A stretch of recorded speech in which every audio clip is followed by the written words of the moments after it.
Hello, this is Dr. Paul Cottrell, and I'm recording this and doing the live stream on December 23rd. For the ones that don't know, I have a live stream on YouTube. I also have a live stream on Rumble. The Rumble live stream has the dashboard, the market dashboard. So if you want to see the market dashboard, please watch the live stream on Rumble. With that said, this is supposed to be interactive. I'm going to be opening up X Spaces soon here, so you can listen in through X Spaces. You can do a call in through X Spaces. Just do a request, and I'll put you on the mic, and therefore you can ask your question or just tell me what you think about the news.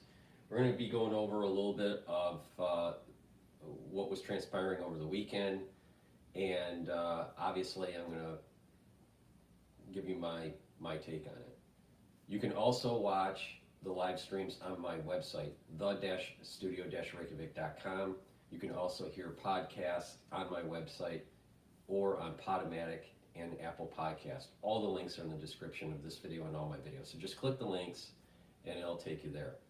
Make sure that you follow me on all 4 channels on YouTube, Brighteon, Bitchute, and Rumble, and also follow me on X, GETTR, and that way you get notifications that I have released content. I also have a WhatsApp chat invite link in the video description. You can click that and you can join the WhatsApp chat. But it is a place where I post stuff, so it's not bi-directional. So that way you get different ways to get my notifications. That's the whole point of it. So with that said, thank you for joining. Good morning. Hopefully you have your coffee. There's going to be some people that are actually in Europe that's going to be watching. There's also people that are in Asia that are late at night that are watching too. So thank you for watching. I appreciate it. I will post the recording of this after the live stream. With that said, let me do a product plug here. To help support my work, to help to support this build out that I'm trying to do, and I'm working on releasing an app for your Android and iPhone or iPad. Help support the work, all right? And how you can do that to help support the work is share the links, make sure you subscribe, ask your social media followers to subscribe to my content, and go to the store, the-studio-reykjavik.com. That's my website, and get the products that I offer. I explain exactly how to use the products. These are products that I use to help with my health, all right? So with that way I can build this out a little bit more. The next big thing that I'd like to do is release an app, and that app you'll have access to podcasts, recordings, live streams, the content on my website, all right? I have partnered up with Rainbow Herbals, and we've developed these deodorant bars. I have it in citrus and in peppermint, lavender, and tea tree. These are made from essential oils from the Himalayas. This has all natural ingredients. It has no aluminum, no baking soda. It's for males and females, and it's a dual purpose product. It helps to detoxify your body slowly, and you use it as a deodorant. So please go to my store, get the deodorants that I have. It's the-studio-reykjavik.com. Get a couple bars for your household. They're very high quality, and it helps to support the channel and your health. In addition, I have structural nano silver soaps. I have charcoal tea tree, oatmeal spice, and peppermint. So go to the store, get a couple bars for your household, and get these high quality soaps. Go to the store, the-studio-reykjavik.com. And lastly, I have a toothpaste that is a structural nano silver toothpaste. It's the best toothpaste that you're going to get. So go to my store, the-studio-reykjavik.com, get the toothpaste, It'll whiten your teeth, freshen your breath, maintain the health of your gum line, neutralize pathogens, improve your oral hygiene. And when you do that, you're reducing the chances of cardiovascular disease and valvular disease. So please go to my store, the-studio-reykjavik.com, and get this structural nanosilver toothpaste. It has no fluoride in it. Fluoride makes you stupid. Make sure you get fluoride out of your water. So make sure you filter your water too. But please go to my store, the-studio-reykjavik.com, and get this great structural nanosilver toothpaste. All right, with that said, what I want to do is let's take a look at, people heard last night that Trump wants to take back the Panama Canal. So let me, personally, I don't think we should have ever given the Panama Canal back, but I'm actually for this. You know what's interesting with Trump is that he, with this whole America First policy, a long time ago, our founding fathers and after about a decade or so into the new government of the United States, there was this policy of Canada being part of the United States. So this whole idea of making Canada a state, the United States buying Canada, the United States taking back Panama since we built it as a very important strategic canal for us to traverse, between the Atlantic Ocean and the Pacific Ocean. But not just that, also commerce is very important. But just military strategy, having control of that canal, I think, is very prudent, especially with the potentiality of conflict in the Pacific theater with China. So Trump sounds a little, crazy when he's saying these things, but there is a historical precedence on what he's saying. So let's play Fox News on this particular topic because I find it fascinating, actually. Let me change the...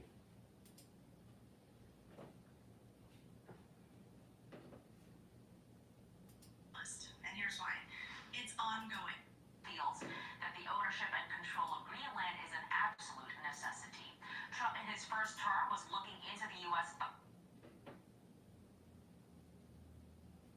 Let me fix the speaker here.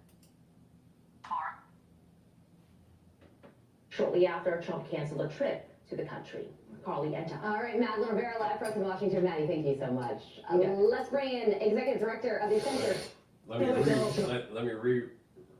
rewind it here. So we're going to play Fox News. Trump threatens to retake control of the Panama Canal. All right, which I think we should take it, but let's see what they have to say. Threatening to take back control of the Panama Canal after saying the country is charging excessive rates to use the passage. Madeline Rivera is in Washington with more. Hey, Maddie. Hi, good morning, Carly and Todd. President Trump says on Truth Social the U.S. is being ripped off. He criticized former President Jimmy Carter, calling him foolish for ceding U.S. control of the Panama Canal. Here's Trump on Sunday. If the principles, both moral and legal, of this magnanimous gesture of giving are not followed, then we will demand that the Panama Canal be returned to the United States of America in full, quickly, and without question. I'm not going to stand for it. The United States is the top user of the Panama Canal. The International Trade Association estimates about 70% of ships moving through the passageway go to or come from U.S. ports. But the Center of Strategic and International Studies states China's increasing influence in and around the canal has made the waterway a flashpoint. Now the president of Panama is firing back.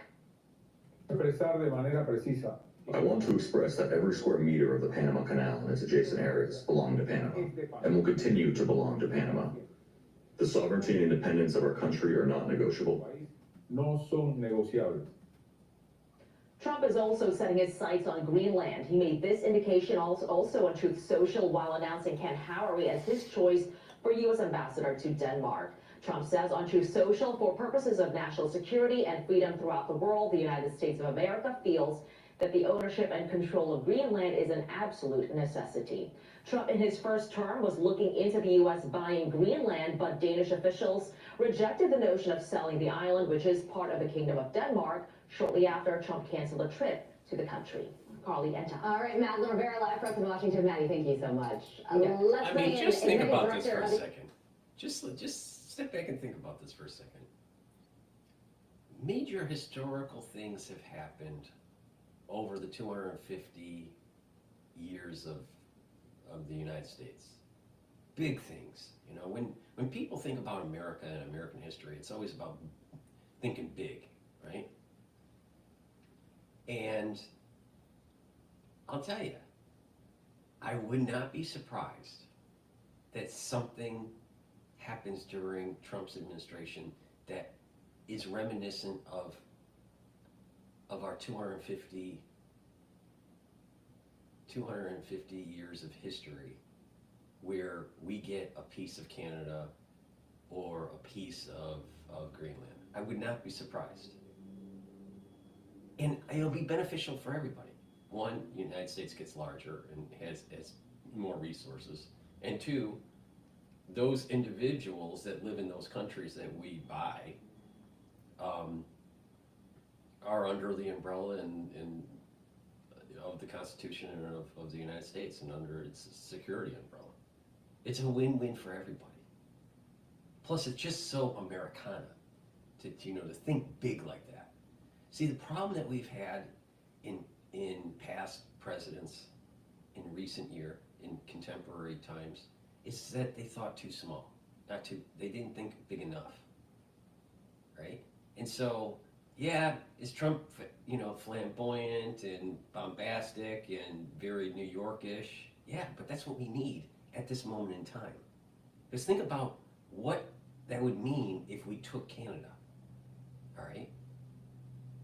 We would save them from tyranny, right? We would save them from Trudeau. We'd save them from the craziness of their government. But not just that, 150 years from now or 100 years from now, what that would mean for the growth of the United States. It makes sense, and this is what our founding fathers wanted. They thought that the northern territory of Canada was going to be subsumed into the United States. And maybe we're living through that. Maybe we're going to be the generation that sees that. Greenland is a strategic situation for us because of nuclear weapons. And with, things that are starting to transpire, maybe we should have it. But we need to think big. The United States should be thinking big. And them coming to, if we bought them, they would be better off. Now, making those kinds of big things, that's a productive move, where you may go into debt to do it, but the benefits in the future outweigh the actual outlays in the present. I mean, it's just, it'd be perfect. It's just so Americana. It's just so, we can do this, right? But you'll have liberals going, no, you can't, this is blah, blah, blah, blah, blah, blah, blah. But yet, that's exactly what our founding fathers would have done. What Trump is stating is what Madison would do, or Adams, or Washington. Now, can you say that with Biden? Could you say that with Clinton? Could you say that with Obama? No, not even close. Not even close. Because they looked down, they looked internal. They didn't look to the stars. They didn't look in an exploratory, expansionary way. Trump is exploratory, expansionary. Why? Because his mindset is like a child, all right? In a good way. There's a naivete that allows for him to not be bogged down by, we can't. No, we can. We can do this. All right. For a secure free society. Joseph Schumacher. Joseph, good morning to you. So some really interesting things to talk about with you today, from Panama to Greenland, two countries you don't often talk about, especially in the same sentence. So what do you think about what President Trump is saying here, and what is he trying to accomplish? So first of all, I think, as usual, President Trump is forecasting something that's very strategic that may not be in the public attention. The Panama Canal is probably one of the 7 strategic choke points, waterways throughout the world, that is not just a commercial transit hub for U.S. commerce, but it's a transit hub for our U.S. Navy. And over time, what's happened is the Panama... And why, under, I think it was Carter, and Brzezinski, you know, Mika and Joe, her father, why did the Trilateral Commission push for the Panama Canal to be transferred over? Why? Why was there a Trilateral Commission, Brzezinski and Carter pushing that? Democrats. You know, here's another example where they're not thinking big. They're not thinking, you know, American exceptionalism. Because during the Carter administration, Carter said, you know what? Inflation's too high. We can't do anything about it.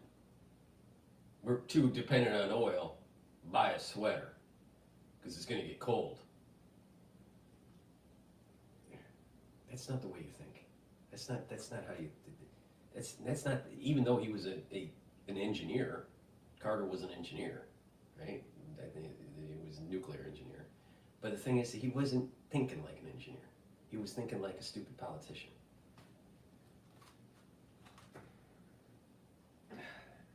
America first.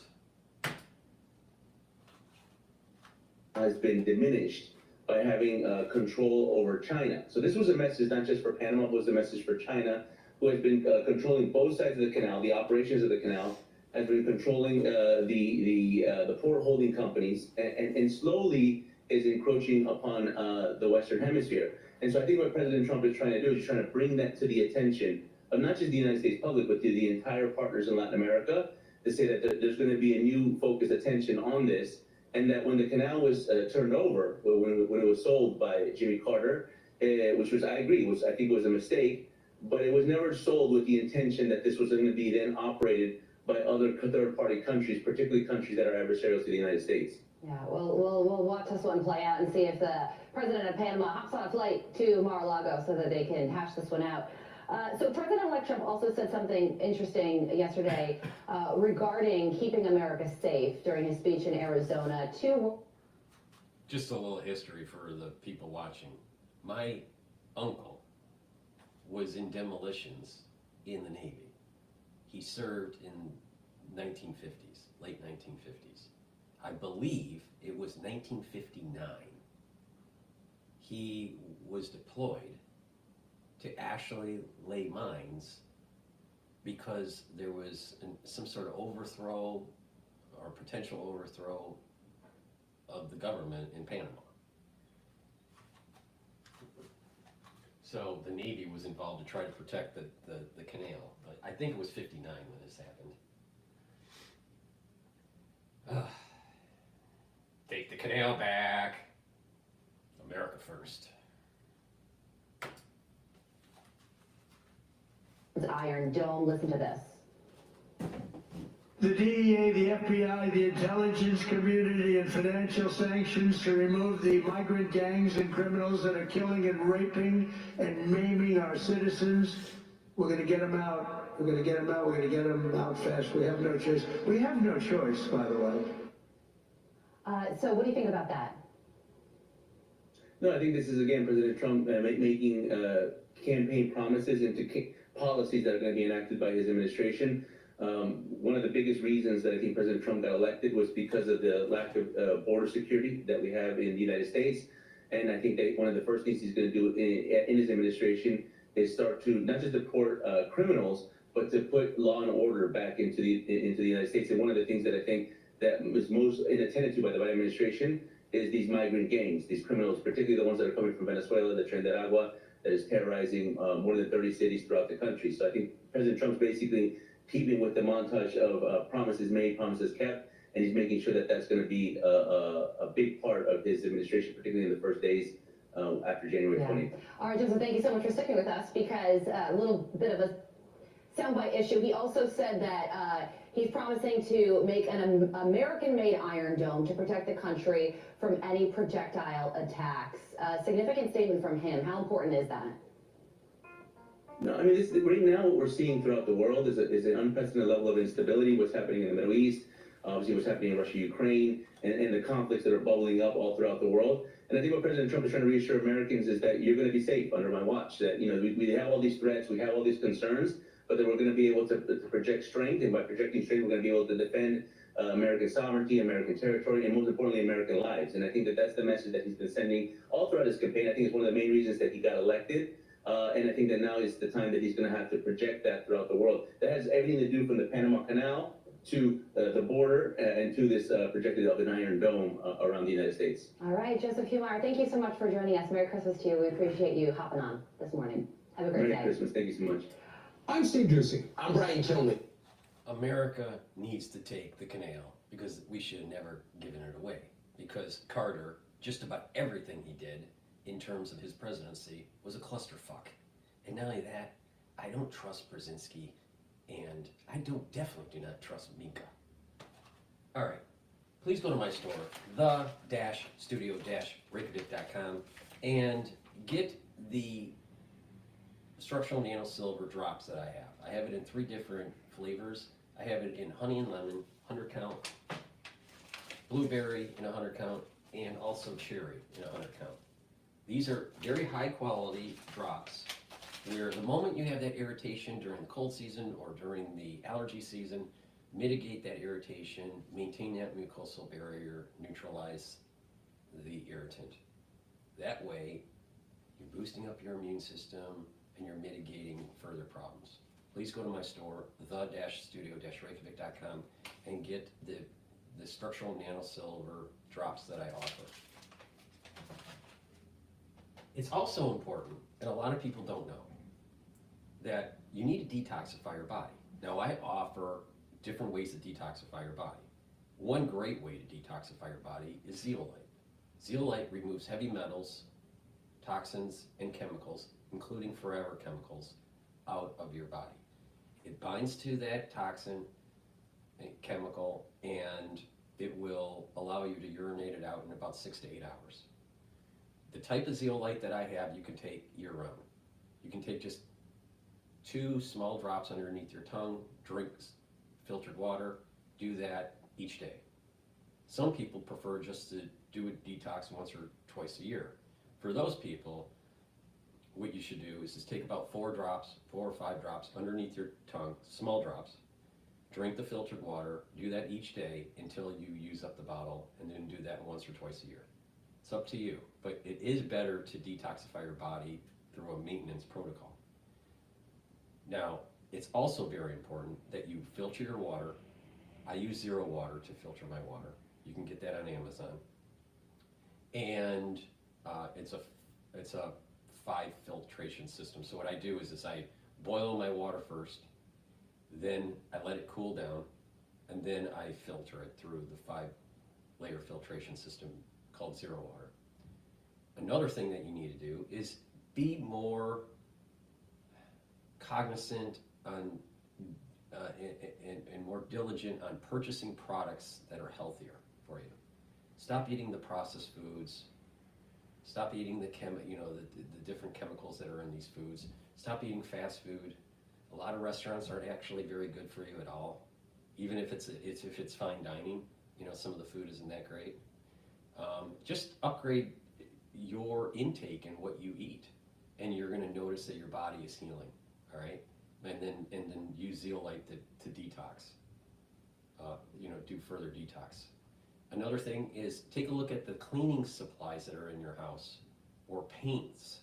Some people at home may have paints in their garage or in basement, you want to get rid of those or put them in a container where it could hold, because there's a slight degassing that takes place with these chemicals that get into the air.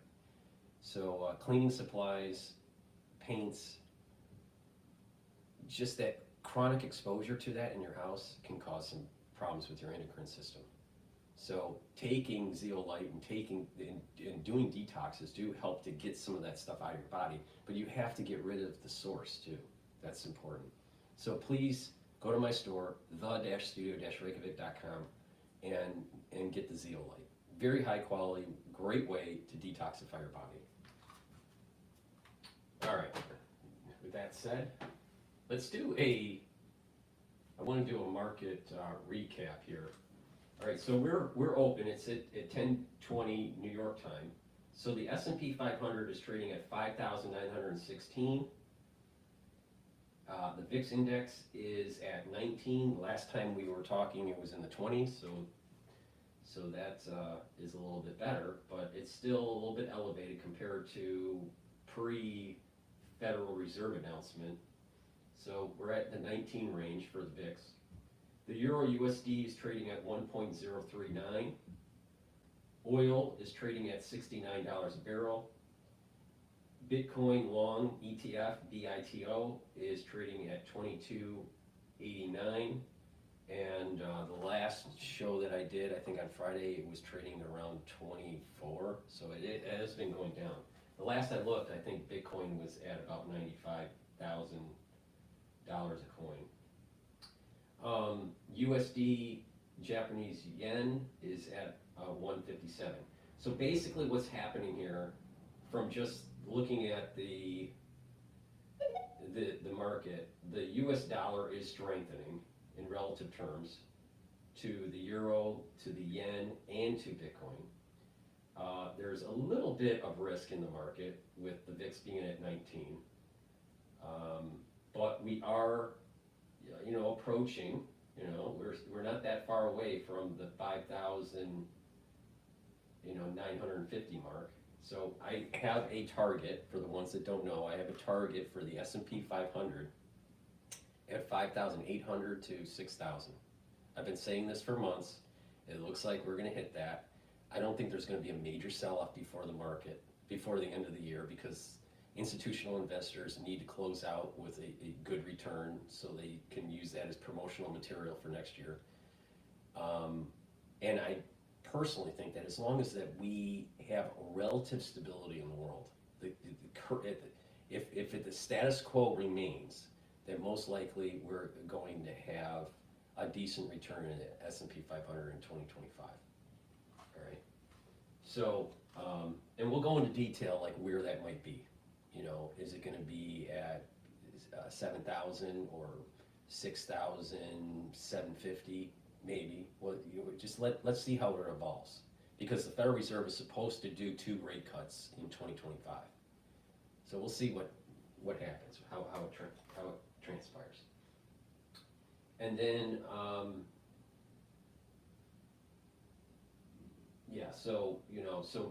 for today, shorting Bitcoin was probably the better move than longing Bitcoin. All right, with that, let's go to, there was a Cash Jordan video that I saw over the weekend that I wanted to play.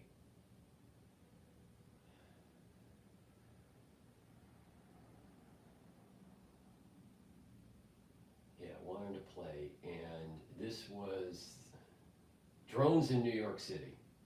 All right. I've been wanting to play this, so I figured this. Hey there. This is a very common video on Nurtec ODT, the first and only medication proven to help treat. There have been more than 3,000 reports of drone sightings in recent weeks, and now those sightings have spread to Queens and the Bronx.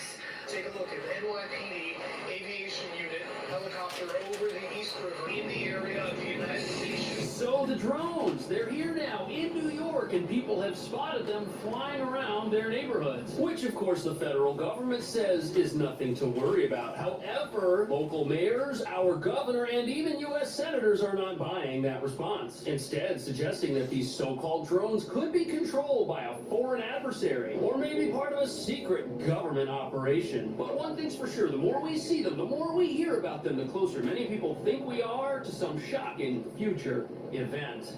My concern is not knowing where they came from. Rashawn McIntosh shared these drone videos taken just after midnight Thursday in St. Albans, Queens. CBS News confirmed team verified the authenticity. We have not been able to, and neither have state or local law enforcement, corroborate any of the reported visual sightings. One of their officers called 911 after seeing 50 of them come off the ocean. 50? 50.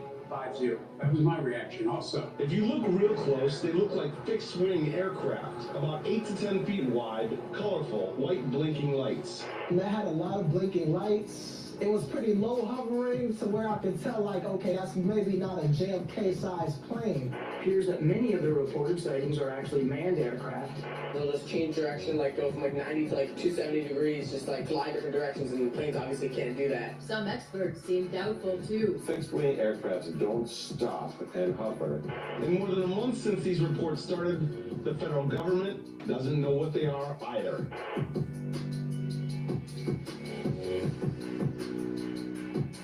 So this whole drone thing's reached a point where many now believe there's more going on than meets the eye. And the thought in the back of everyone's mind is this: if car-sized drones are flying around our airspace and we can't stop them, whoever's controlling them can do whatever they want. Now, the U.S. government says these things do not belong to us, but they've also been rather coy about sharing anything more than that, which is not doing a whole lot to calm the nerves of the general public, especially when these drones are now being reported over New York City itself, which is a highly regulated airspace. In fact, one sighting recently took place over by the United Nations on 42nd Street, which shouldn't be happening, but it is, and nobody seems to know why. And what makes this even more bizarre is all of the authorities who could figure out what these things might be, they've got their own drones, which are supposedly state-of-the-art, eliminating the idea that these drones are the work of backyard hobbyists or pranksters who couldn't possibly have something more advanced than the police. At the same time, you've got all sorts of accusations about the origin of these flying objects, like the idea that they're Iranian or Chinese drones launched from a mothership. Yet the powers that be are telling us that we're all just observing things that everybody already knows exist. And that brings us to the real reason why these drones are so alarming to many Americans. Law enforcement sources around the country have come forward saying we're dealing with something that isn't your average flying object. And here we are living in America, which is supposed to have the greatest air force in the whole world, with the technology to shoot down just about anything. And now there's speculation that these things could be sniffers trying to detect some sort of dangerous material that could have entered this part of the country. Either way, all of this hysteria is why privacy and personal liberty experts are looking at this whole thing with a bit of skepticism, as fear and panic create a populace willing to embrace laws and rules that would never fly during a time of relative peace and stability, but will fly at a time when drones are flying around. And as you're about to see, these things are so advanced that law enforcement agencies, they have no way to track them down or stop them, which is why some people think these are controlled by America's enemies.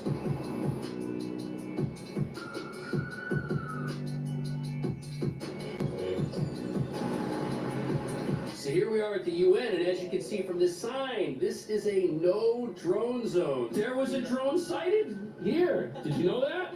You work here. You have to be here. Does that? No, no one does. They're nocturnal. They only come out at night. Yeah, exactly, yeah, I don't know. But the real question is, how could something the size of a car take off and loiter around such a heavily regulated and spied upon airspace as this? Take a look at the NYPD aviation unit helicopter over the East River in the area of the United Nations. responding to a report of a possible drone. The helicopter was up there for several minutes, went from the east side to the west side, did not find anything.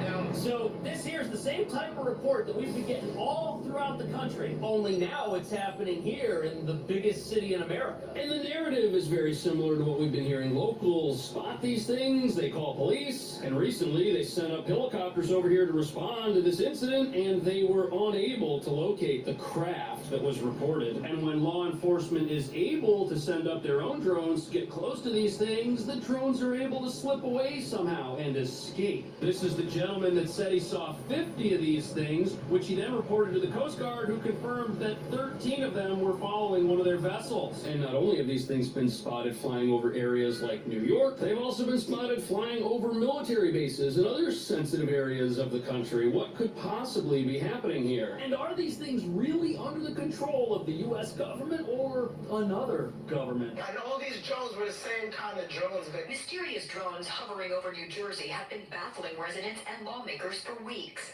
Concern now spreading to the nation's capital. They should be shut down if necessary because they're flying over sensitive areas, whether it's planes. So as we'll see. Okay, so you made it. You worked hard and hit the jackpot. Got the cars and the houses. But you don't have that perfect person next to you. The partner. Planes. So, as we'll see in a second, not everybody is in agreement that shooting one of these downs is a good idea. In fact, there are some who say it could be a bad idea. But one of the big concerns regarding these drones is that they could possibly be used for espionage. After all, here they are flying over New Jersey. The incoming president has a home there. He's also got a home in New York, and they've also been spotted here. That could be a national security problem. And then there's the idea of the Iranian mothership.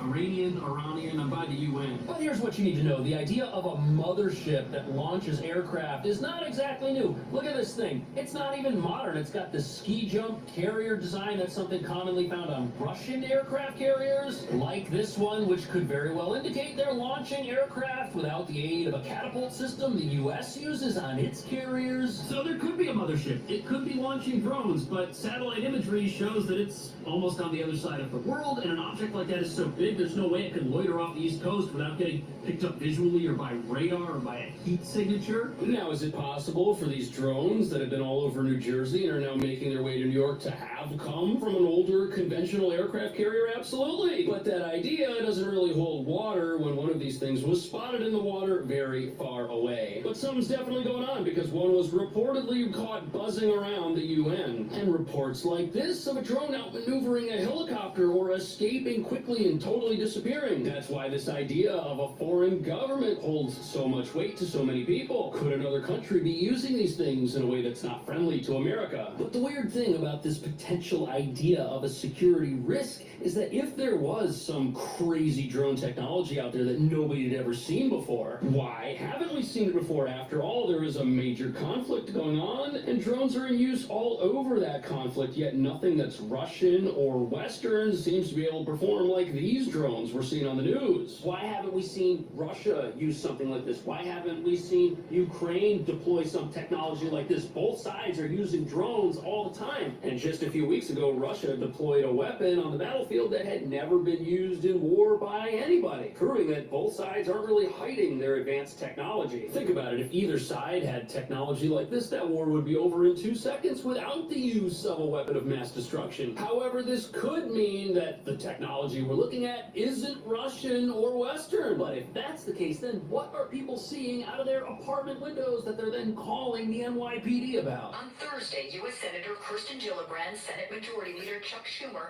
and U.S. Senators Cory Booker and Andy Kim sent a letter to the U.S. Department of Homeland Security, FBI, and FAA, requesting a briefing on the drone activity, calling the sightings alarming. So no doubt what some people are reporting is drones or UFOs are actually aircraft. It's easy to see an aircraft at night and mistake it for something else. Happens all the time. It's been happening. But Chuck Schumer, why is a guy like this that knows the inner workings of Washington confused about these drones? Why is he asking questions? He never asks questions. Also, Also, how on earth is it possible to violate U.S. sovereign airspace with a drone-type vehicle that's the size of a car? After all, we've got an incredible Air Force. We've got planes that nobody else has. We can shoot down anything that flies. Also, our airspace, it doesn't just cover the air above the ground. No, it extends miles offshore. There's a perimeter around this country. Anything that enters that perimeter, we know what it is, where it's coming from, long before it even gets here. That's why whenever the Russians send up their Cold War propeller-driven bombers towards Alaska,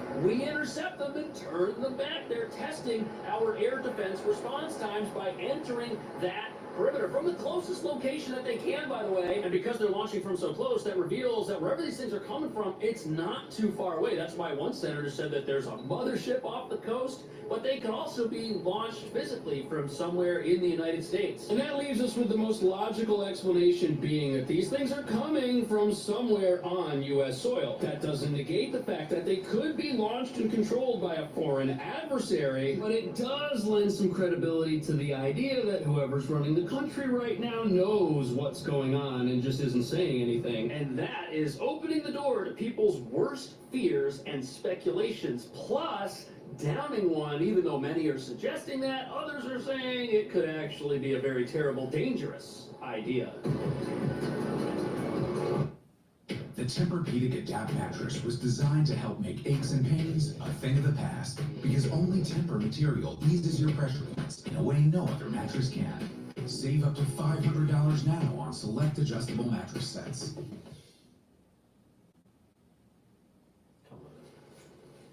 If you're living with severe alopecia areata, it's time to grow out loud.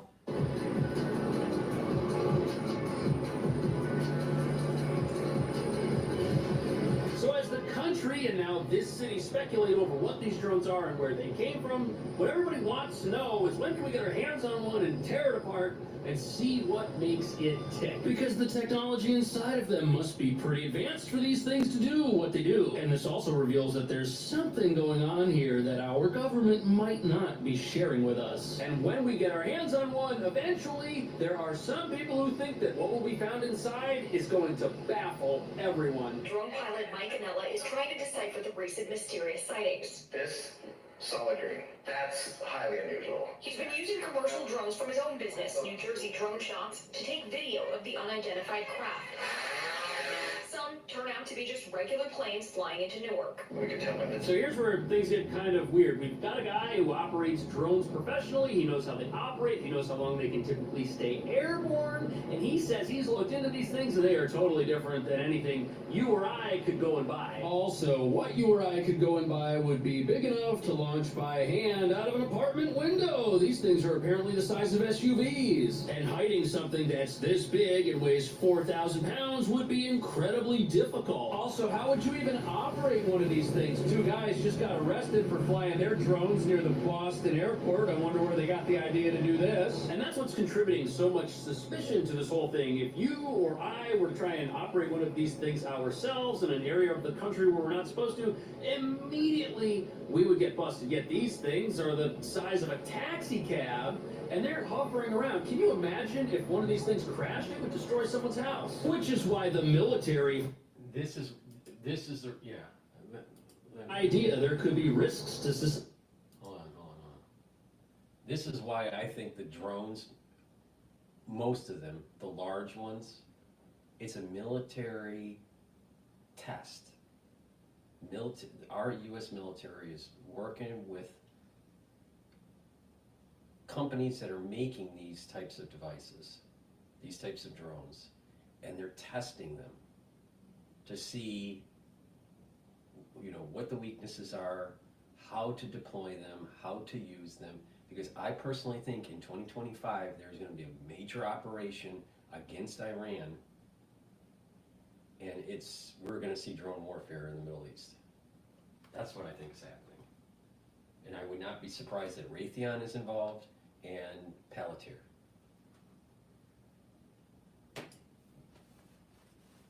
immediately we would get busted. Yet these things are the size of a taxi cab and they're hovering around. Can you imagine if one of these things crashed? It would destroy someone's house. Which is why the military firing on these things and shooting them down might be a dangerous idea. There could be risks to society. Plus, if one of these things falls down in an uncontrolled manner, law enforcement might not be able to get it and figure out how it works. It might be too damaged, especially if they bring one down over a large, deep body of water right there. The craft could become unrecoverable, which would be a major bummer because everybody really wants to see what's inside of them and meet the little green men. Oh no, I've said too much. But the highly secretive nature of this whole thing has many elected officials saying that they've never seen anything like this before and that the federal government owes us answers. And why would the government allow the public to be so frustrated? Now that brings me to the point that whatever these drones are doing... They want you frustrated because Raytheon models social dynamics in crises.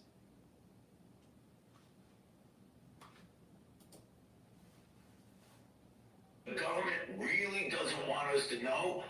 What that must mean is they're more concerned with us getting knowledge and being afraid of. So that was a state senator from New Jersey, and he thinks that if we really knew what was going on with these things, we would be incredibly frightened. And the government thinks that it's better for us all just not to know, because ignorance is bliss. But since the government changed its story on this whole thing, that's got everyone speculating, and why shouldn't they? Of course there's going to be distrust with something like this that comes up. People don't know what these things are. They're strange, and they're over houses and apartments, and people are seeing them. CBS even verified some of the footage that was recently obtained in the Bronx. These are real sightings of something. They might not be drones. Witnesses sound skeptical of that. No, let's change direction, like go from like 90 to like 270 degrees, just like different directions, and planes obviously can't do that. Some experts seem doubtful too. Fixed wing aircrafts don't stop and hover and then go dark and take off. So I see no reason to doubt these people. You've got regular citizens that have filmed these things. You've got people in law enforcement. You've got government officials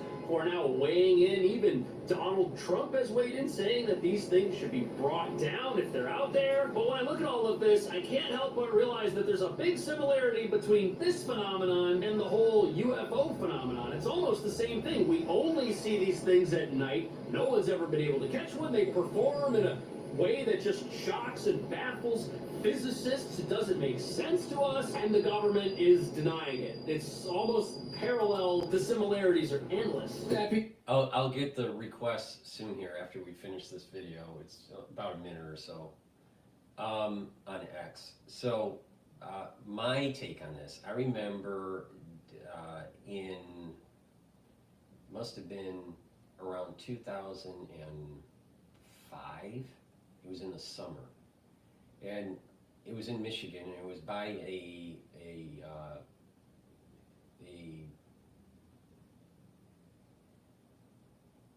they were doing some sort of like summer event where they were flying different planes, right, over the suburbs, right, and it was of different eras. So there was an airport that was local to the area, and they would be flying, like, say, old World War I planes, right, and then all of a sudden World War II would start flying, and then you'd see some of the bombers and the fighters, and it was pretty cool, and it was pretty loud, and it was lower hanging over the suburbs. And then you know, they went into let's say the Korean War, and then the Vietnam era, you know, and then the modern era. And it was pretty cool, and it was so weird because I was actually working in the garden at the time. I had a garden, and I looked up, and they were flying one of those. They were flying one of those stealth bombers. All right, and when you look at it from a certain angle when it's coming in, so it knows where it knows when it's flying into a region, what trajectory to go to have the lowest signature for radar. All right, it has a very low profile, plus it has special paint and all this stuff. And when you look up into the sky, it literally looks like a UFO as it's flying in. Now this is all during the day. You know, this wasn't at night or anything. It was during the day, and it was, you know, during an air show, you know, to commemorate the different wars that, it must have been maybe, you know, something to do with like Veterans Day or Memorial Day or something like that. So, but I looked up into the sky, and I think that this was 2005, and literally that stealth bomber looked like a UFO as it was coming in. It turned around, and it has such a low profile, it looks like literally a flying saucer. And then as it approaches, you know, overhead, then you start seeing the real silhouette of the shape of the plane. But at certain angles of the stealth bomber, looks like a UFO. So the point I'm making here is that the U.S. builds technology, has technology, implements technology in its Air Force that has silhouettes that are very similar to what we would call flying saucers, right? And you just go back to even during the early jet propulsion days of World War II and what Nazi Germany was developing with their jet aircraft. You know, they had a unique silhouette for their planes. So I think that it's just U.S. I think it's U.S. technology. I think they're testing something for an event that's going to be taking place in 2025 in the Middle East. So let me just finish this video really quick here, and then we'll take questions. This is only going to take about a minute. I don't think these are UFOs. I don't think people are seeing alien spacecraft or even terrestrial spacecraft that we just don't know about. There's got to be a perfectly logical explanation for this out there somewhere. It's just pretty hard to find because nobody wants to give it to us. And that brings some weight to the argument that these could be misidentified aircraft. It is possible to film an aircraft flying over New York with the right kind of camera and lens to make it look like something that it might not be. But at the same time, as long as the government keeps being coy about the details or keeps modifying the information that they're giving us, and as long as high-level people like the incoming president and senators press for answers and don't get them, there will be rampant speculation in the minds of everybody. What do you think these things are? Is there a perfectly logical explanation out there somewhere? What do you think it is? Or are they aliens? Or Iranians? Let me know. Thank you so much. I'll see you in the next video. I think it's more probable it's U.S. technology. I don't think it's ET. It's less probable that it's foreign. At first I thought it was foreign, but you know what? If it was foreign, I think we would have had our military more activated and shooting it down. And if we can't control our airspaces, then we definitely have a big problem. But what I'm going to do is I have two requests here, so I'm just going to pick one here and put them on speaker here. Hello. You've been given the speaker, so if you want to ask a question or you know, state something on your opinion for the news, I'd greatly appreciate it. Yeah, sure. Dr. Paul. Hi, how you God, doing? I'm on TV. Look at me, Ma. How you doing? So, yeah. No, I mean, I've, you know, followed you on X for a while, and, you know, sort of a lot of the messages were fucked. We're fucked, we're fucked, we're fucked. How do we unfuck ourselves? Then what's the detoxification, and how do we get out of this horrible situation? Oh, so you're talking about, you want to talk about just the health side of this.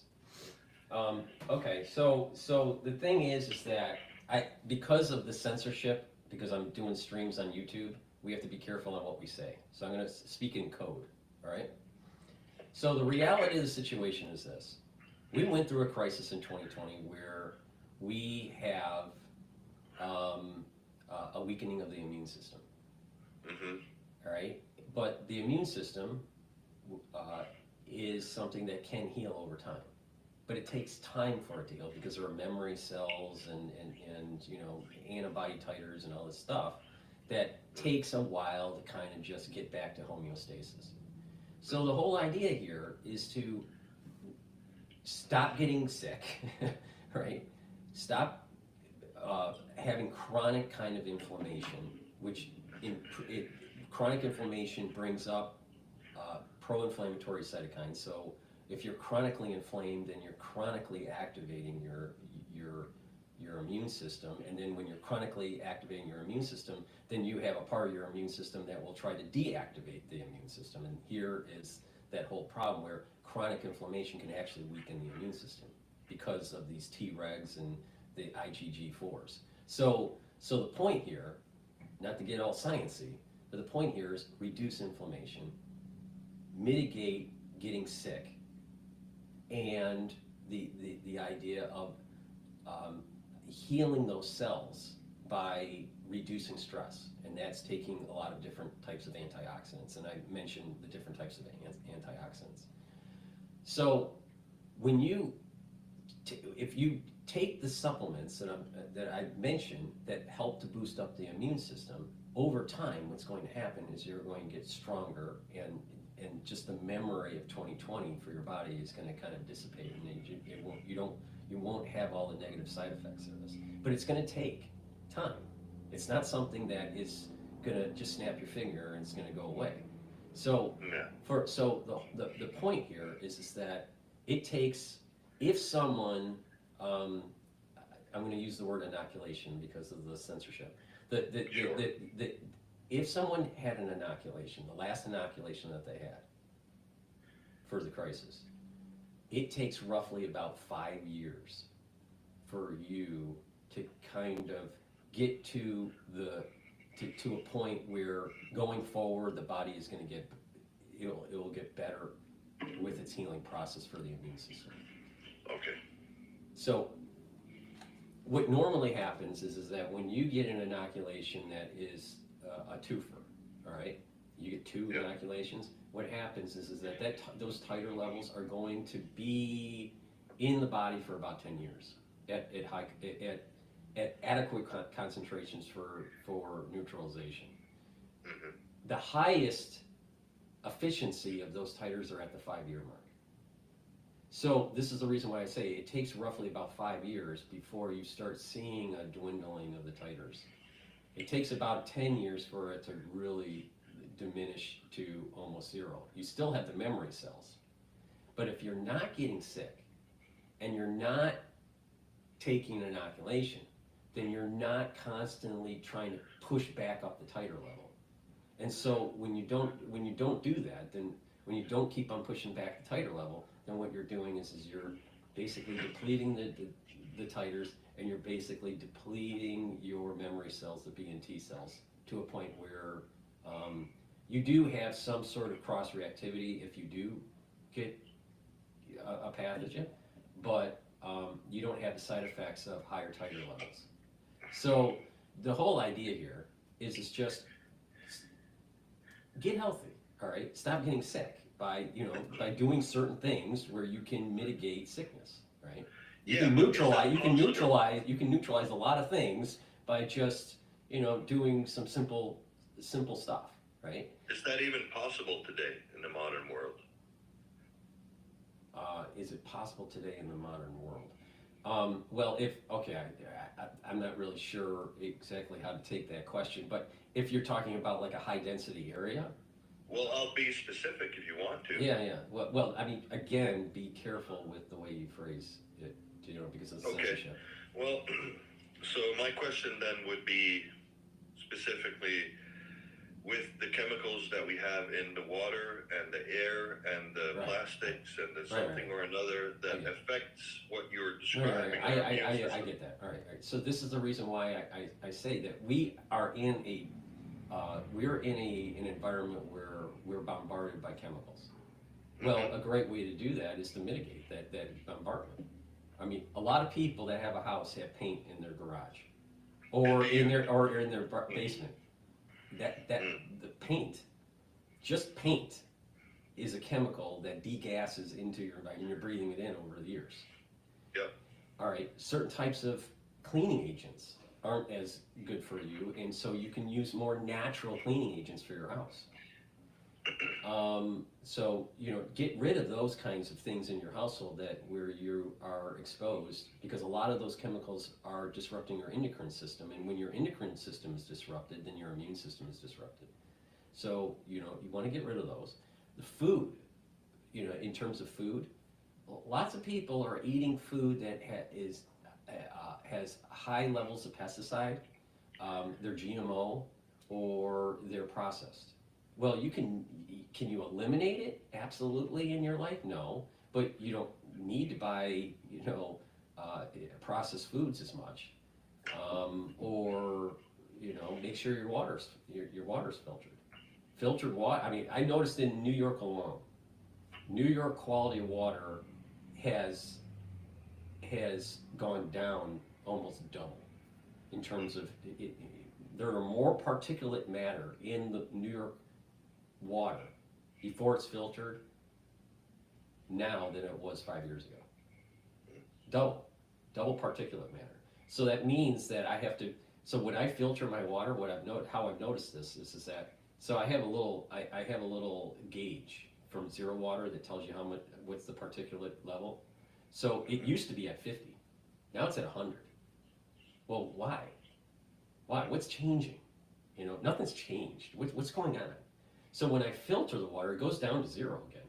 But the thing is that I have to replace the filters almost double the time, because it's filtering more particulate matter, twice the particulate matter. Normally, I used to change a filter maybe once every 3 months. Now it's every month and a half. So water quality is really important. And then now that's just the environment that we're in. Now things that are floating around, right? That becomes more problematic when you're talking about pathogens. Things that are floating around. And the only way to really do that is that you got to just. You don't want to be a hermit, because that's not healthy. But the idea is that you can put stuff on your hands, that can mitigate it, that I've talked about. There are, make sure that, good oral hygiene and good, just body hygiene is really important. And, just a little bit of luck. I mean, there is such a thing as if there's a lot of pathogens that are floating around. Can you absolutely positively mitigate all of it? No, you can't. I mean, some of it is, you can't, but you can't be fearful of life either. But Dr. Paul, yeah. How then do you stay optimistic, and how do you have a worldview that allows you to navigate the world where you feel like maybe it's going to be okay, or is that what you're describing? Solution? I want to be optimistic, but I want to be wide-eyed in reality. Right. Now, unfortunately, being wide-eyed for many people seems to be pessimistic. Yeah, because you're autistic. Probably. Autistic? I'm not autistic. But probably. We all are. Well, all right, go on. Well, Sorry, but the thing is that there are things there. When you look at, we're in a situation that's probably where we have the glass of water is half full, and depending on your personality, depends on if you're going to be an optimist or a pessimist. All right. Yeah.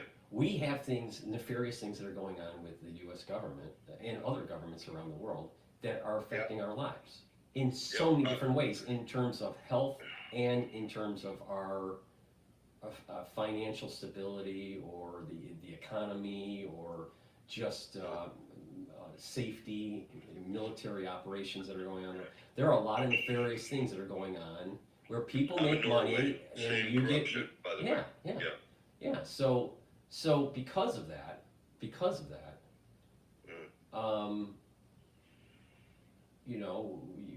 just have to be wide-eyed and go, okay, what can we do to try to mitigate it? Can we stop the national security state alone? No, we can't.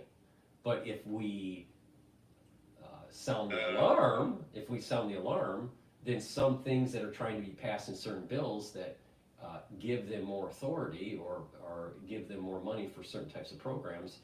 If you shine a light on that type of activity, you can slow it down. You may not necessarily stop it, but you can at least slow it down. So in terms of the national security state growing under the Trump administration, I would say I think it'll be, the growth rate will be slower compared to another administration. So I'm optimistic in the short term. Now I know this sounds a little bit like an economist, short term, long term, but there is such a thing. It's just, what these situations, when you look at it, you got to look at it from a long term and short term perspective, strategic and tactical. So, can you be optimistic in what's going on in this world? Yeah, but can you be pessimistic too? Yeah, you can. I think that the glass is half full. So I guess that's an optimistic aspect to it. But the thing is that we need to be on our toes. You can't see the problem that I have with covering the 2020 crisis is that I found two things that I was absolutely shocked at with the American public. One, the scientific understanding of things was so low. The bar was so low in the United States. I found it appalling, absolutely appalling. And then the self-centeredness of most Americans. I do not believe that most Americans, when push comes to shove, are actually giving people. I think they're very egocentric. And it was not Americans, by the way. It was everybody. Well, that's true, but I'm just focused with this conversation about Americans in general. Okay, I found Americans in general care more about their bread and circus and their self-centeredness. I mean, just think about the prepper movement in general. Is the prepper movement an egoistic or is it a utilitarian philosophy? It's a great point. No, but it does help everybody though, because if everybody is independent, then it's good for the. Well, there is, yeah. I mean, this is where you're bringing up the whole invisible hand from Adam Smith. The idea that if you have individual agents that are focused on their individual self-interest, that in theory there will be some sort of Nash equilibrium that will lead to homeostasis within the society where you will have peace and prosperity. Mm-hmm. That's a theory. My observation with what happened with COVID. With the toilet paper? Yeah. Well, I mean, there was a lot of self-centeredness that was going on. A lot of self-centeredness. And then you also had, because of the bar for science was so low, that you had a lot of people pontificating about things that they really didn't really understand. And that there was a nuance. Even this conversation at the very beginning, you can notice that there's a detailed nuance to it, right? There is, some people would say, because a lot of people are used to just button pushing. They're used to, I have a problem, I need to take a pill, and by the way, it will help, right away it will go away. It does. That's not, a lot of problems doesn't work like that. Sure. Sometimes you have to have a short-term strategy and a long-term strategy, and sometimes they're opposites. Sometimes you have to do harm in the short term for long-term relief and all this stuff. So I mean, we can get into the detail of that later. But the point I'm making here is that a lot of people had this kind of like very button push mentality about life, where what's the simple solution for it to all go away? And it's not that simple. It's not that simple. And so, when it comes to going back to the immune system, because it has so many feedback loops, positive and negative feedback loops, and are time dependent, that there's so many different variables involved that you just need to let the body heal. So if we assume that nothing else is released that is nefarious, and we assume that nothing will emerge that is floating around that could harm us, then we have a good chance of healing our immune system for most people, where we get back close to a pre-2020 state. For other people, maybe 2%. Some of them will heal quicker. You know, the fat tail in the distribution, you're gonna have some people that will heal quicker. You'll have others that don't heal and it'll take longer for them to heal, to get to a good state. And you'll have others that will permanently be damaged. But see, so there's different cohorts within the society. Sure. So it's not as simple as, well, what does one do? Well, if someone has an autoimmune disorder, that may be transitory over time, or it may be permanent. If someone has what I call AIDS-like syndrome, or a weakening of the immune system, some of that is transitory for months. Some of it could be transitory for years. Sure. Right? So if it depends on, you know, where the damage is. If the damage is in a hematopoietic stem cell, well, guess what? A lot of those cells that are being derived from those hematopoietic stem cells will be damaged. But if the damage is downstream, then whatever it takes for those tissues to clear the body will be the time where the body gets back to homeostasis. So it really depends on where the integration took place. It depends on where the damage took place. How upstream to adult stem cells did it take place? Right. So okay, so then specifically, if I could ask you, because you have such an in-depth, and it seems like you're burying yourself in such an in-depth knowledge about all this kind of stuff. You go, okay, so let me ask a specific question then. But be careful the way you ask it. So the censorship. Just be careful when you ask it. How about milk thistle? I don't know. I don't take milk thistle. I mean, it could benefit. It may not. I don't know. To be honest, I would have to research that particular, method of supplementation. I don't know. Okay. I don't take it. All right. I don't take it. How about B12? B12 is very important, especially for neural health. Mm-hmm. And I mentioned that with the B complex. If you've been listening to the show, I keep on saying it's very important, especially when you get older, that you need to maintain neural health. And the way to maintain the neural health is to take B vitamins. And it's not just B12. You also need the first few B vitamins to boost up the mitochondria in the neuron, so it has more ATP, so it can fire those neurotransmitters, so you can maintain the neuroplasticity, that maintain those neural connections. Right, And then on top of it, you need to couple it with ubiquinol, because that's a neuroprotector. And then you also need to take the NAD+, because that's also neuroprotective. So it's not just so that taking would be B12. B3 then. B3, would that work? B3? B3 will help with the mitochondrial health. That helps with the that helps with. I use B3. So in the B complex there's B3, but you can also take the NAD+.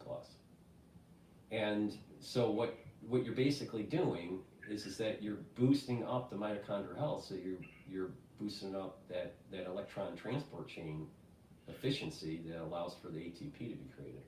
Because what happens in geriatric years and during just the aging process is that your mitochondria just starts to age.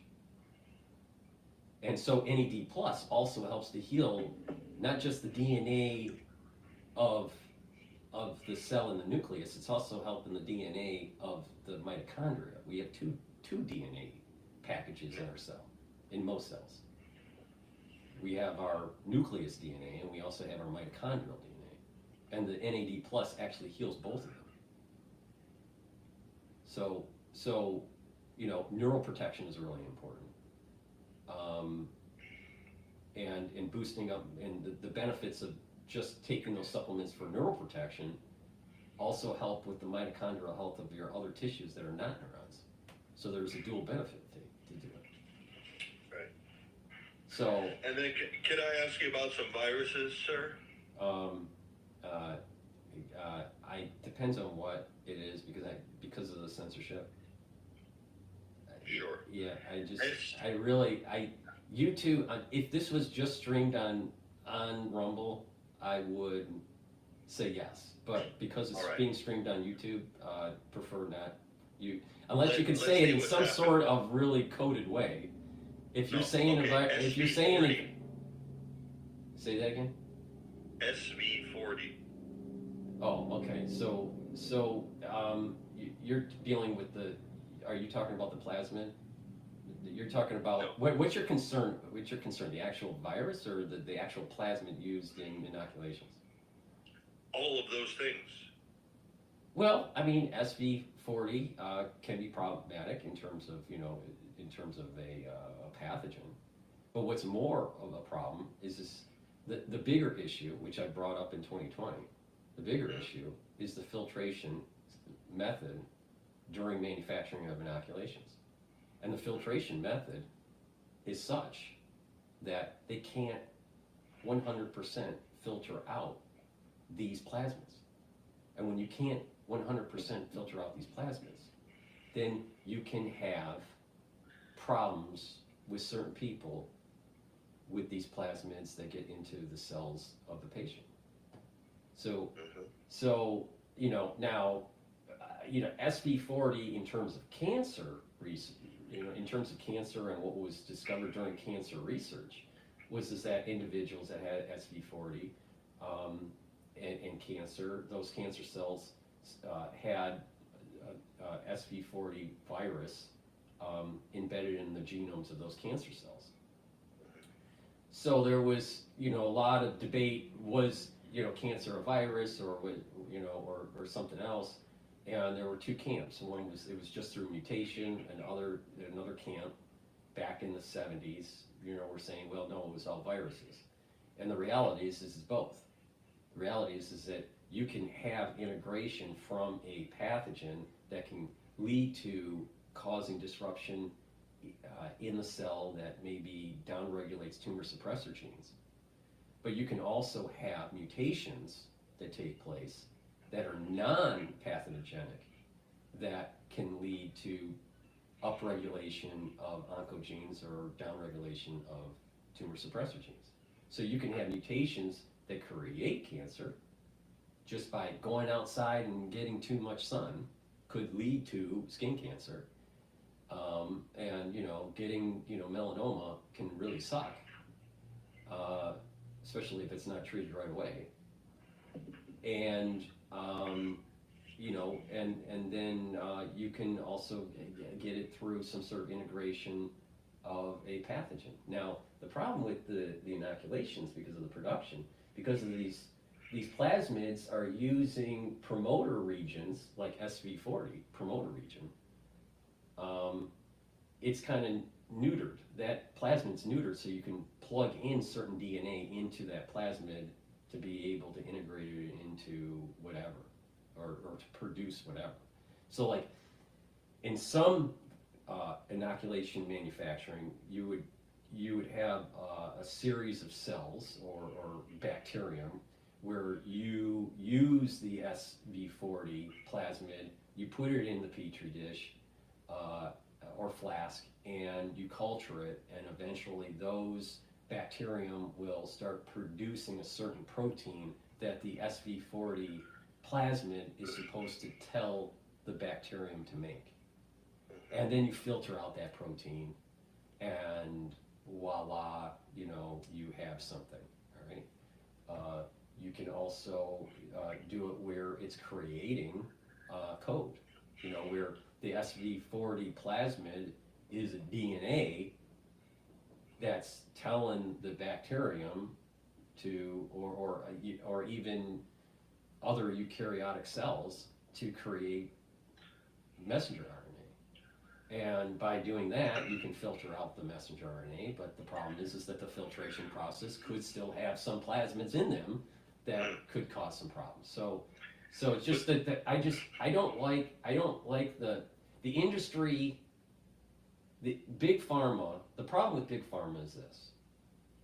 They feel as though they feel that the testing that they do is adequate enough to prove safe and effective. The problem is that when you actually look at the chemical signatures through, some sort of mass spec, or you do some chemical analysis of the actual vials, you'll start to notice, that these vials are not pure.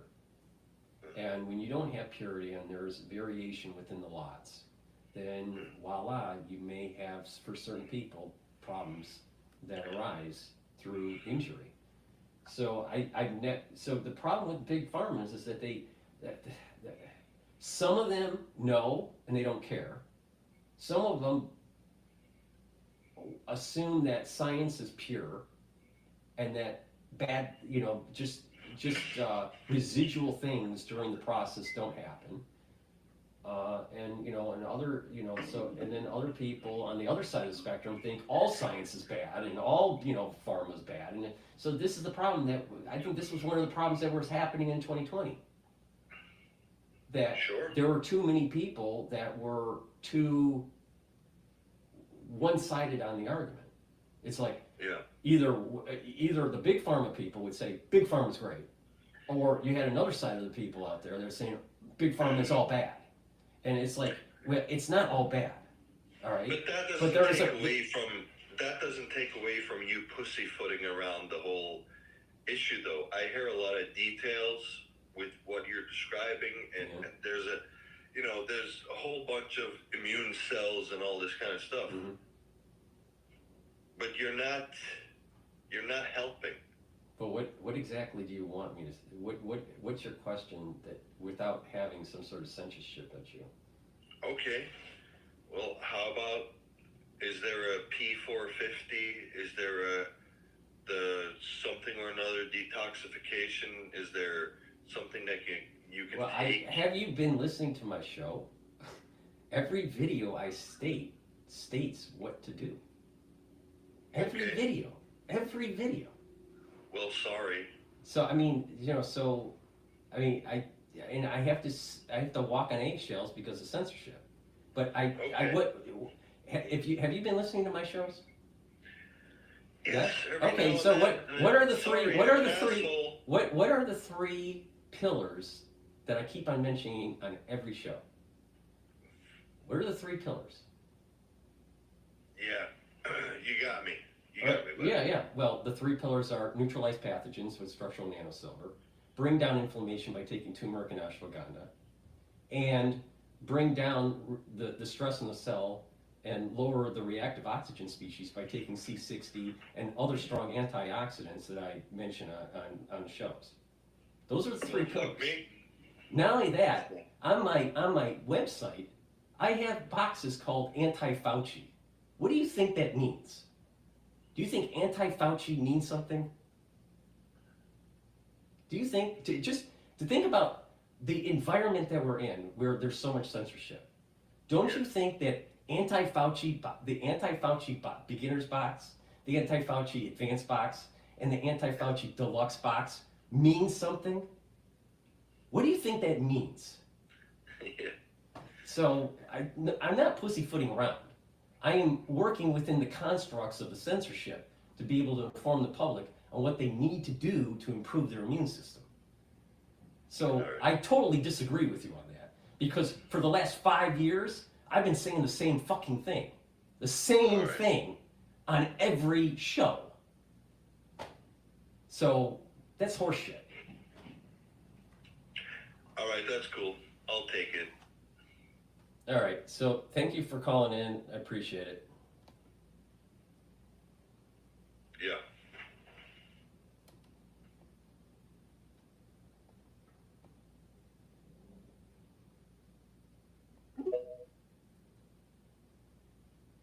All right. Hello. This is someone that wants to speak. Hey, Paul. Hi. How you doing? Good to speak to you again. 1 second. Let me just putting on a headphone. But what do you call it? I got a couple of. All right. You should be able to hear me now. Yeah, I can hear. Okay. So, couple of things. One is I attended a couple of years ago. I attended a class put on by the federal government on drones. It was like a multi-day, maybe like a half-week class. Yeah. And so I give some information, talk about that, what I learned from that, and then, and this class was kind of if you're a first responder, you know, what are the threats from drones? How do you deal with drones? And this was, I think it was in the beginning of the Ukraine. It was before like the drones took off in Ukraine. So anyway, the second thing was this weekend I attended AmFest, America Fest, which is like a conference in Phoenix. And it's sort of like a MAGA conference. I was there, you know, and so I had a bunch of experiences there meeting congressmen, other people like Steve Bannon, and then being there for Trump's speech. And so I can give a perspective on that. And then a couple of other small things to talk about, like the dirty bomb thing with the drones. Okay. You know, that loose material, the lost material. So anyway, let's see. Anywhere particularly, let's see. Should I just start anywhere? Or? Yeah, you can start anywhere. Okay. Yeah. Okay, before you start, because there's, you know, because this is a live stream, I just want to, I want to just do a market recap here. Yeah. So the S&P 500 is at 5,930. The VIX is at 18. The Euro USD is at 1.039. The oil market is trading at 68.79. Bitcoin long ETF is 22.73, and the USD yen is at 157.19. So that's just a recap on the market. Nothing big seems to be popping up in the news at the moment. So, okay, go ahead.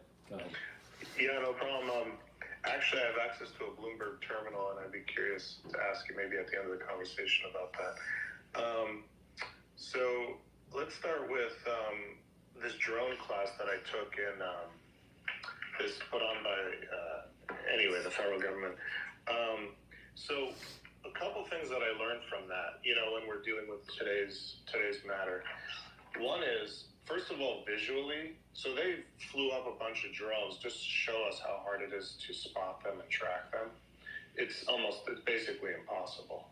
Now, we were talking about smaller drones, but even the bigger drones, I mean, these things, distance-wise, when, you know, like what do they call it, quadcopter or something, like larger sized drones.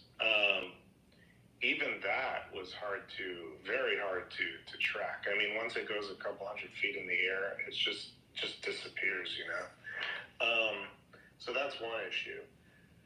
Another thing is, in terms of tracking technology, at least when I took the class, they had a sort of a trailer, and in it was sort of screens, and like on the outside of it, it was purpose-built for tracking drones. And so, but the only drones from, if I remember correctly, that they could track are ones that give off information, tracking information. So it like has some sort of signal and it gives off that information. Now, I'm not saying that the federal government doesn't have better tracking technology, but that was sort of like if you were, like I wonder, they've talked about like, I think the Secret Service has talked about tracking technology, like drone tracking technology, like how come they didn't have it at Trump's, you know, Pennsylvania where he got shot or things like that. But I don't know if they were talking about some counter drone technology, which is different. So there's detection, and then there's counter, meaning that you could get it, shoot it down, so to speak, knock it out of the sky. But you know, we didn't learn any counter drone stuff. My understanding with the shooting down, my understanding was it's like a little kind of like a ray gun that's on the ground that they aim at the drone, and somehow it like messes up the frequency, and the drone goes into safe mode to land. Yeah, I just watched a video interview with it's the Sean Ryan show on YouTube, and he had a guy named Joe Lonsdale on there, and this guy owns a company that he's like a big silicon, like a big tech guy, and he has a company that shoots like some kind of electro ray, basically energy, or some sort of, like you're saying, and it like an EMP but directed. Something like that, and then it was really cool listening to him, but he was saying, yeah, so it's totally possible to do.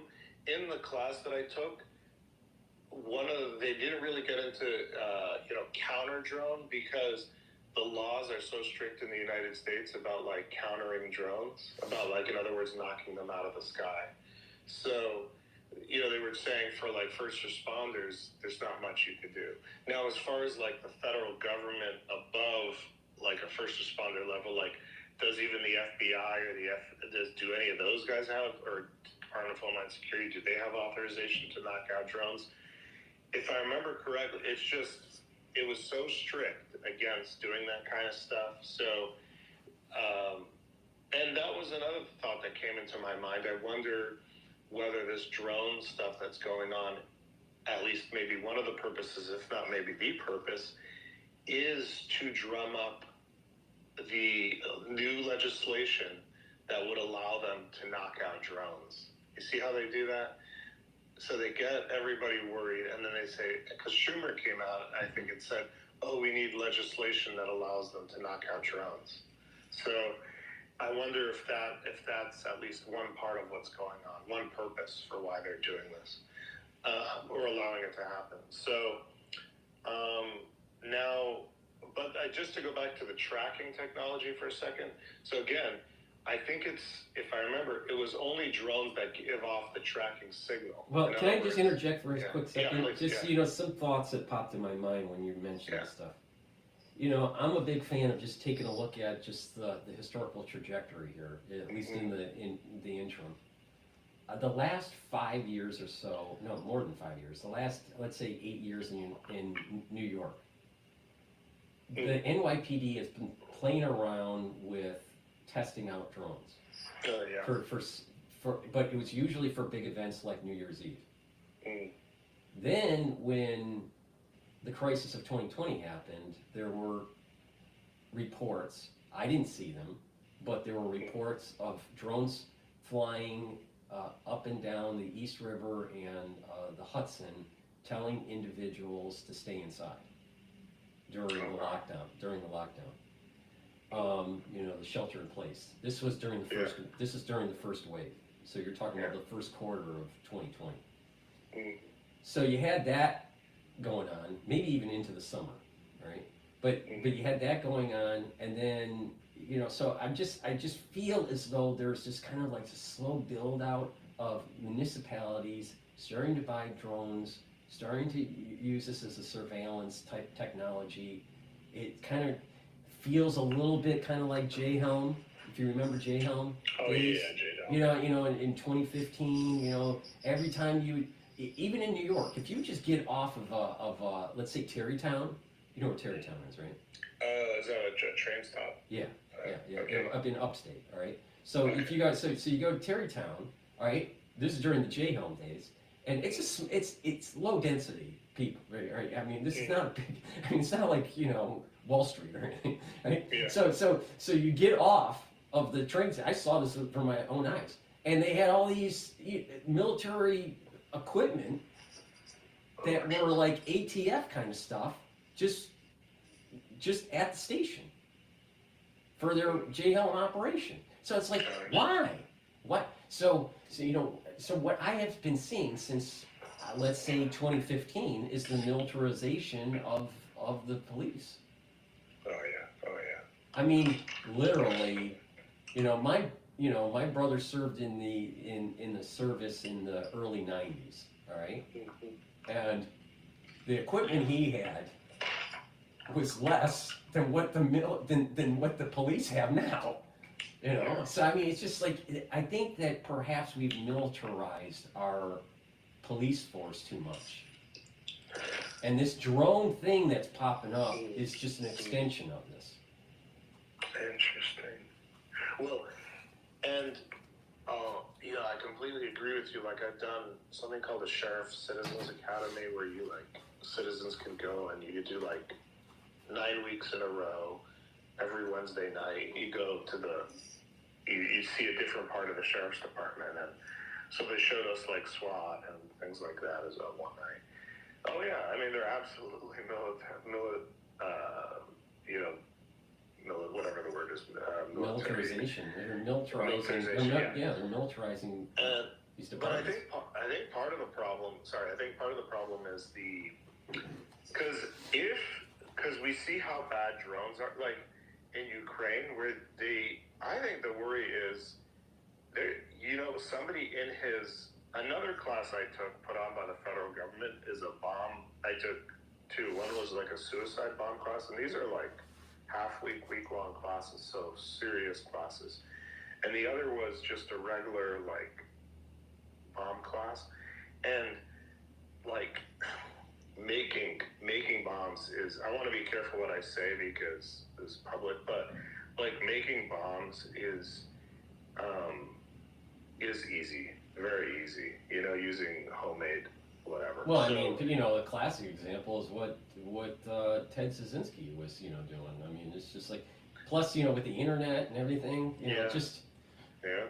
And, I'll tell you what, if someone is a hobbyist, with 3D printing and all this, and, a little bit of just firework type stuff, Can you imagine, literally, you can have a 16-year-old kid that has Radio Shack. I don't even know if Radio Shack is still alive, but some sort of Radio Shack, drone that they purchased at the store, and they just put a bunch of bottle rockets on it, and just zooming around the town, and just and they have buddies that also have drones that have bottle rockets, and you try to shoot them out of the sky, like your own little Star Wars.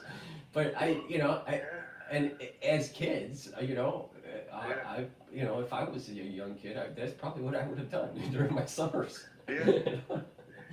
Well, have you ever seen those? I think they call them FPV drones in person. They're so fast. They're these little racer drones. No, so I haven't seen them. No, I really don't. Yeah. No, I haven't. But they put these, I think, goggles on. Yeah. And so they're I think they're called first-person view drones. So they put these sort of goggles on, and they're sort of flying it through the goggles. And I think they have hand controls, but they're watching it as if it's kind of virtual through the goggles. Mm-hmm. And I think that might be what they're using in Ukraine. And the danger is, part of the bomb class was they exploded tons of bombs, various bombs, to show, how powerful stuff is. It's crazy. And they were, the stuff in Oklahoma City, the Oklahoma City bombing, the stuff, they exploded like that. One of the lessons I learned from this class, meaning just that I personally took away from it, was if there's ever a bomb, if they're clearing an area for a bomb, I'm getting the hell out of there as quickly as possible. Because they did even very small amounts, just small amounts. Let me give you an example, how small it would have been, smaller, those little, when you're cooking food, not cooking, but keeping food warm outside, those, they light them under the metal trays, and then it's this red kind of fire, so small little, a bigger than twice the size of a tuna can, okay? That amount of the stuff that they had in Oklahoma City, like that small amount was so extremely powerful, so scary, so like dangerous. Mm-hmm. So you take something like, you know, and that's how they're, so you take, my concern is if you look out at the future, what's going to happen? What's going to happen is you're going to have all these drones are going to be ubiquitous. So you're going to have all these drones in the United States.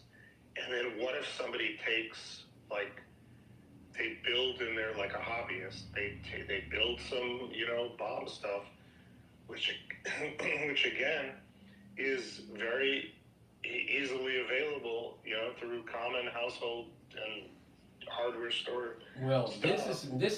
I think this is what's going to happen. I think that over time there's going to be more people at the home level using drones. There's also going to be more of a commercial use of drones because of Amazon and, you know, they want to deliver by drones, and you have the police using drones. So there's going to be more of a commercial and safety use of drones on top of the military component of it. You know, living in New York, you know, you see the Coast Guard, you know, flying around all the time, and you know, and they're also, you know, in their boats and everything. So you have, you know, you're seeing military watercraft or aircraft regularly in New York, right? On top of the police, you know, doing their own surveillance. So just extend that. You're going to see military use and police use of drones more often. Now, when something happens where there is some sort of terrorist thing that takes place, then what's going to happen is that people are going to be fearful. There's going to be some sort of Patriot Act that's created that forces individuals where they can't use their home drones as easily, maybe at all. And it's now, the airspace is no longer free for the public, but only for commercial use. And so there's so many regulations by FAA that just prevents, I mean, think about back in the, you know, the days of, what was the famous air flyer during World War II? What was his name? Lindenberg. So Lindenberg, you know, during those times, during the early days of air flight, you could basically just fly anywhere. There was no regulation. You know, you just, you know, you communicated, you know, maybe through telegraph, you know, or whatever, you know, that you were going to land in, you know, some sort of podunk area in you know, somewhere in the States, and Lindenberg would just, you know, land, and there would be all this fanfare, and he just lands in a cornfield or whatever.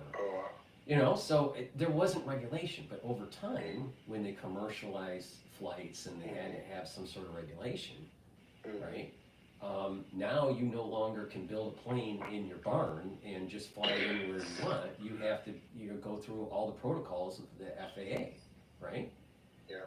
So same thing's going to happen with drones. Absolutely. You know, so there's, you know, so FAA is going to just clamp down and put so much regulation on it that Johnny, the little kid, isn't going to be able to fly his drone other than maybe 50 feet in the air. And, you know, and then, you know, it's all commercial space. You know, we're living in a very important time where you look up into the sky and it's relatively clear, right? Relatively clear, right? Yes, there's chemtrails, yes, there's drones, yes, there's planes, but it's relatively clear. But if you look at what Lucas was trying to convey in Star Wars, we're going to see lanes of drones, lanes of transportation in the sky that's very similar to lanes that we have for cars. Yes. And it's going to be 150 feet up above, or, you know, 200 or 300 feet above. But there's going to be, just imagine Manhattan, you know, and you have all these cars, right? But imagine you have 1 or 2 levels above that are for drones flying, you know, back and forth. Now, people that live in Manhattan would complain, well, you can have a drone looking into your house. You know, and you have surveillance and all this stuff that you know, you prefer not to have. But the society is moving towards and an environment where you look up into the sky in high density areas and you're going to see nothing but drones flying around, buzzing around.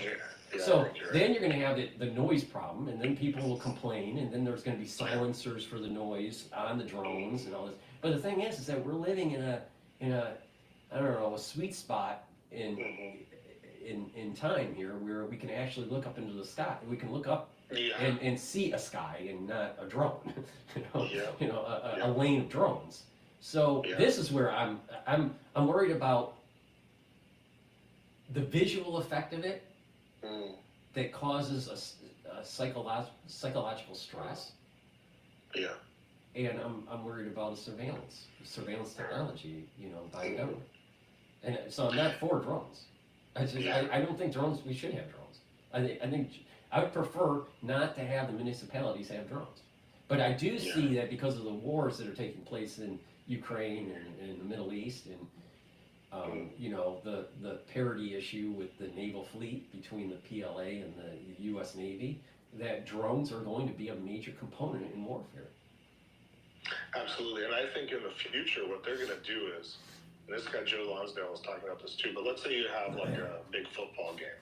So what they'll do is they'll, like the future of drones will probably be, one is they'll have a no-fly zone, which they probably already have now, around certain areas.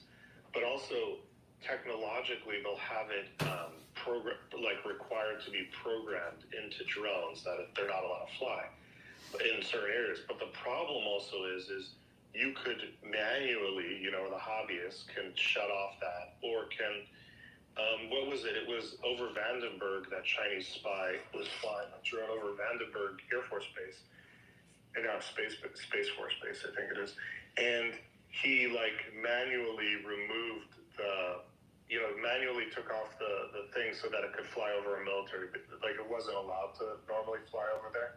So that's one problem. Another problem is they were talking about, the problem with drones is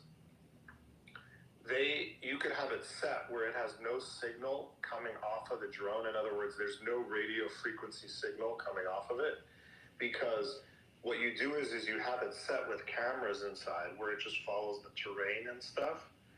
And then so it's autonomous? Yeah. So let's say you say, okay, I want it to hit that tank, whatever. So all it does is, or you want it to hit this building. Well, you just set it up, let's say in Google Maps or whatever, and then it just, so that's another issue with tracking is, what if it's not giving off any frequency? Because it's just literally following the terrain map. Mm-hmm. Well, I think that you're bringing up something that's important here is that we're moving towards the realm rapidly into some sort of drone stealth. Yeah. And so Joe Lonsdale was saying, even in the future, they're going to have maybe his technology where you're able to shoot this cone of EMP. And so at every football game, I think he was saying, you're going to have at these big gatherings, you'll have this device and it'll be able to shoot out drones from the sky, and many at a time, And so I think that's also part of the future. And so to what you were saying, I think what they're going to do is they're going to put a whole bunch of controls on an individual drone flyer. Number one, internally it'll be programmed it can't go certain places, and then it'll be illegal for you to shut that off. And I think even currently you have to, if you're a drone flyer, there's laws about drone flying. You have to have a license. It's called Part 105. But currently your drone has to give off a signal of who's flying it. It has to give off some signal. And if your drone doesn't have a signal, then your device that you're controlling it has to have a signal. I think it also has to be a line of sight, and you need to get special permission from the FAA to fly not line of sight where you're not seeing your drone.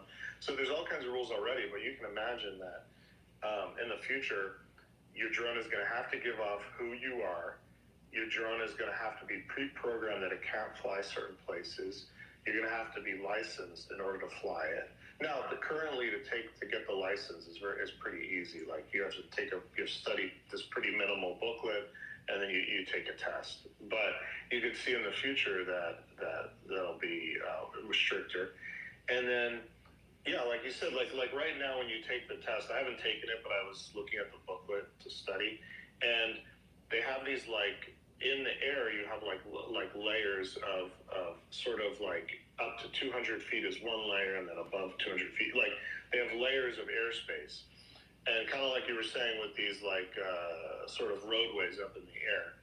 And so I think in the future, yeah, you're going to have probably controls of literally within the mechanism itself that'll limit you to how high you can fly or where you can fly, and then illegally, and maybe police will be, you know, in the future will be have the legal ability to, like, you know, give you a fine or even, you know, arrest you for doing certain things. But yeah, and then lastly, so the concern is the future, you have these drones, let's say it doesn't give off any emitting technology, like it doesn't let people know who's controlling it. It's like you said, even like hard to visually see, or, you know, through some kind of radar, it's even, you know, stealth sort of thing.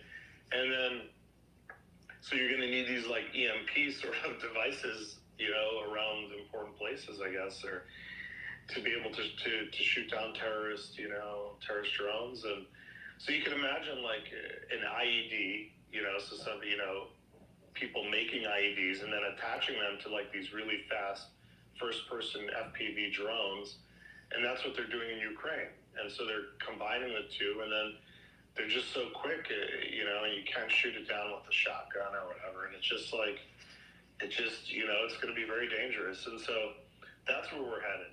Yeah. Well, you know, it's, you know, when you look at this from a 50,000-foot philosophical level, it's just it's the civil liberties of an individual.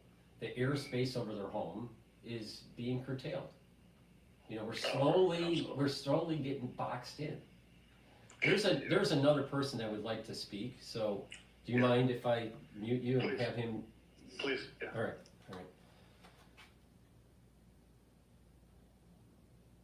Let's see here. Hello. You're on the show here. Hey, Paul. Hi. A question on this whole thing.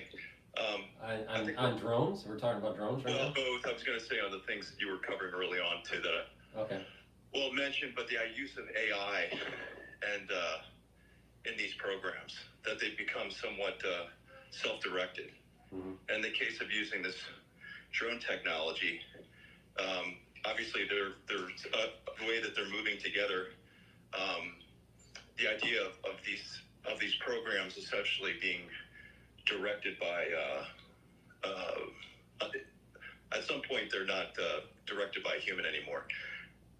I mean, even these mad situations, they run through these simulations, and they're using AI to run future predictions of how something, a cause and effect analysis, and then they rerun the analysis, and there's sort of almost like this. Do you see like the AI causing a problem where it's misreading a cause and effect, and then leads us to a bad choice? And that seems like the world right now is teed up for a false flag, in which the simulations are already set up in such a way as to how to react to that. I'm a simpleton, all right? I'm Gen X, right? And I remember War Games, the movie, back in the 80s. And I'll tell you, what was the main theme of War Games? And it was basically, you need humans making decisions and not computers making decisions.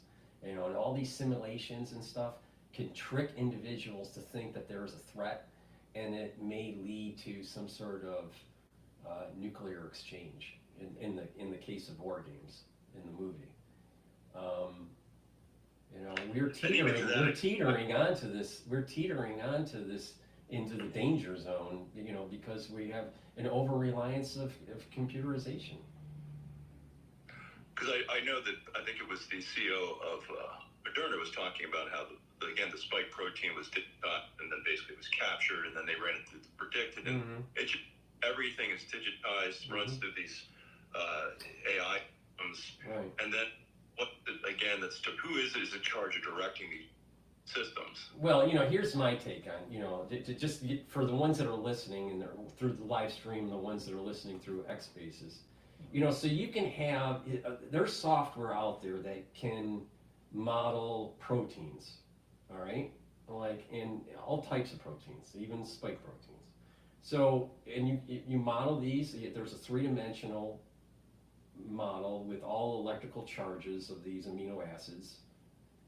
And there's software that actually can do docking forces on other proteins or receptors. So you can do pull and docking tests. And you can have an AI run changes in the protein sequence. So the amino acids change in such a way where the charges change on the protein. And you just keep on doing a docking and pull test until you get higher affinity, right?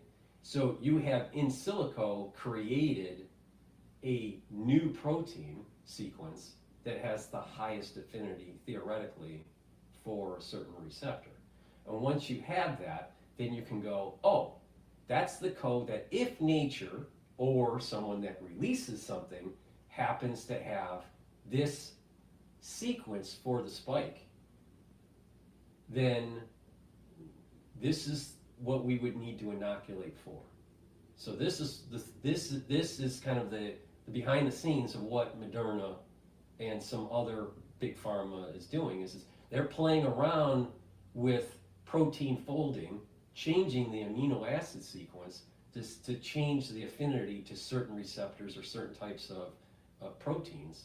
And therefore, once they know the sequence in silico, they decide, okay, build an inoculation for that, and then test it by actually making the mutation in real life, and then testing to see if it all works. So, okay, so that's just the background information on it. Oh, did I lose you? Did I lose you? You're back. Yeah, I have the other question I had regarding this, obviously movement towards AI kind of being everywhere. Palantir, this, what we were talking about earlier is the surveillance state. Mm-hmm. And they probably, again, already have had the tools. I think we've seen with this, I thought the recent one with Pegasus might have been found in some of the phone hacking and so forth, some of these governments in the phone hacking. Like, all of this seems to be coming to light. But my question is, like, some of these issues, and I think the one listener was asking the question regarding, the pandemic issues, is how you almost have an educated class, a person like yourself has dug deep into these issues that we rely on for the solutions because it's so complex at this point in time. And you really don't have time to get a Ph.D. Well, yeah, here's the strange thing about AI, all right? There's positive aspects to AI and there's negative aspects to AI. And AI can be used as a democratization of information. And if one has some basic knowledge, and unfortunately, I don't think enough Americans have the basic knowledge they need. But if someone has the basic knowledge of a particular subject, they can go pretty deep in if they are willing to put the time, read up, and also use the AI to steer them in the right direction. And what's happening even in medicine now is that artificial intelligence is getting to the point where they can diagnose a patient if it has the lab results and the physical exam results, or the CT, or the EKG. The AI can read it faster and usually more accurate than a human physician. So we're at the cusp of something big, where if you want to learn something and you are willing to change your paradigm of thought, then you can use AI to learn anything. So what is the big takeaway through, let's say, a PhD program? It's not the knowledge of that particular discipline that makes someone a PhD or whatever. It's the method of knowledge. It's the method of obtaining the knowledge. And that is having some sort of lit review, coming up with some sort of hypothesis and willing to test those hypotheses. All right? That's the benefit of a PhD. It's not the individual knowledge that's built into it. It's the method of gaining the knowledge that's important. So with AI, it has sped up the lit review. You can summarize hundreds of articles in a very short amount of time. Back in the day when I was getting a PhD, you had to read the article, right? But you can summarize the article and create a bubble map of information quickly that leads to further discovery. So I think AI has led, if someone uses the AI correctly, you can obtain knowledge very fast. But one would have to be willing to change their paradigm. Now, there's the problem that I've noticed, and I think this kind of dovetails into the first conversation during this X space that I had that was a little problematic, I guess. But the thing is that people in the United States have a tendency to be one-sided with their thought. They don't want to change their paradigm. You know, a classic example is the pro-vax movement and the anti-vax movement. All right. You know what? The reality is there's something in the middle. That's the reality. All right. Either side doesn't want to hear that. Big Pharma doesn't want to hear it because that means you're taking away dollars from them. And the anti-vax movement doesn't want to hear it because they think that everything that's an inoculation is going to cause, some sort of, mass carnage for everybody, which is totally untrue. I mean, when I was a kid, I knew someone that had polio. You know why he got polio? Because he didn't have a vaccine, all right? And he was crippled for life. So, and this was in junior high school, But the thing is the reality is if one is willing to change their paradigm and willing to put in the effort, they can use AI and gain a lot of knowledge. So there is a democratization of knowledge, but one has to have some basic skills, right? And unfortunately, a lot of Americans, I don't feel, have that basic scientific knowledge. But people don't have to just depend on PhDs anymore. I think that was true before ChatGPT-4. But it'll be interesting how this all emerges, because I think the whole idea here is what's the truth? How do you get to real knowledge and build up on that, and go forward? So. And Paul, let me just take the one issue that was brought up about the SV40 promoter, for instance. It seems to me that particular issue, which has been brought up, being classic emanation, there would be this debate among the professionals in that field, and the truth would emerge from it as to whether or not. All right. So right. So let's dive that into it. All right. The thing here's the problem. Does SV40 came up with cancer research? They were finding, they were saying, this thing seems to be popping up, in certain types of tumors. It wasn't in every tumor, but in the early days of cancer research, it did pop up. So there was this kind of thought that maybe pathogens cause cancer. Well, for certain types of cancers, that's true. In other types, that's not true. HPV is another one. The idea here is that when someone says SV40, it's a plasmid. SV40 plasmid is using an SV40 promoter region to code to code something. Now, if it's the SV40 pathogen, then it's going to code for the virus. But if it's some sort of genetically engineered code within the plasmid, it's going to code that genetically engineered sequence. And that's what's going on in biotech. There's tons. There's hundreds of different types of plasmids and different promoters and guess what? Where are these plasmids coming from? They're coming from the bacterial and viral world. And they're modified in such a way to be able to manipulate things in the laboratory. So when someone says, well, SV40 plasmid as a pathogen can cause certain types of cancers, that doesn't mean that all SV40 plasmids cause cancer. Because there's modifications in the laboratory and manipulations of these SV40s that will that don't have the pathogenic code in it, but it has some other genetic code for some sort of biotech manipulation in the laboratory. Now, some of that manipulation could cause cancer, some of it may not. So it's about nuance. I think the point here is it's about nuance. I'm not sure why I keep on losing you here as a speaker.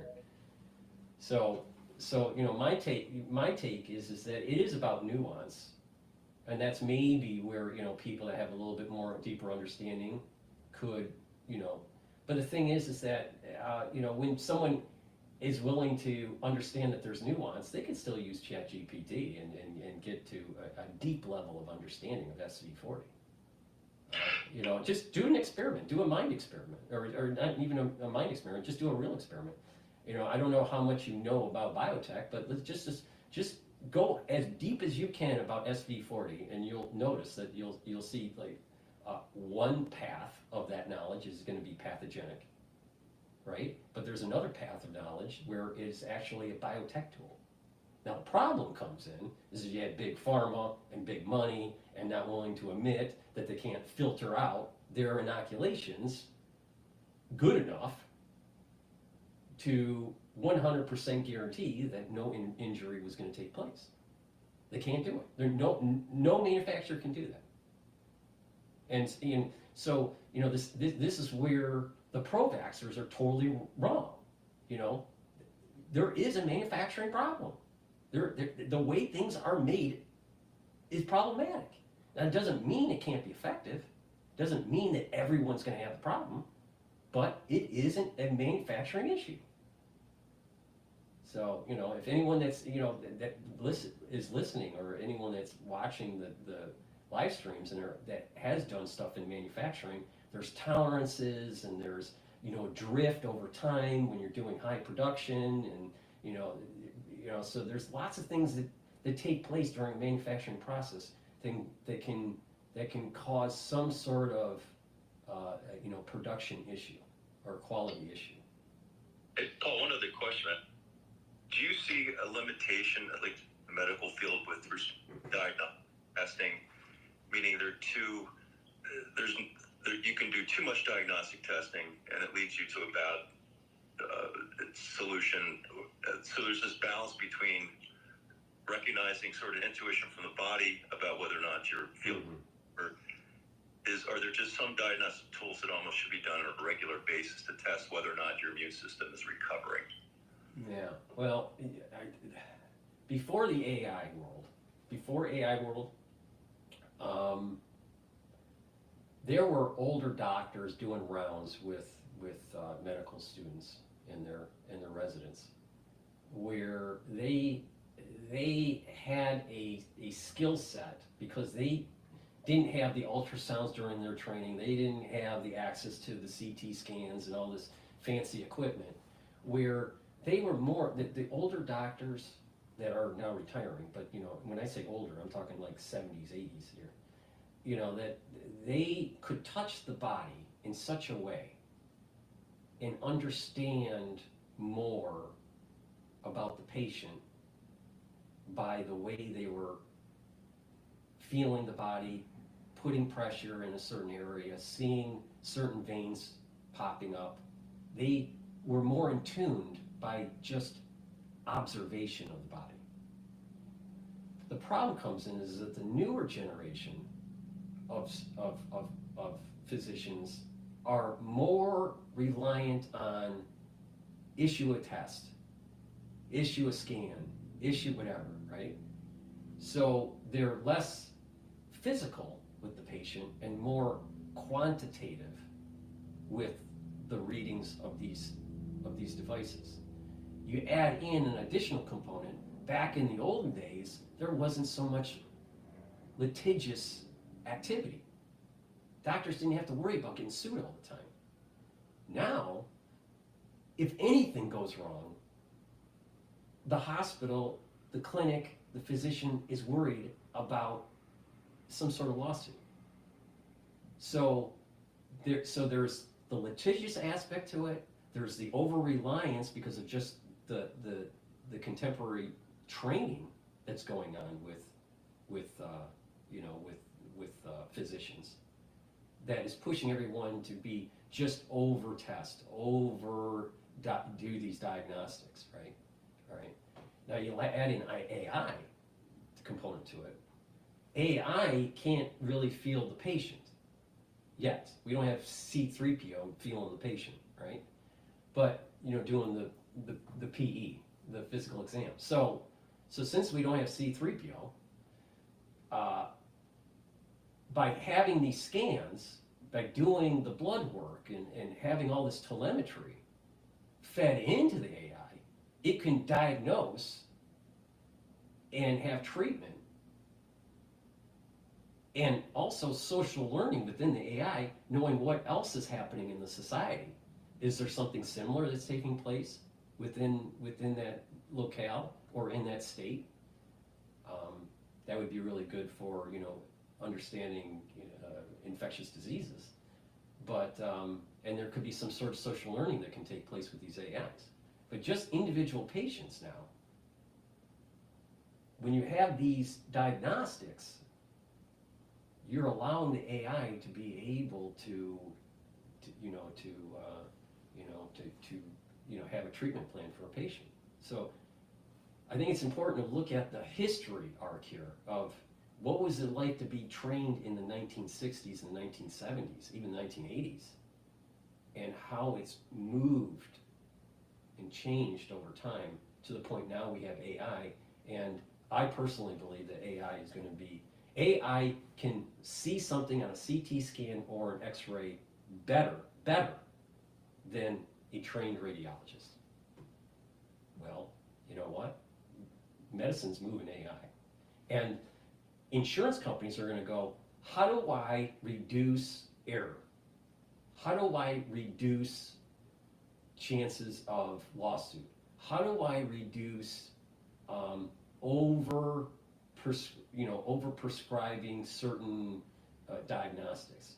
And the insurance companies are going to say you have to implement the AI into your clinic or into your hospital, or you're not going to get the same payout, for coding. So physician codes, that's how the paymaster is the insurance company. So the physician can only do certain things that they'll get paid for. So, or that's how it's supposed to work, right? So they code a certain way. Well, the insurance companies can say, we're going to reduce your payout to the physician. The insurance company is going to reduce their payout to the physician unless they implement an AI system that will help to reduce costs for the insurance company. So there's going to be a slow control of the insurance companies with healthcare. And you have private equity firms that are tied to the insurance companies and also tied to the clinics. So there's going to be a merger of it. There's going to be in the future here, in the near future, there's going to be a merger of insurance companies and clinics and hospitals, and it's going to be driven by AI over time. And so it's going to be pushing out the traditional physician. And what will happen is that until R2D2 or C3PO is developed, it's going to be moving more and more towards physician assistant and more towards nurse practitioner that's actually doing the PE and prescribing the diagnostics, and then you won't need as many physicians. But this is moving. I think the whole healthcare industry is moving towards AI. and it's going to radically change it, and it's probably going to be for the better.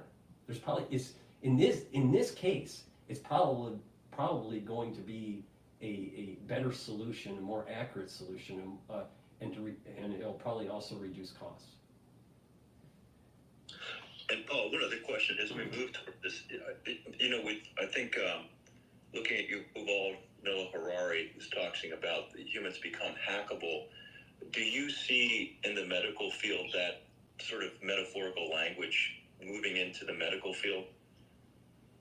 When you say hackable, you mean hackable in terms of if we were integrated in like a board kind of thing on Star Trek? I'm thinking along the lines of like using these mRNA to send it into the cells to make the proteins. It seems that there's more and more of this computer science, say, moving into the medical field and the use of AI. And you've seen, I think, with James Bond movies, I think Project Hercules, where they have these nanobots in the body that recognize some type of pathogen, and then they, of course, my point is, it seems to me that they push towards transhumanism, and it seems like the tech, the big tech that we see now, that are sort of really dominating the political scene right now, the billionaire class, they may be pushing us in that direction when have we really truly understood where this is going to go?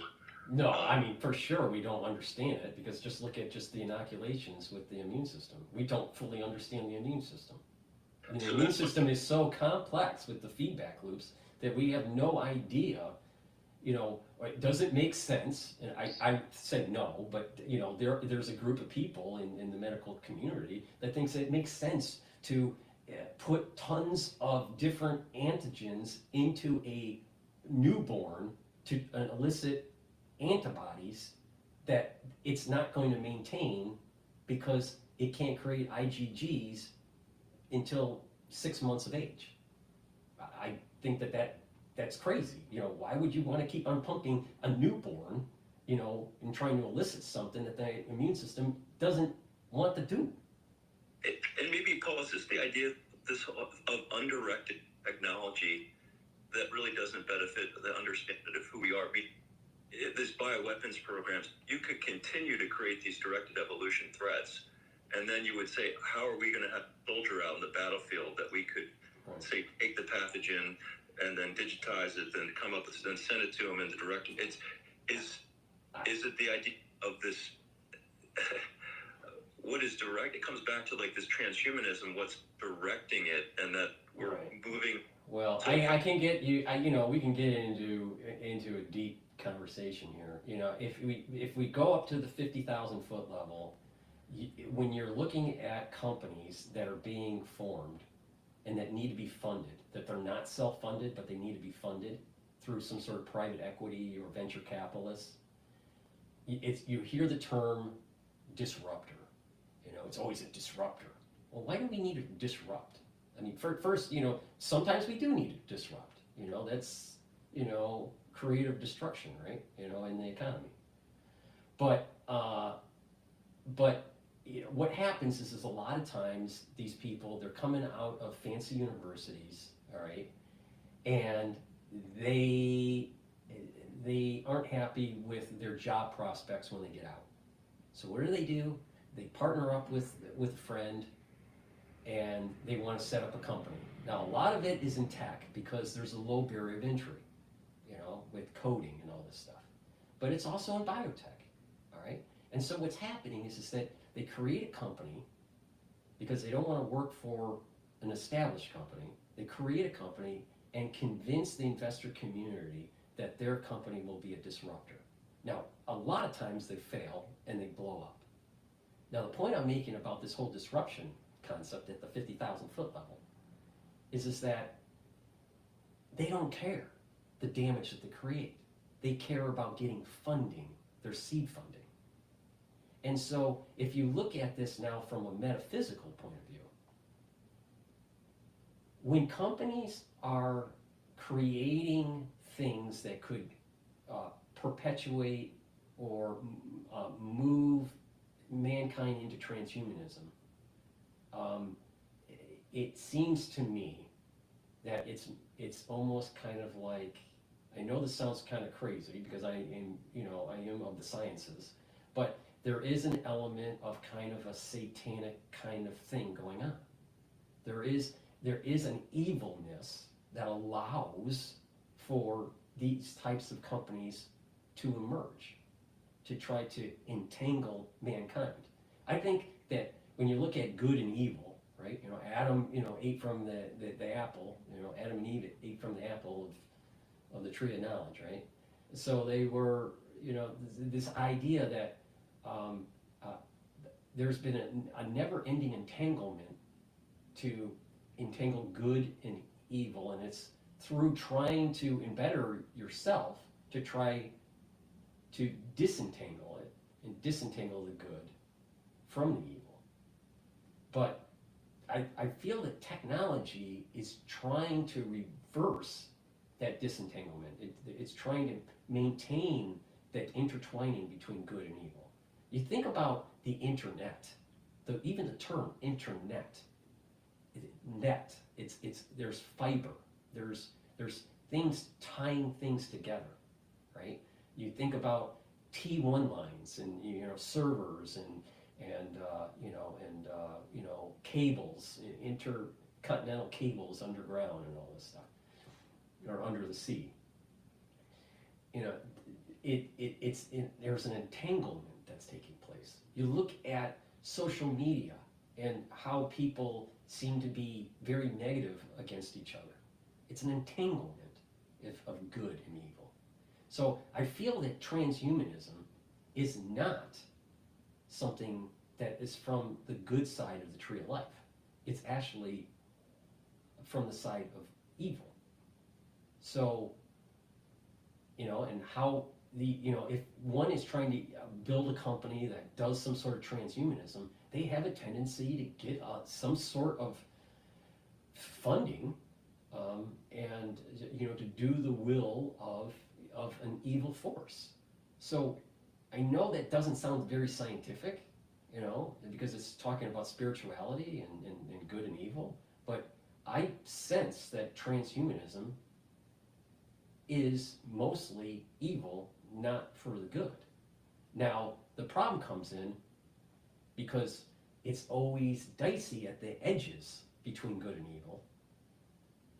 What if someone is quadriplegic, all right, and there's technology that, let's say Neuralink, it can use to help them walk, right? Well, that's using a technology for good, getting someone to be able to walk. But that same technology can be used for hooking people up to the Borg, right? So, we can't be, I think this is how the devil works, is that he plays, by the margins. And so it's easy to kind of open up the door.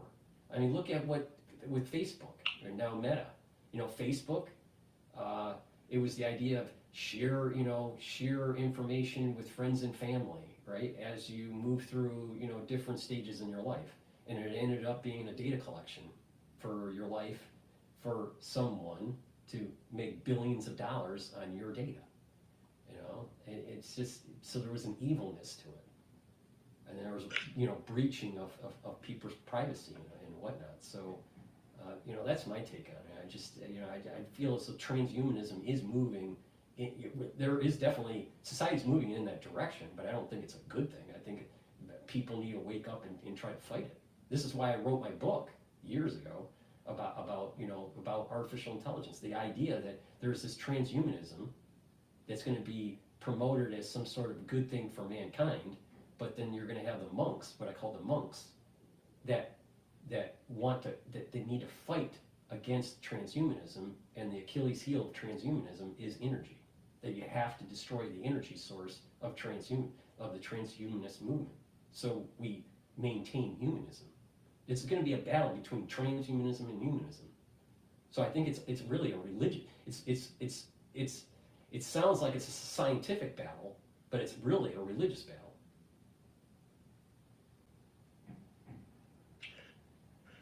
And then, Paul, how close do you guys see to this movement towards immortality? Do you see a pathway forward? Meaning, all these things seem to be happening simultaneously. I did a video of Elon, yeah. Come the picture here. You're breaking up a little bit. And all of these technology. How about now? All right, it's a little bit better. So if you can restate the question. Oh, my question was going to be, do you see the probability of immortality? And I just think that's stepping into the equation of this, I want to call it like a breakaway civilization. Right. That I can see in the Ivy League towers and these whatever in these committees that they meet, and they're saying there's probably too many people. We're going to have access to this unbelievable technology. And the question is humanity prepared, and should everyone be allowed access to all these technologies? And I can see those being debates. And so one of the things that I see is this idea of immortality. Once you start really playing around with these codes, how is it possible But first we have to really question the premise. Why do we assume that immortality will be through science? Why perhaps immortality may not be through science? I mean, it's assumed that immortality will be presented through science, but according to the scholars, the biblical scholars, once Adam was thrown out of the garden, there was because of the entanglement of good and evil, there was disease. Disease starts, all right, and that each subsequent generation was not able to live as long, up to the point where we're at today, where the average person lives about 80 years. Now it is going up. It's the life expectancy is going up, right, because of better hygiene, better nutrition, and all this stuff, and better medical care and scanning of certain types of diseases, right? But it's not to the 150 years of age or 300 years of age. I mean, if what is stated is true in the biblical texts, you're talking about people that were living 450 years. All right. Well, that's a pretty long time. I mean, or 1,000 years. This idea that perhaps that maybe it's not really the science that does it. It's some sort of spiritual awakening that allows for us to become more immortal or live longer lives. I don't know if we'll ever be immortal, but we may live to 1,000 years, which may seem like immortality. But I think questioning the premise that it has to be through science, I'm not so sure about that. It may be not through science, it may be through spirituality, or maybe a coupling of spirituality and science. Maybe it's the use of science in a good way versus in a bad way that leads to this immortality aspect. But a lot has been discovered in anti-aging and longevity research, where people that are 60 years old, when they sequence their code and look at the methylization of their DNA, they are a 30-year-old. All right. Now, I haven't done a methylization test. I suspect that I am one of these types of people because of all the antioxidants that I've taken since I was 16. I don't know. There's two ways to test age of a person and its tissues. Because when you age, it's not just your chronological age, and it's really not just your biological age, right? It's the age of different tissues. So you could be 60 years old in your brain, but actually be a 30-year-old for your heart. So different tissues will age differently at different stages, depending on your genetics and your environment and luck, all right? So if you test all these different tissues and you look at the telomere length of the cells and you look at the methylization of the tissues, you can get a relative biological age of the tissue. And what is happening with people that are into this whole anti-aging longevity crowd, right? Because of diet, exercise, and supplementation, they're slowing down the methylization rate of their DNA. So You don't have to be a transhumanist to do that. I mean, I'm not plugged into the Borg. But the thing is that there's a certain protocol, and maybe AI, through telemetry of your body, can fine-tune it for just you, an anti-aging protocol, like precision medicine. Precision medicine is going to be a big thing, especially when it's coupled with AI. So the point I'm making here is that you don't really need all this fancy transhumanist type stuff, right? It may actually be as simple as, how do you slow down the methylation clock of the DNA? And if you do that, you're getting closer and closer, generation after generation, to the aging of Noah or of Adam. Something happened in prior generations where the DNA was damaged in such a way because of the entanglement of good and evil that led to us not living as long lives as they used to live, assuming what is written is true. Now, if we assume that what was written is true, then there must be a way through some of the, and we're at the very early stages of this, of understanding it, but we may be seeing the early stages of how to disentangle good and evil at a genetic level to allow us to live longer lives without being part of the Borg. I have a hard time believing that the divine wanted us to be a Borg, to be just controlled by some sort of machine. That seems to be antithetical to biblical principles. So if we don't have some sort of ethics, if we don't have some sort of morality, you're going to have individuals that go, I want to live forever and I need to have the latest Borg technology, and then maybe I'll live forever.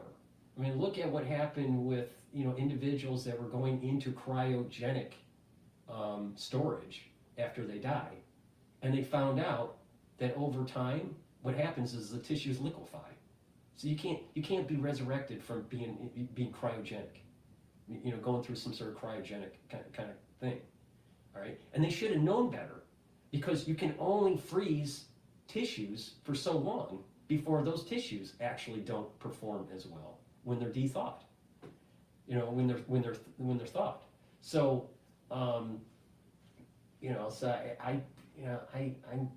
you're going to have a group of people that are immoral or amoral, probably more on the amoral side, that are going to gravitate to transhumanism. And you're going to have a group of people that are moral that are going to be gravitating to humanism. And, it's not, I don't believe that longevity is predicated on transhumanism. I don't believe it. I think that longevity can be, over time, improved generation over generation to the point where there's going to be a generation that lives for 500 years, right? But there's going to be a lot of discovery because of AI. There's a lot of discovery with AI in precision medicine that if you follow the protocol, if you follow a health path for just specifically for you, and you're dedicated to that, instead of dying at age 80, you may live to 150. Now, when you live to 150, there's going to be a compound effect of science that may allow you to leapfrog to another additional extra 50 years or 100 years. We don't know. But the key here is, I think we're at a special moment in time that if you invest in your body, if you invest in your, in your soul too, that you may be lucky enough to benefit from this window of opportunity of life extension without being transhumanist. Now, there may be a group of people that will say, well, my arm isn't working so well, chop it off and put a robot on it, a robot arm on it. Or my eyes aren't working so well, take out my eyes and just use some sort of bionic vision. And oh, by the way, for $5,000 more, maybe I also can see it in in infrared. I don't think that's the way mankind should be going. Where slowly, when you age, you become more and more robotic. That doesn't seem very biblical to me. That doesn't seem very humanistic to me. It seems like the real solution here is that there's got to be a way to allow learn on how the body heals, learn on how that secret sauce to be able to get the body to heal itself. And we're just at the very edge of it. But there's going to be people out there in the world today that will live a long life. But it's because of luck, a little bit of their genetics, but following some sort of health protocol that's fine-tuned for them.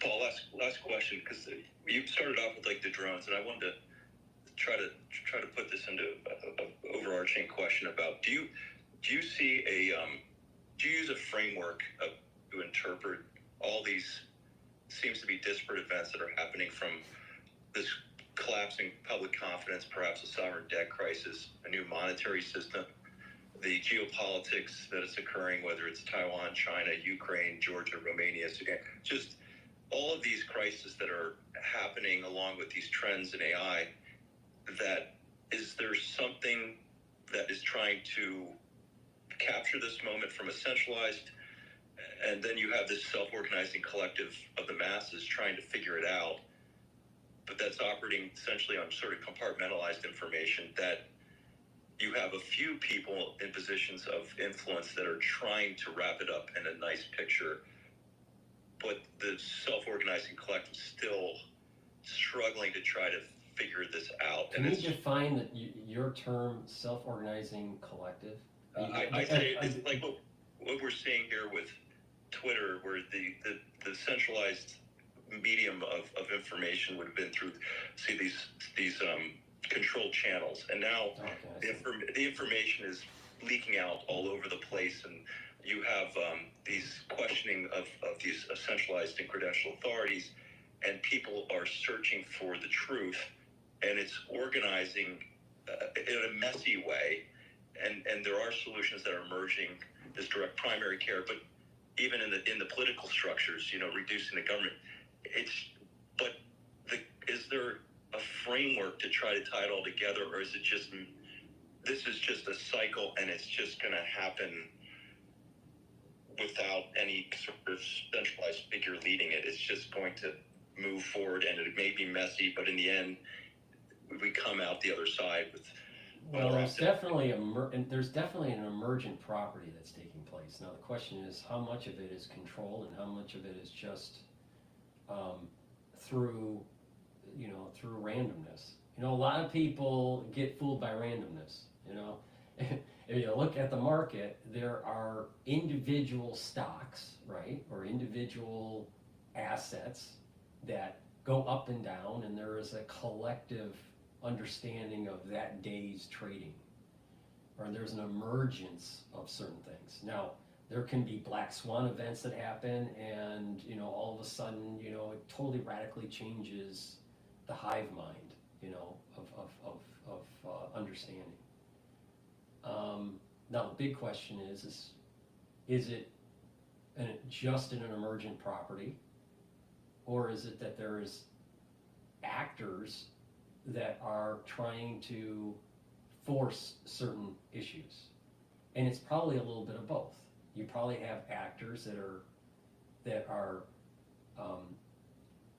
trying to benefit from some sort of an emergent property. They want certain things to happen, and then they benefit through power and or money. But there are feedback loops. Sometimes when they try to do something negative pops up that hurts them. And sometimes when they do something, there's an emergent property that is similar to what they predicted.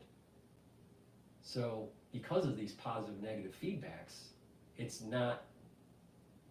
it's hard for people that are trying to control the situation to be able to really have, with high fidelity, a real understanding of what the next time periods will be with their actions, or what they're trying to force upon. So now it gets into the realm again of kind of a spirituality thing. You know, is there a hand of God in things, or is it just randomness? I come from the standpoint that there is a divine thing happening that is leading mankind to a good end. But that does not mean that as we move towards the good end, whatever term you want to use, but that doesn't mean that it's going to be all pie in the sky. It may have bumps along the road. There may be tumultuous events as we move towards that good end. So it's a little, I think it's too that we have a tendency in our mind to try to have cause and effect, and for us to stay sane, it's a psychological mechanism to stay sane, to try to go, okay, I try to explain, mankind is saying to itself, I'm trying to explain events that have a cause, some sort of causal relationship, because it's hard to accept just the randomness of things or some sort of divine hand.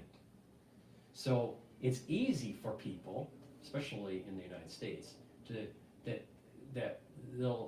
that everything's a conspiracy.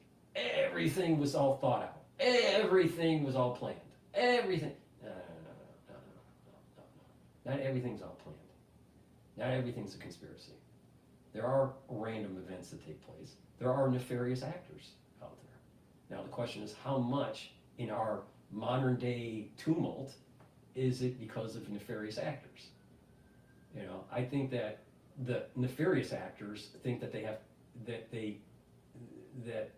have hubris, and they think that they can control more than what they really control, because there's these negative feedback loops that they can't control.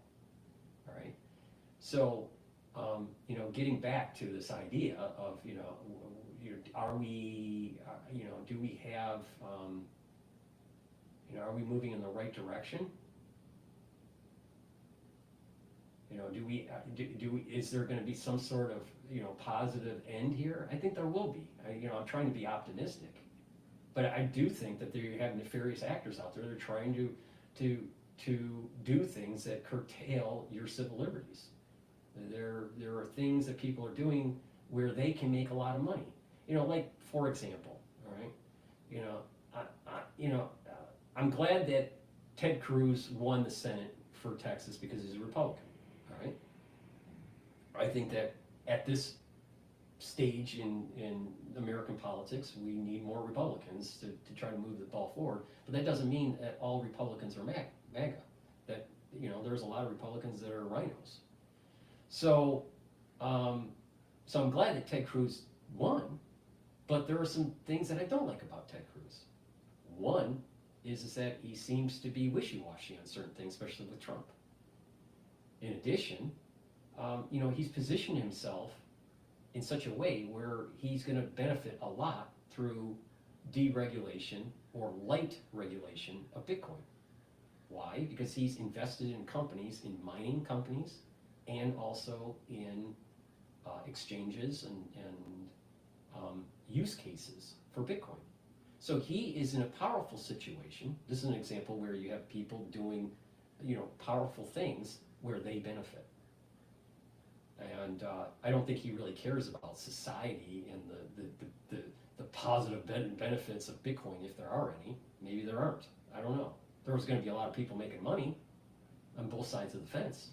But the thing is that Ted Cruz has put himself in a situation where he has power to make money, and it affects other people's lives. So You know, so the point I'm making is that there's different levels of people that have certain buttons in society, either at the legislative buttons or maybe financial buttons. They have certain tech or whatever that can create some sort of group of people that are trying to push society into some sort of direction that benefits them. But again, there are negative feedback loops that may be a natural phenomenon that may be trying to hurt them. Like, for example, Meta, right? Facebook tried to do that metaverse. Metaverse was a total flop. So there was a negative feedback. Zuckerberg thought, well, metaverse is going to be so important. Everyone's going to be plugged into the Borg, and everyone's going to be wearing a virtual reality helmet. And the reality is that, people didn't want to be in the metaverse. They wanted to be in the real verse, not the metaverse.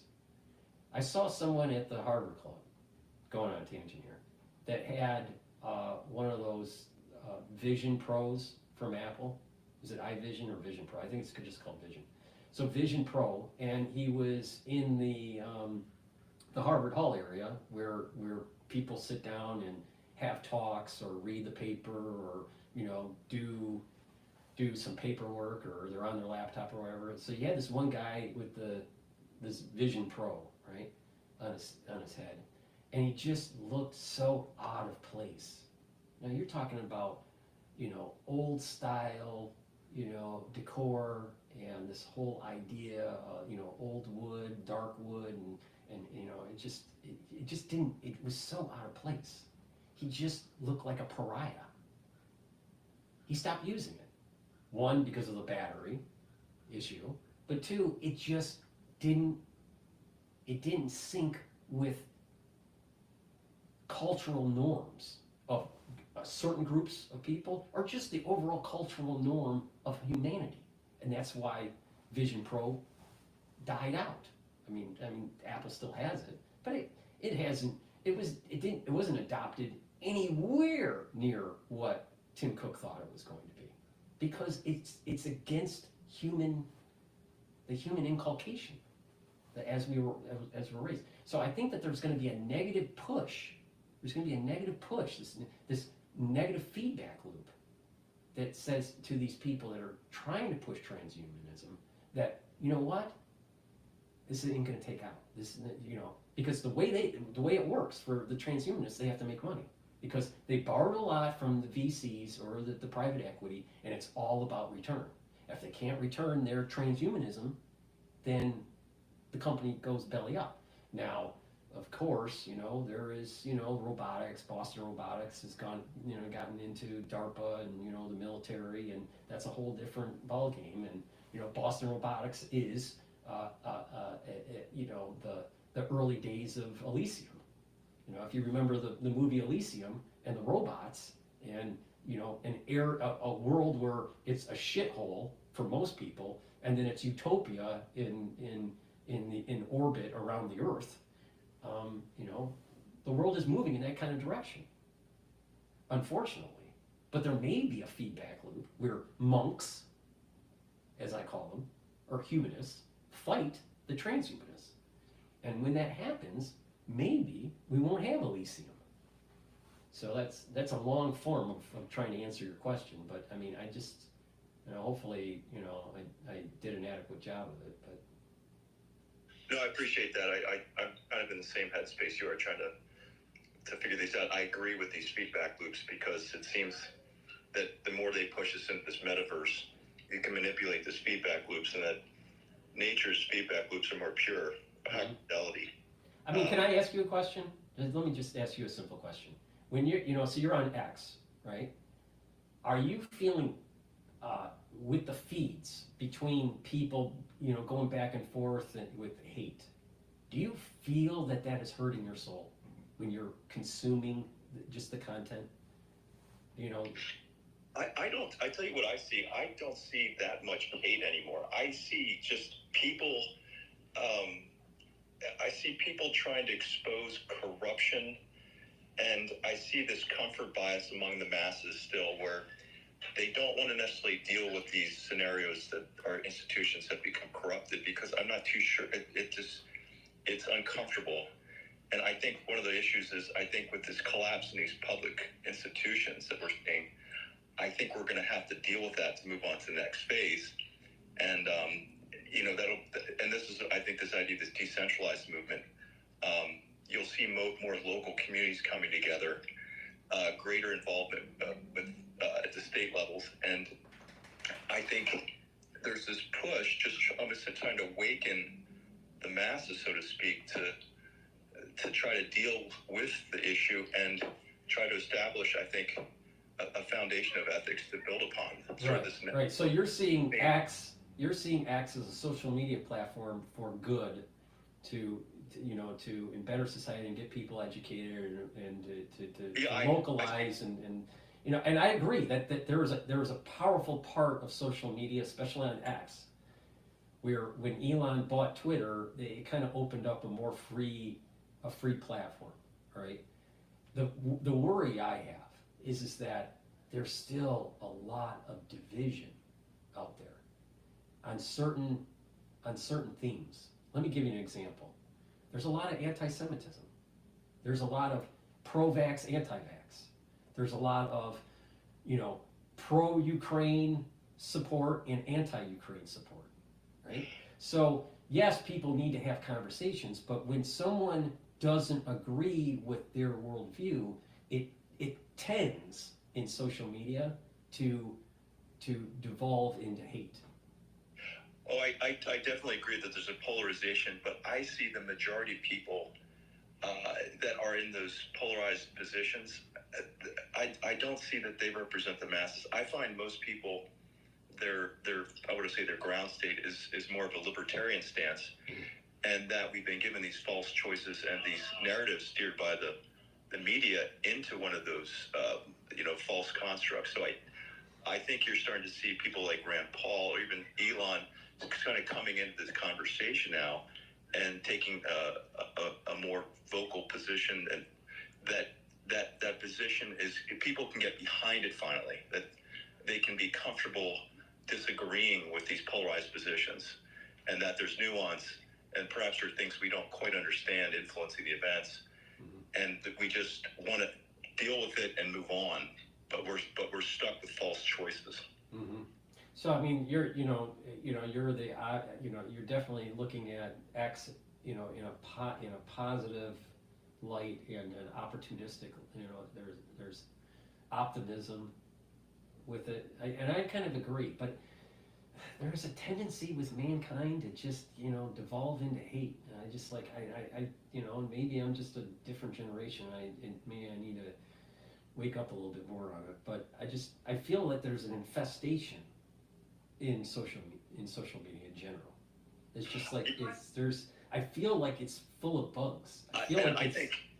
Paul, what I've seen is more, to me, I think it's the constant, I want to say, bombardment from the social media platforms, where I don't necessarily see hate so much as it is just distraction, like constant distractions. You can't really think deeply about the issues. Mm-hmm. And I see it with Hollywood.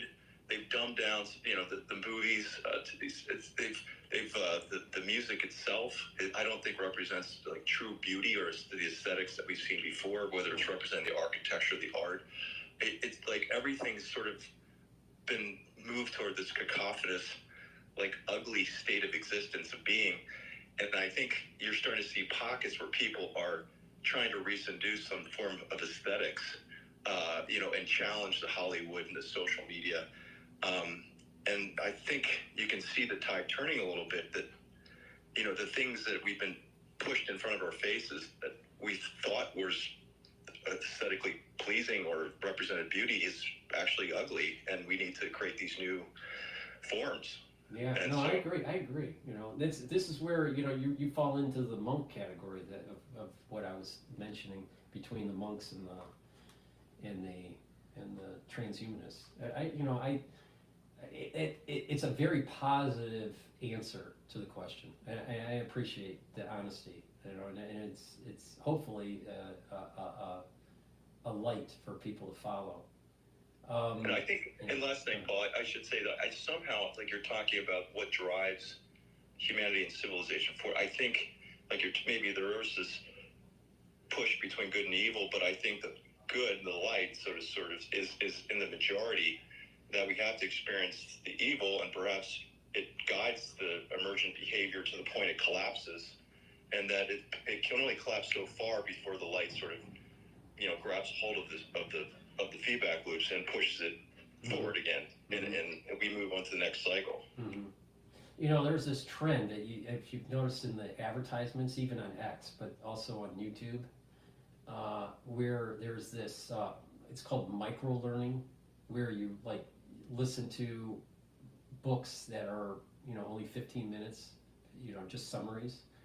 And my take on this, and maybe it's just old man Paul, Gen X, but my take is that if someone is more focused on just the intro or the conclusion or just the brief summary of something, that the attention span of an individual will start to go down. Now, micro learning at, let's say, for 15 minutes of these summaries of these books that they're pushing, is better than, the junk food that through doom scrolling on social media. Yeah, it's better. But the thing is that I'm not so sure that it's the right solution. Yes, you can consume a lot of information, but it is generic. It's at a general level, and sometimes you have to, taking the time to read a book versus getting some sort of summary, in a feed, I think is, problematic. It's problematic for your eye coordination, because you need your eyes to move back and forth. And also the visual change, for distance. So the muscles in the eye are changing when you're reading. There's been research that said that certain light coming off of the screens hurts the actual eye and also your memory. So, I know this is going off on a tangent, but the thing is that there are what popped in my mind when you were talking is that there's this micro learning that's taking place on social media that, may actually be dumbing society. There's certain things that are happening that yes, it could be used as a way to decentralize, get people organized, get people, knowledgeable. Yes, there, maybe at the, tail ends of the distribution, there's hate, but maybe it's not the majority. I'm not sure. It seems to me that it's the majority, but maybe it's just tail end distribution of that. But there's this trend using technology where it's just speed it up, speed it up, speed it up, speed it up, and faster, faster. When you're in a conversation with someone and it's just, if that individual is only of general knowledge, right, then they seem very knowledgeable about a lot of things.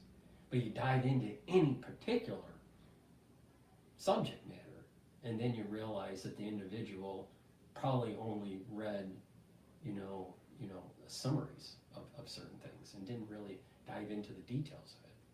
Like in a program like a Ph.D. program, you just dive in very, very deep. But the weird thing about this, and I mentioned this with one of the listeners on a previous talk, you dive into something deep enough, you'll realize that other things are connected to it. So if you're only looking at the surface level of things, then you don't really see the interconnectedness of diving deep into a subject matter. Because if you dive in deep on any particular subject matter, whatever it is, you will get to a lot of other things and deep understanding of other things. But that's my take on it. And this is where social media is like they're moving people towards this. Just be simplistic. Just be general. Time is precious, and you need to just quickly learn something at the surface level. Oh, Paul, and I want to thank you. I have to roll, but thank you for your answers. Yeah, no problem. Thanks for speaking. I do notice you on the on the spaces on previous. So thank you very much. So what I'm going to do is I'm going to plug some products here and then play another video. But this is the whole reason why I'm doing this telemetry, live feed type stuff. The idea is to get interaction with the audience, all right? So the ones that are watching on YouTube, you can listen and do a call-in through Spaces on my channel and, and interact. It's all about interaction, right? But also, as we're talking, news breaks. Some news is somewhat benign, and other news is pretty big news, right? Right now, to my understanding, there's not a big news day here, but just like, for example, the market recap. The S&P 500 is at 5,952. The VIX is at 17. Euro USD is trading at 1.039. Bitcoin is trading at 22.77 for BITO ETF. USD yen is at 157.15, and oil is at $69 a barrel, about $69.10. So things are happening as we're talking, right? But the idea is that we have an interaction. That's why I built this out. To help support my work, you can purchase products on my store, the-studio-reykjavik.com, and some of those products are C60. C60 is avocado. It's in avocado oil. You could get it in MCT coconut oil or in extra virgin olive oil. You can get it in a 4 ounce, a 2 ounce, a 4 ounce, or an 8 ounce configuration. And when you take this, it'll soak up free radicals. By soaking up free radicals, you're not having the damage to the cell, you're reducing the stress of the cell, and you're improving the mitochondria of the cell, so you have more ATP, so it improves the immune system. Now, I had someone that, chimed in, asked some questions, and was saying, like, through the crisis in 2020, what does one do? I've been saying it on almost every show. You got to neutralize pathogens, reduce reactive oxygen species, and you need to bring down inflammation. A very basic way to do that is structural nanosilver, the C60 to soak up free radicals, and the turmeric and the ashwagandha to lower inflammation. All right, that's the 3 pillars. Now, if you want to boost that up, then you can take a look at the anti-Fauci stuff, the anti-Fauci beginner's box, or the anti-Fauci advanced box, or even the deluxe box, and you get more supplements on top of that. All right, but the whole idea is that by healing the immune system, by calming down the immune system, you're going to improve your health. You're going to slow down aging. You're going to have longevity. You're going to have more vitality, and your endocrine system is going to be better. And by having a better endocrine system, different systems in your body working better, you're going to perform better. You're going to be healthier. All right, in general, right? So C60 is a great way to soak up free radicals. So go to my store, the-studio-reykjavik.com. This is very potent. Take a teaspoon a day. Take it every day, and you'll notice that your energy levels are going to go up. The tissues in your cells are going to be better. They're going to have less stress, and by reducing that stress because of free radicals, you're going to also improve your endocrine and your immune system. So go to my store, the-studio-reykjavik.com, and get the C60. Now, at times, over time on my shows, I have explained many ways to improve your health. All right. So when someone says, I don't know what to take, I say it every day. Every day. All you got to do is go to my website, and just look, and it'll tell you what to do. You know, there's a reason why I say anti-Fauci. Don't you think? Don't you think there's just a, you know, it should tell you something? We're working in a world where there's a lots of censorship. So you have to walk on eggs so a channel doesn't get blown up. Because if my channels blow up, how do I reach out to my audience? So you have to be careful, right? So just pay attention to what I have to say. Follow the protocol and you'll be okay. Neutralize pathogens, lower free radicals by soaking them up, and bringing down inflammation is the core. Those are the three principles. Those are the pillars. And then you can build on top of it, all right? And the more that you use, the more you stack, the better off you're going to be.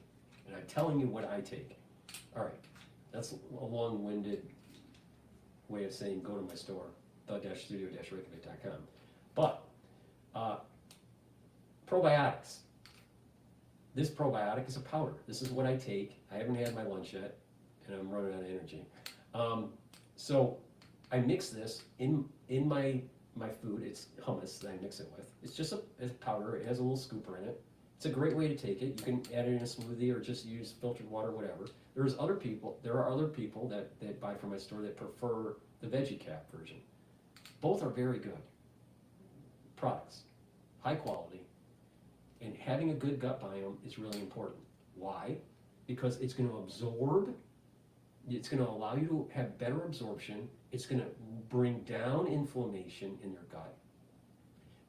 You'll get a better mucosal lining in your gut that allows to protect your gut.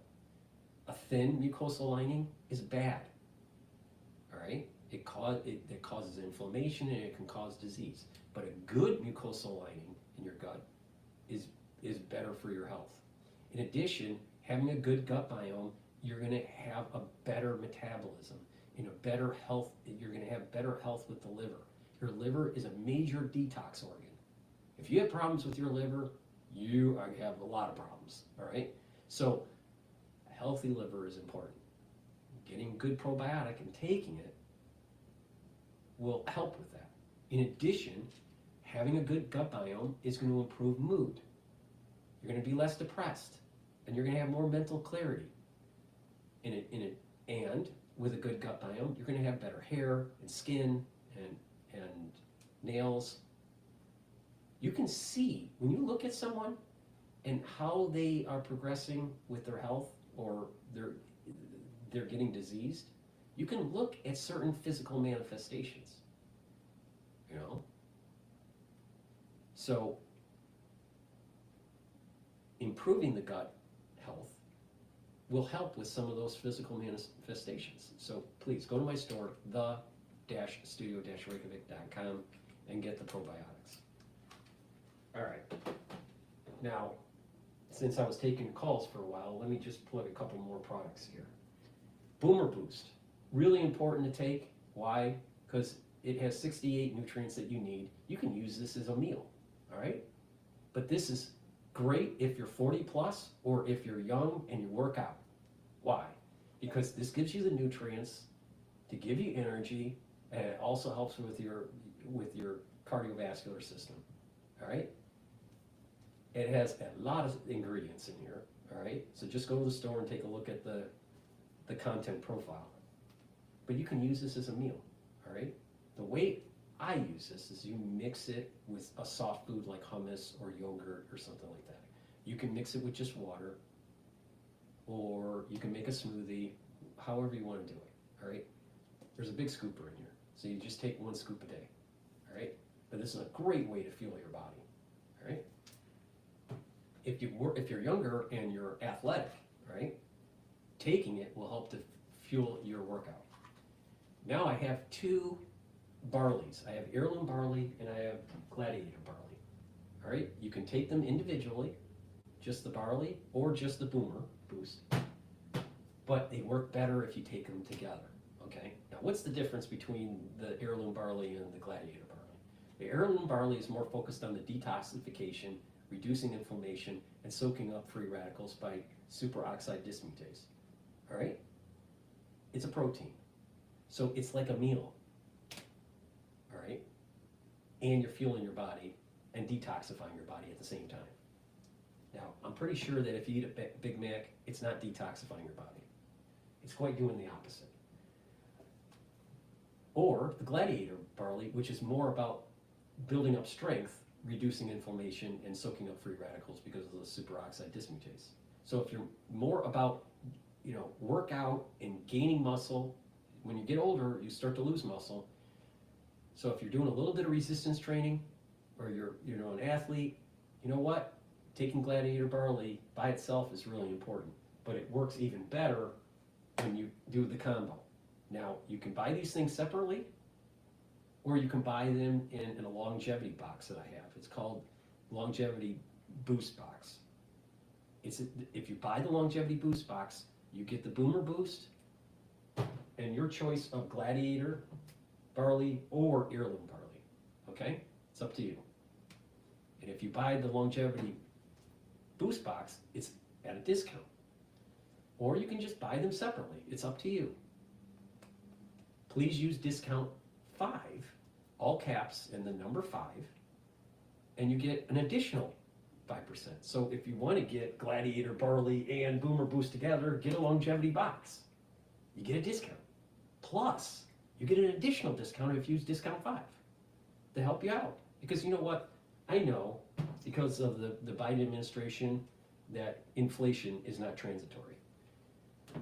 All right, so I'm telling you a great way to just start on improving your health and moving forward and slowing down the aging process, all right? When you do this on a regular basis, you're actually slowing down that methylation that's taking place on that aging methylation pattern that takes place on your DNA. But it takes time, and you gotta be diligent, and you gotta have, do other things, right? Like proper diet, exercise, sleep, stretching, balancing, train your brain, mindfulness, some sort of spirituality or meditation or whatever.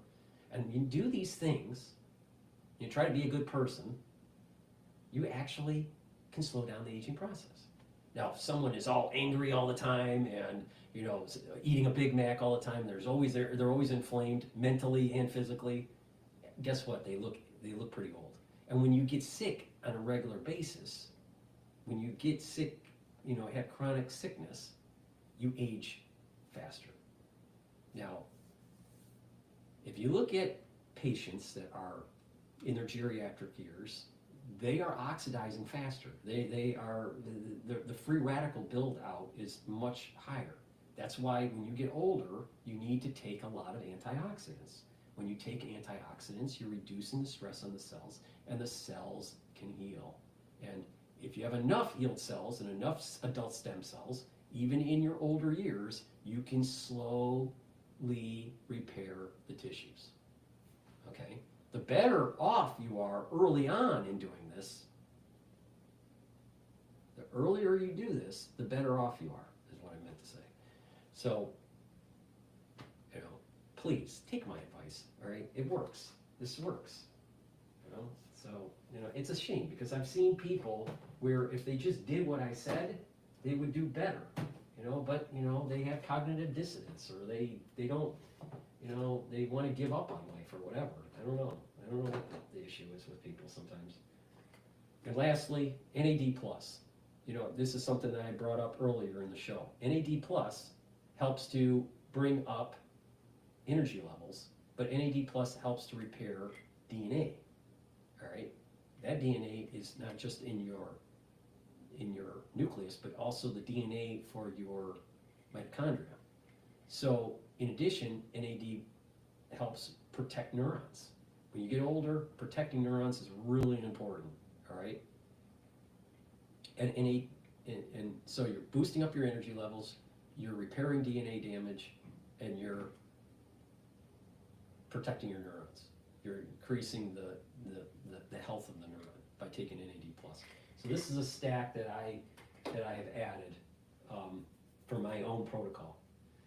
All right, So with that, let's take a look at what's going on. I was going to play, before I was taking questions, I was going to play, what was it? I wanted to play that aircraft that was taken down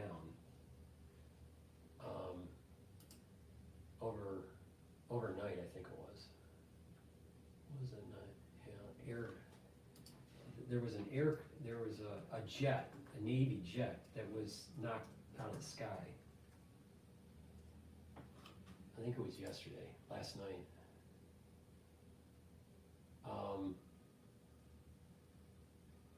This was CNN about 15 hours ago. Now I know that, this is a little bit older news, but it's something that I have not played on the show, so I just wanted to see what's going on there.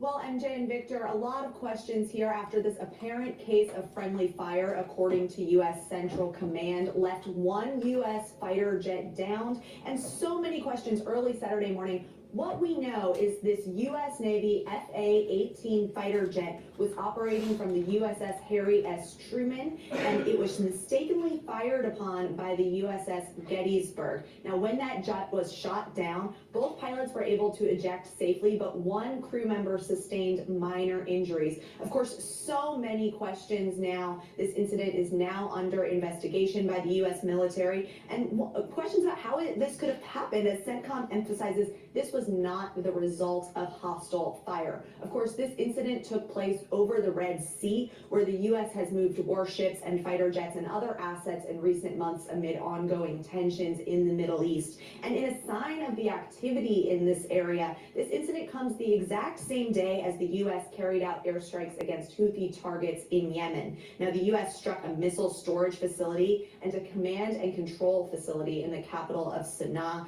And during that operation, the U.S. also shot down one-way attack drones and an anti-ship cruise missile, according to CENTCOM. Now, those attacks also involved U.S. Navy F-A-18 fighter jets and U.S. Air Force assets, according to CENTCOM. But two U.S. military officials tell CNN that this downed fighter jet we have talked about in this incident was not a part of those strikes. MJ and Victor.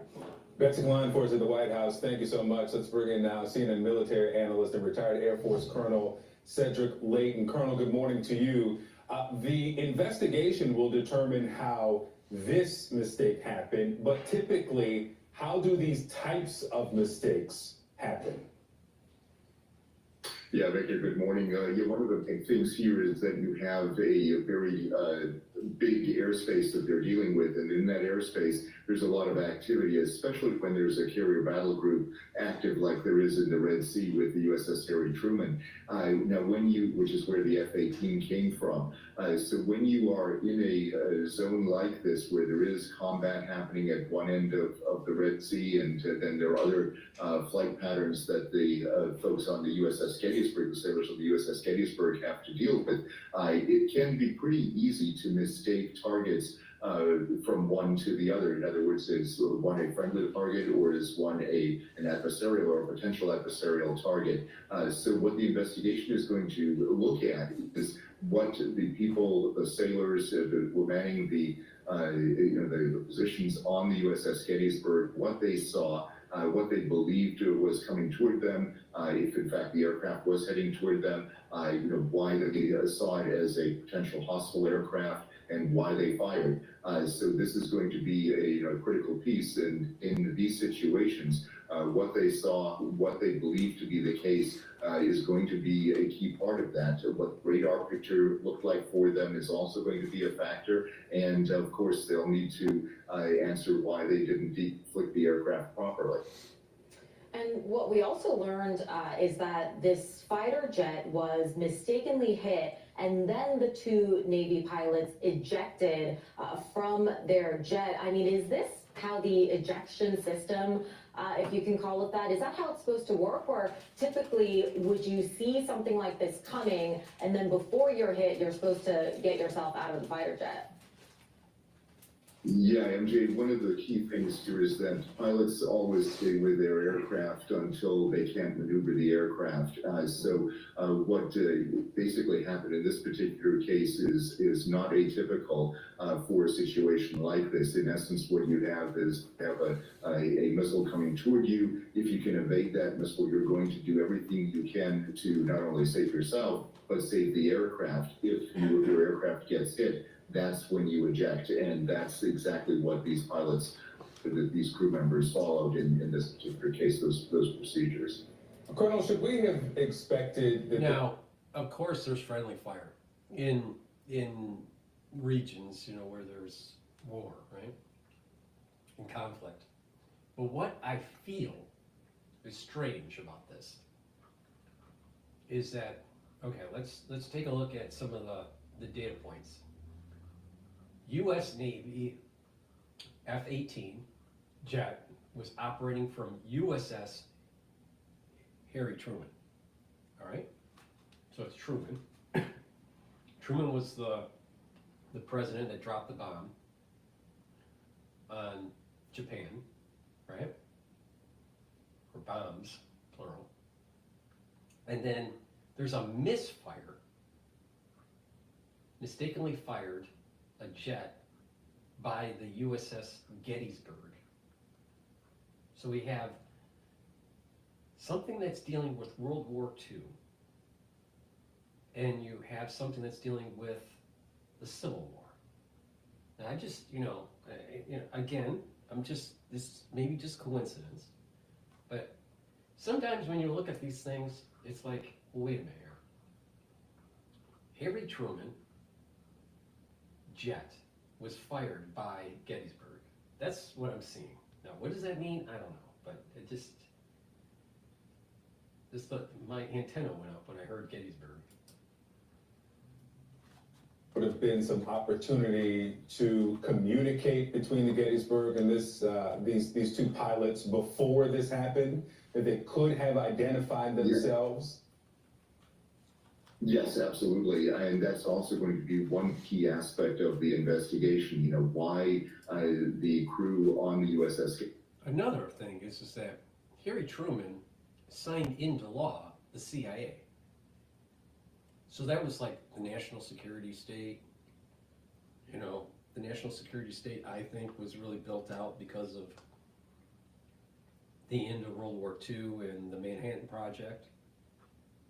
You have the CIA being signed in to law by Harry Truman. And Gettysburg represents a fracturing of the country fighting, the North and the South are fighting. Now, Gettysburg also was a turning point for the Union, because the Union wasn't doing so well, and that at the very end of the three-day battle, the Union wins Gettysburg, right? The Battle of Gettysburg. And so it was a major turning point as the war continued, where eventually the North wins. So I'm just feeling that perhaps there was a battle between kind of like white hats and black hats. But maybe I'm wrong. This whole Gettysburg thing, fired by the Gettysburg on the Harry Truman plane, I see Harry Truman as deep state. He was also, I believe, a 33-degree Mason. I don't know. Maybe it's coincidence. I don't know. It's something weird. There's something metaphysical about this. Did not see this aircraft as a friendly aircraft. So there's supposed to be communication between not only the pilots and the aircraft carrier, in essence, their controllers in this case, but also with all the other naval assets in the region. And so what was communicated to the USS Gettysburg is going to be a critical part of what this investigation finds. Whether or not that communication was clear, whether it was something that they mistook for something else, and why they mistook it for for a potential hostile target. That's the kind of thing that is going to be part of the investigation. So yes, communication, what it was, how it was lacking. If that's the case, that's going to be part of the investigation. Colonel, I was struck before when Your connections to the past are waiting. Get Ancestry DNA for only $39.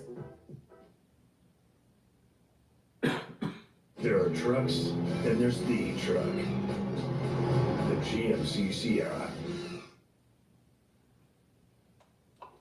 Colonel, I was struck before when you were saying that it's actually, easy enough to mistake targets in this fashion. I mean, how much activity there has been in the Red Sea basically since October 7, heightened hostilities, the back and forth.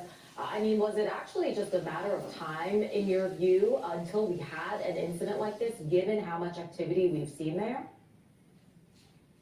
Yeah, it's, you want to give the crews in this area, in a very tense area of the world, a lot of credit for doing what they do. And, you certainly would expect, when you look at the kinds of accident rates that the Navy and the Air Force have in situations like this, that something like this could happen. But the procedures that are in place within the U.S. Navy and within, all aspects of the U.S. military, especially in the CENTCOM area of responsibility, are actually pretty extensive. They're pretty tight procedures, and they're designed to avoid incidents like that. And when a situation like this occurs, obviously something went wrong, and whether or not you would have expected something like this, that depends what exactly went wrong. But MJ, when you look at the totality of this, it is certainly clear that an accident like this could certainly happen, and we are lucky that it hasn't happened before.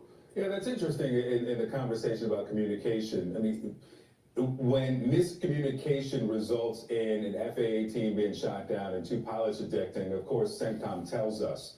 But when these types of miscommunications happen and they don't reach this level of... Maybe the metaphysics of this, I could be wrong, but the metaphysics of this seems to me that the pilots of the Harry Truman, which kind of in a metaphysical way represents the deep state, in the national security state, and you have the Gettysburg that fires at them and they had to eject. So it's almost like, at a metaphysical level, there's kind of like a push against the deep state, a push against the national security state. I'm not saying that someone did this on purpose. This is a total accident, total. But you might learn something on a metaphysical level of an accident. I just find it really coincidental that it was the Gettysburg that hits the Harry Truman's pilots. Of severity, I mean, how common is that?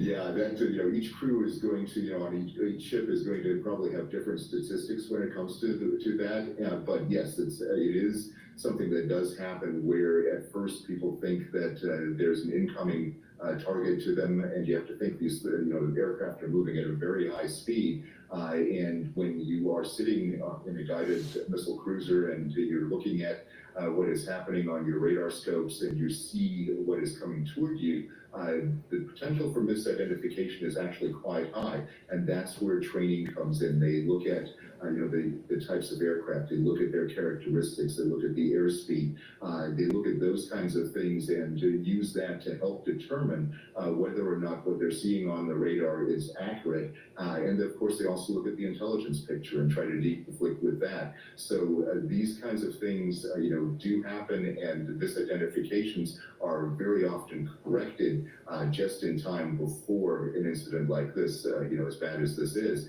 before an incident like this does happen. All right, Colonel Cedric Layton, thank you so much. Happy holidays.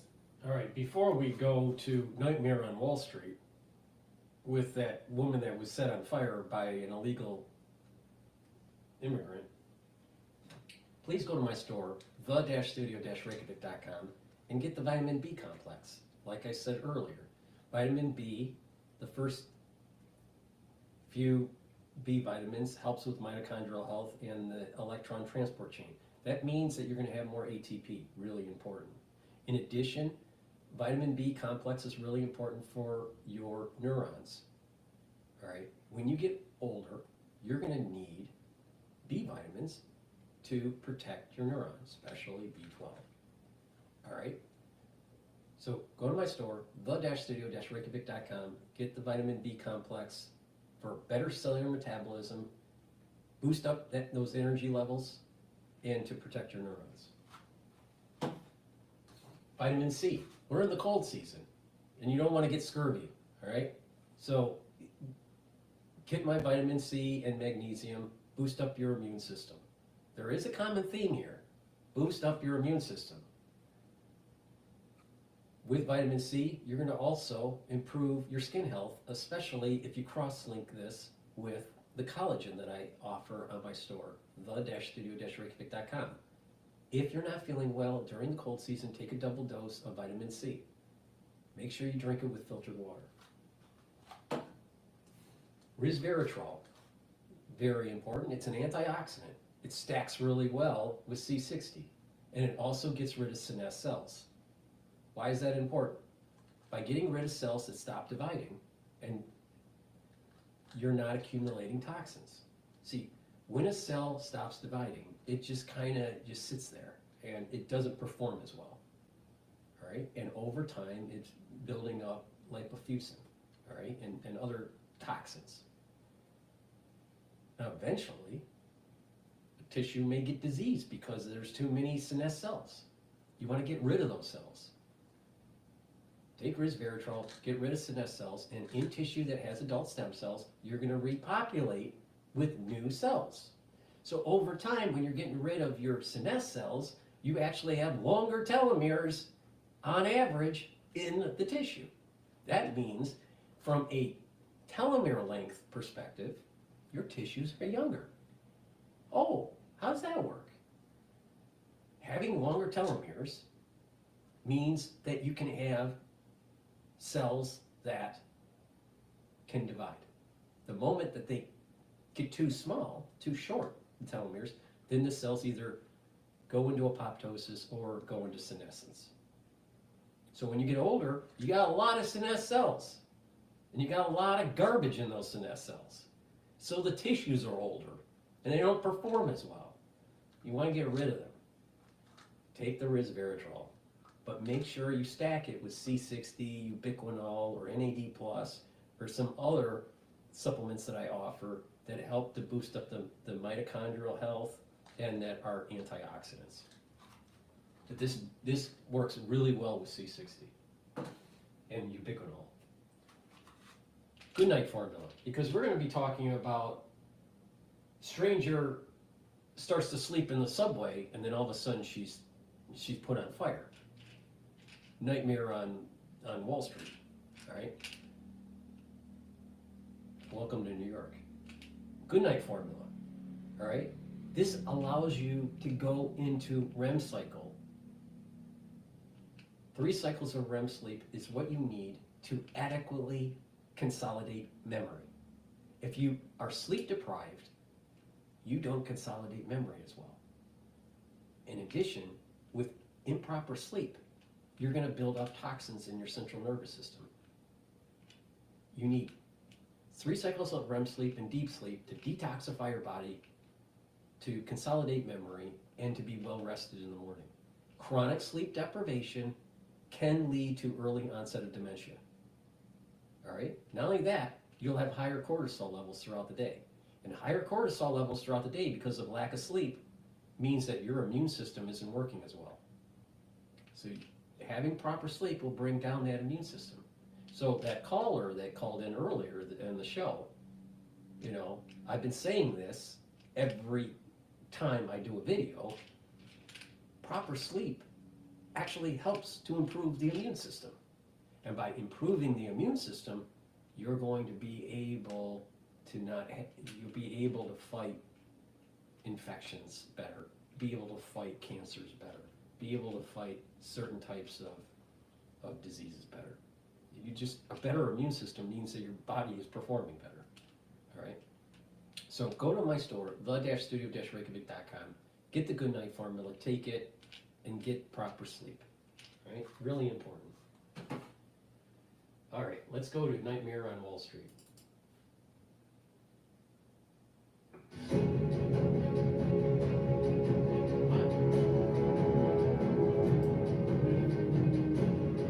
Well, MJ and Victor, a lot of questions here after. A horrifying situation unfolding this weekend in Brooklyn. New York City police say a woman was set on fire as she slept on a subway train. Now a person of interest in custody this morning. I do want to bring in Briella Tomasetti with our Fox 5 New York team following all of the developments, joining us now with the latest. Briella, absolutely terrifying situation there. Glad a person of interest is in custody. Yeah, Josh, absolutely horrific. You took the words right out of my mouth. Also, there is a video, MTA surveillance video, circulating of this incident. We have chosen, obviously, not to air it because it is absolutely too graphic. But that person of interest, according to police, is a 33-year-old man from Guatemala. Police have yet to ID him or formally charge him.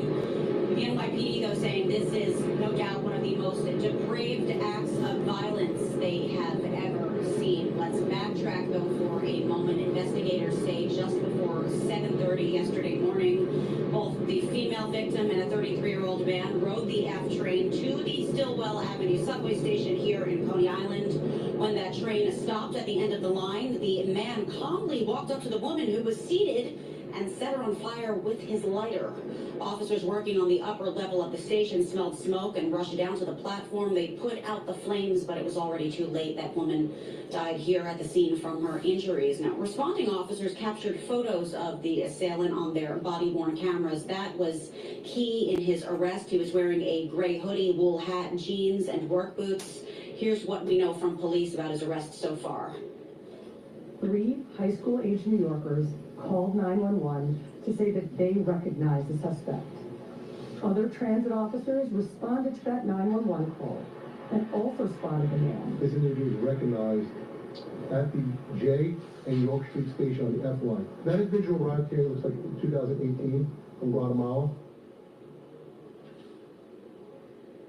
And hours after the attack, Governor Kathy Hochul posted these photos to social media, touting how safe the subways have become since she deployed the National Guard to the system in March. According to the numbers she released earlier this month, crime is down and ridership is up. Now, getting back to this attack here at the Stillwell Avenue subway station in Coney Island, it's unclear if the person of interest, again from Guatemala, is documented or undocumented. We're hoping to get some more information once he is identified. As I mentioned earlier, the victim also has yet to be ID'd by police, but just a horrific attack. And right now, there is not a clear motive behind it. For now, we're live here in Coney Island. Josh, back to you. All right, so we're going to go to CNN and their coverage. Control and domination. That's the goal of all power systems. They can be resisted and should be. Police make an arrest in connection to the horrific attack on a New York City subway. The NYPD says a woman was sleeping on the train this morning before she was deliberately set on fire by another passenger. The woman, who is yet to be identified, has died. This is what authorities had to say on how technology played a factor in all of this. Today's brutal murder was captured on one of those onboard train video cameras. It offered detectives immediately answers to questions that they had. What happened? It offered them images of the perpetrator. It allowed them to take those images and release them to the public. And it allowed the public to see something and say something, and that's why we're standing here now reporting that an individual is in custody, a person of interest is in custody. CNN's Gloria Pazmino has been tracking this story. What are these new details, Gloria? Well, Jessica, extremely disturbing details that we learned from police officials just a short while ago. This happened early this morning around 7:30 at the Stillwell Avenue. I did post the link to the website, the-studio-reykjavik.com. So for the ones that were on X Spaces that didn't have the link, I did post it there. So the ones that wanted to go to the store, you can go to the store there.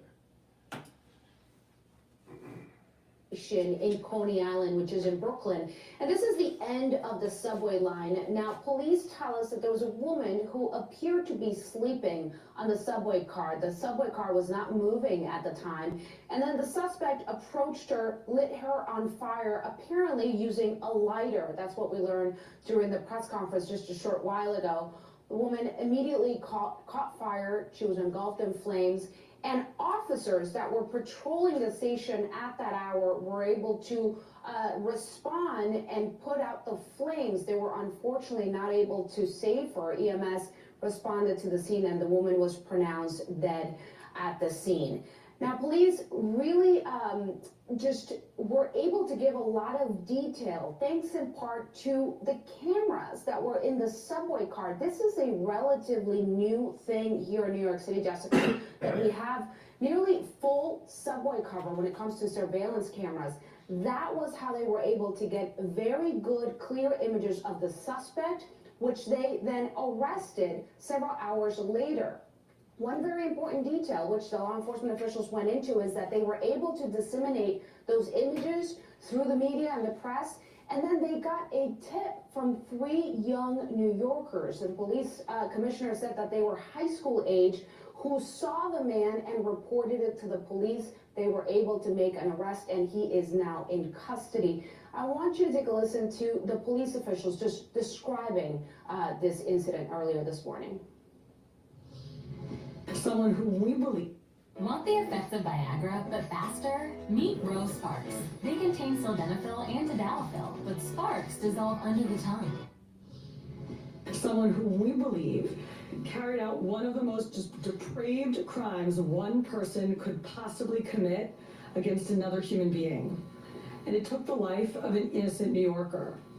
But at this hour, I am pleased to announce that a short time ago, alert NYPD transit officers took a person of interest into custody. So a combination of technology and good old-fashioned police work there, Jessica, as well as New Yorkers who were paying attention and called it into that tip line. We are waiting to hear details on the charges that this person is facing, and of course more details about the person who was killed in this absolutely senseless tragedy. Jessica? All right, Gloria Pazmino, thank you very much. And joining us now is CNN Chief Law Enforcement and Intelligence Analyst John Miller. He was formerly the Deputy Commissioner of Intelligence and Counterterrorism for the NYPD. John, first I just want to get your thoughts generally about this crime and how it all progressed throughout the day and the key role that officials say technology played. Well, Jessica, it's one of those things that actually could have happened very differently and unfolded in an equally tragic way. So you have an empty train car, you have an individual who approaches this woman who's sleeping. He uses this lighter, according to the video that was downloaded from that train car, to set the blanket that she is wearing on fire, and that fire expands until it awakens her, but at this point she's engulfed in flames and stands up. At that point, the individual who set her on fire has retreated from the train car and sat down in the station on a bench to watch her stand and burn. When police arrive, all they see is her in the train car, and they summon people with fire extinguishers and people to render aid. But if it was not for the video in the train car, the MTA gets there, they download the video and they see it, this wouldn't have been a homicide. This would have been either a mystery or a question about how did this woman either catch fire or set herself on fire. But for that video depicted this individual approaching or lighting on fire. There were no other witnesses to that. Interestingly, the technology then expands because one of the officers on the scene turns towards where this man is sitting outside the train car on the bench, and his body camera actually captures that face. Once they download the video and realize he's gone, they're able to exploit the body cam video to say, here's his picture, put that out over their social media channel, crowdsource it to everybody. According to a post by America, which was retweeted by Elon Musk, the man who burned a woman to death in New York City subway has been confirmed to be an illegal alien from Guatemala that re-entered the country again after he was deported. Wonderful. Riding the train and everybody in the city, and he spotted hours away and far away. So a lot of technology came together, and you know, it's interesting. When this technology was suggested by the governor and the mayor, cameras on every train car, cameras in every station. You know, the thing is that did the cameras help with solving the crime and catching the perpetrator? Yes. The problem is that this is how surveillance technology comes to fruition. Oh, this is to save you into a crisis situation or against crime or whatever. But it's a surveillance technology.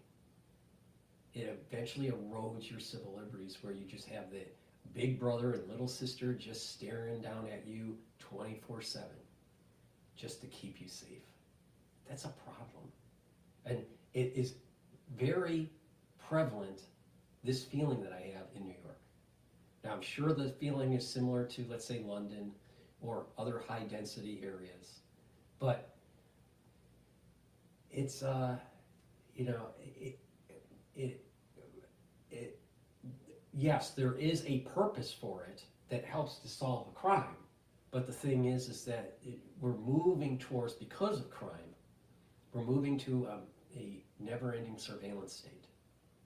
You can't even go to CVS or Walgreens and buy something without ringing the door, ringing the little bell, so someone can open up a cabinet so you can buy something from there because of the theft that's going on in New York.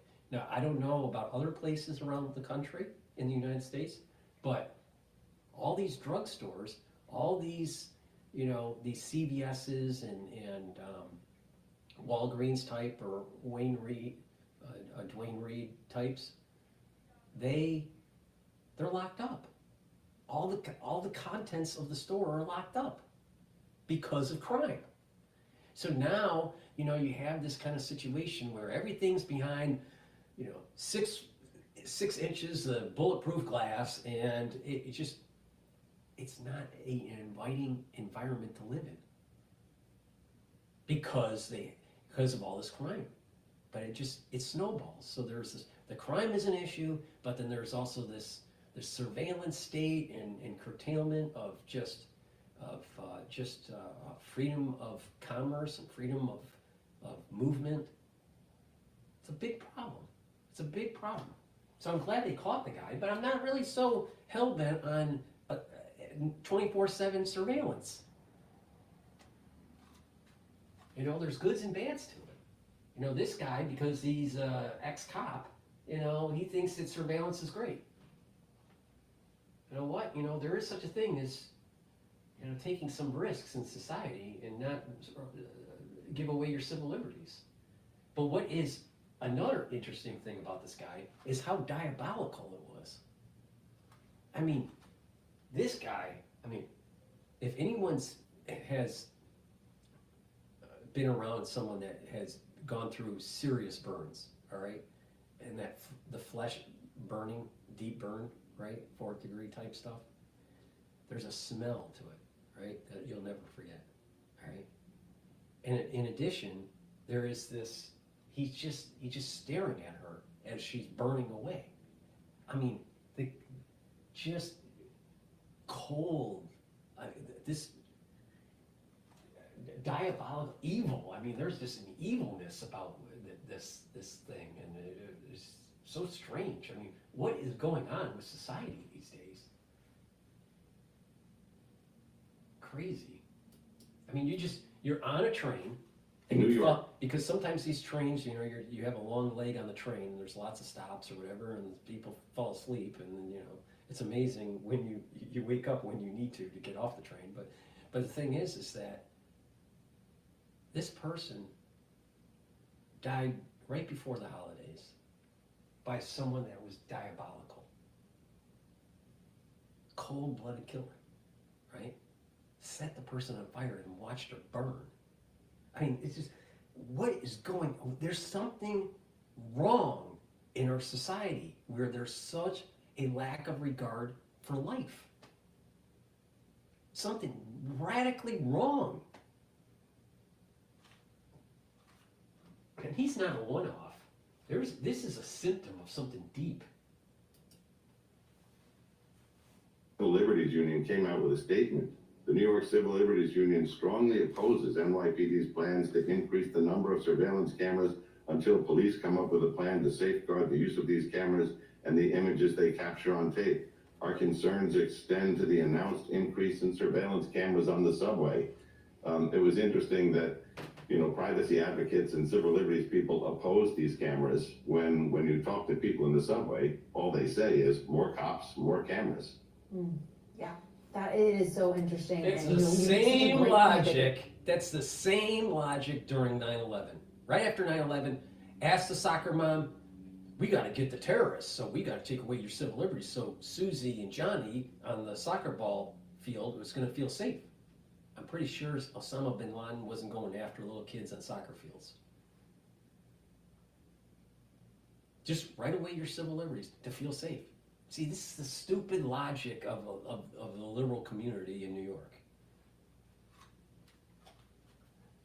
Yeah, and I'm an ex-cop that just wants the surveillance technology. I wonder if he has any stock in Raytheon. That camera wasn't there, then we would have maybe never known that anybody had a role in lighting this woman on fire. With that in mind, John, what do we Here's a more thought. Instead of taking taxpayer money and putting cameras on the train, why not strengthen the border so an illegal alien doesn't come over twice? Then you wouldn't have a problem. And you wouldn't be victim right. and the suspect? leaving Officials your were pretty civil scant with liberties. details. They were still working to ID the victim, frankly. With the suspect, all they could say is that he had arrived in 2018 from Guatemala. That was about all we got. What more are you learning? When they took the suspect into custody, he basically self-identifies. They did not find any, as I'm told from my sources, they didn't find any ID on him. So they're going by his statement as to what his name was, what his date of birth was, when he arrived in this country, where he came from. Of course, they'll be running fingerprints and other records to see if they can confirm that ID, including where he's been staying and to document all that background. But right now, they're not able to speak as to whether he has any prior record of violence or violations on the subway, because all they know about him, at least at this moment, is what he's told them.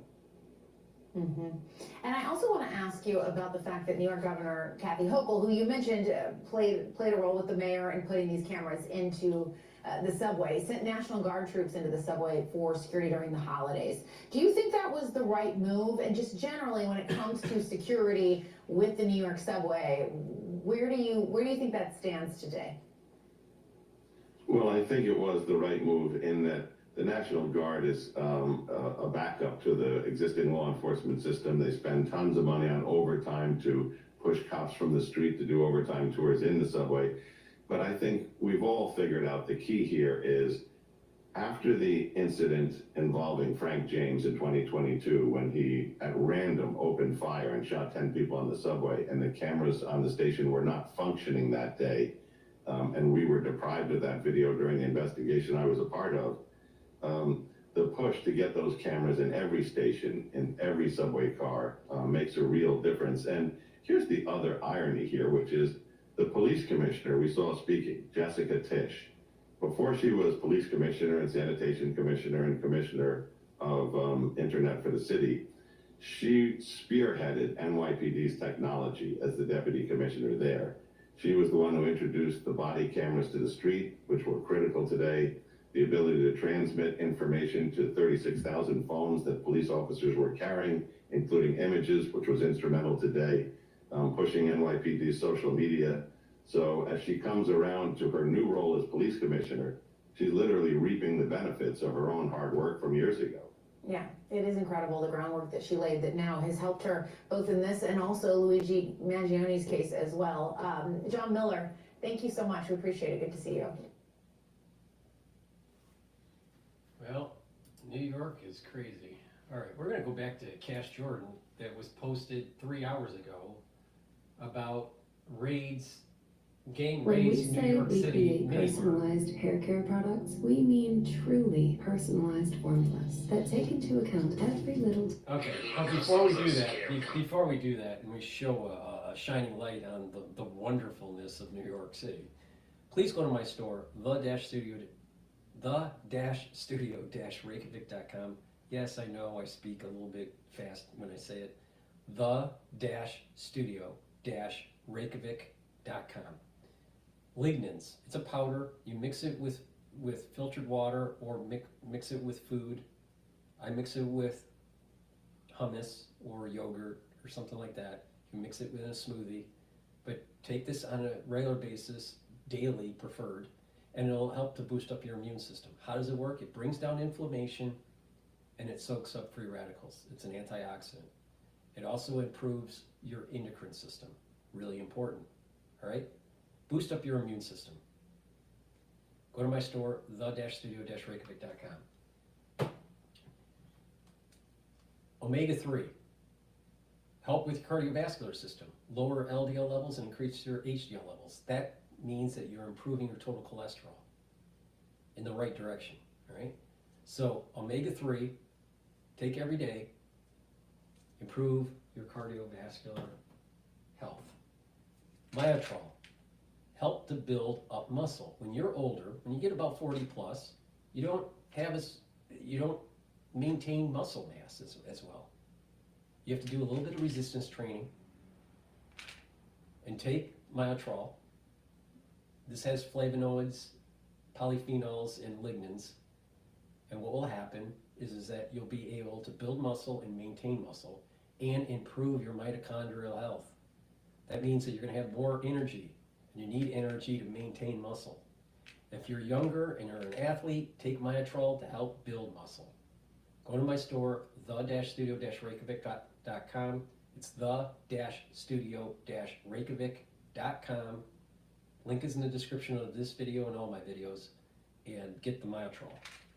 And olive leaf extract, really important. It's a dual purpose product. Helps to improve your immune system and your cardiovascular system. How does it work? Brings down inflammation. That helps with your immune system and your cardiovascular system.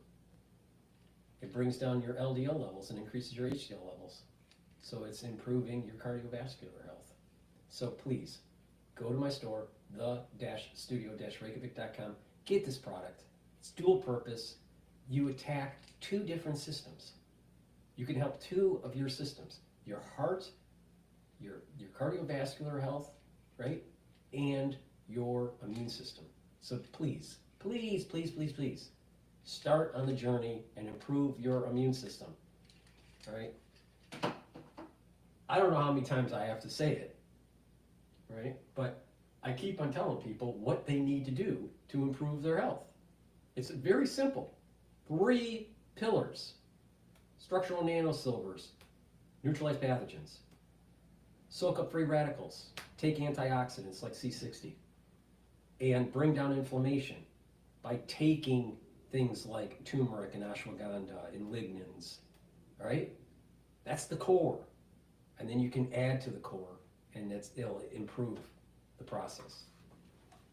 Now, if someone says they don't know what to take, I am shocked, because I have literally thousands of videos telling people what to take to improve their immune system, especially because of the crisis that we went through in 2020. Now, I do have additional anti-aging boxes, or what I call the anti-Fauci box. I have an anti-Fauci beginner's box. I have an anti-Fauci advanced box, and I have an anti-Fauci deluxe box. I wonder what they're used for. It's to boost up your immune system, lower free radicals, bring down inflammation, boost up that immune system, neutralize pathogens. Now, if someone's not listening, it's their own damn fault.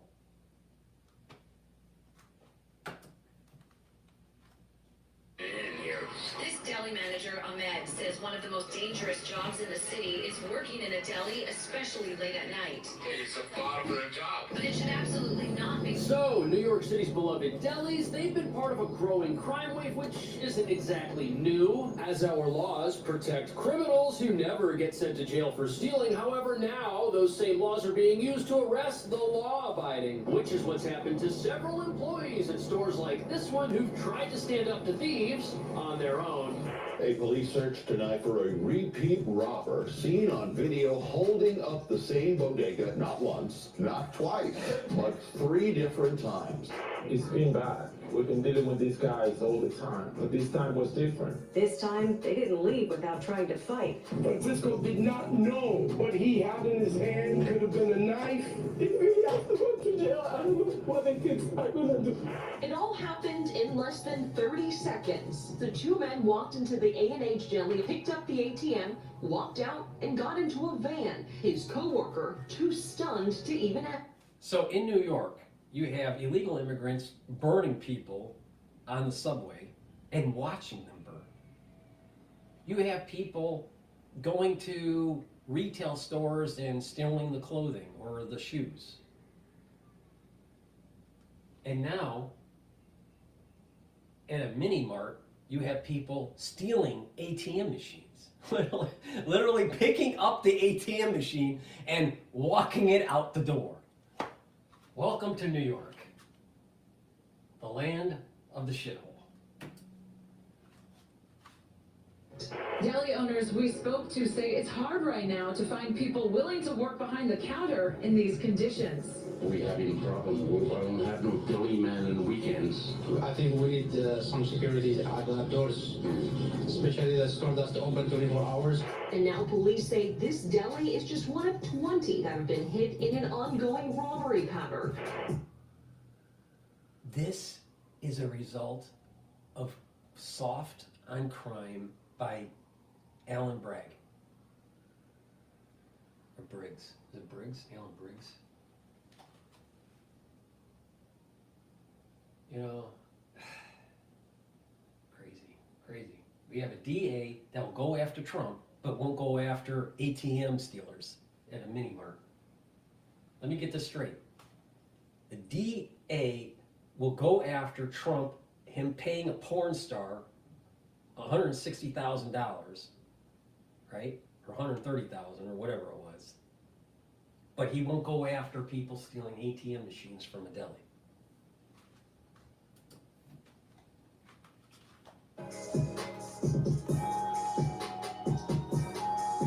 So local business owners in New York are controversially taking matters into their own hands when it comes to crime. And this is not the first incident of its kind, but what nobody's talking about is that prosecuting the innocent and defending criminals, that's been the new normal here for so long that it's not exactly new. And the last thing our progressive leaders want is for someone who has a business to stop someone who doesn't have one from robbing it. Now, of course, nobody wants vigilantes, and no store owner should try to take on criminals. They should call law enforcement. However, critics say that's what many business owners have been doing. Yet our laws release these very same crooks who oftentimes return to the scene of the crime, putting many owners and employees in a position where they say they've got their backs to a wall. And this is bewildering to many of us normal individuals. Why would a city defend criminals at the expense of businesses, many of whom are cornerstones of their community? That doesn't make any sense. Until, of course, you realize that New York City's legal system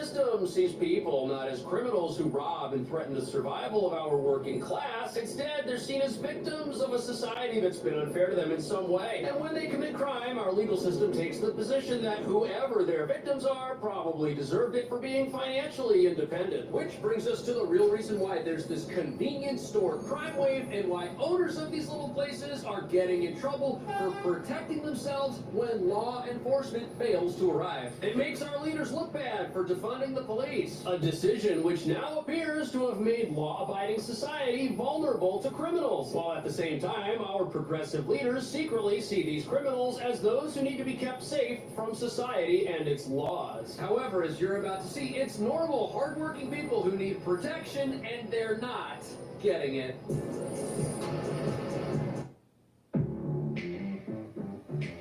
Welcome money to the ARC Venture Fund. To date, to get very good venture exposure, you basically have to be rich. The ARC Venture Fund seeks to democratize venture capital. We are offering investors something they have not been able to access before. I think this is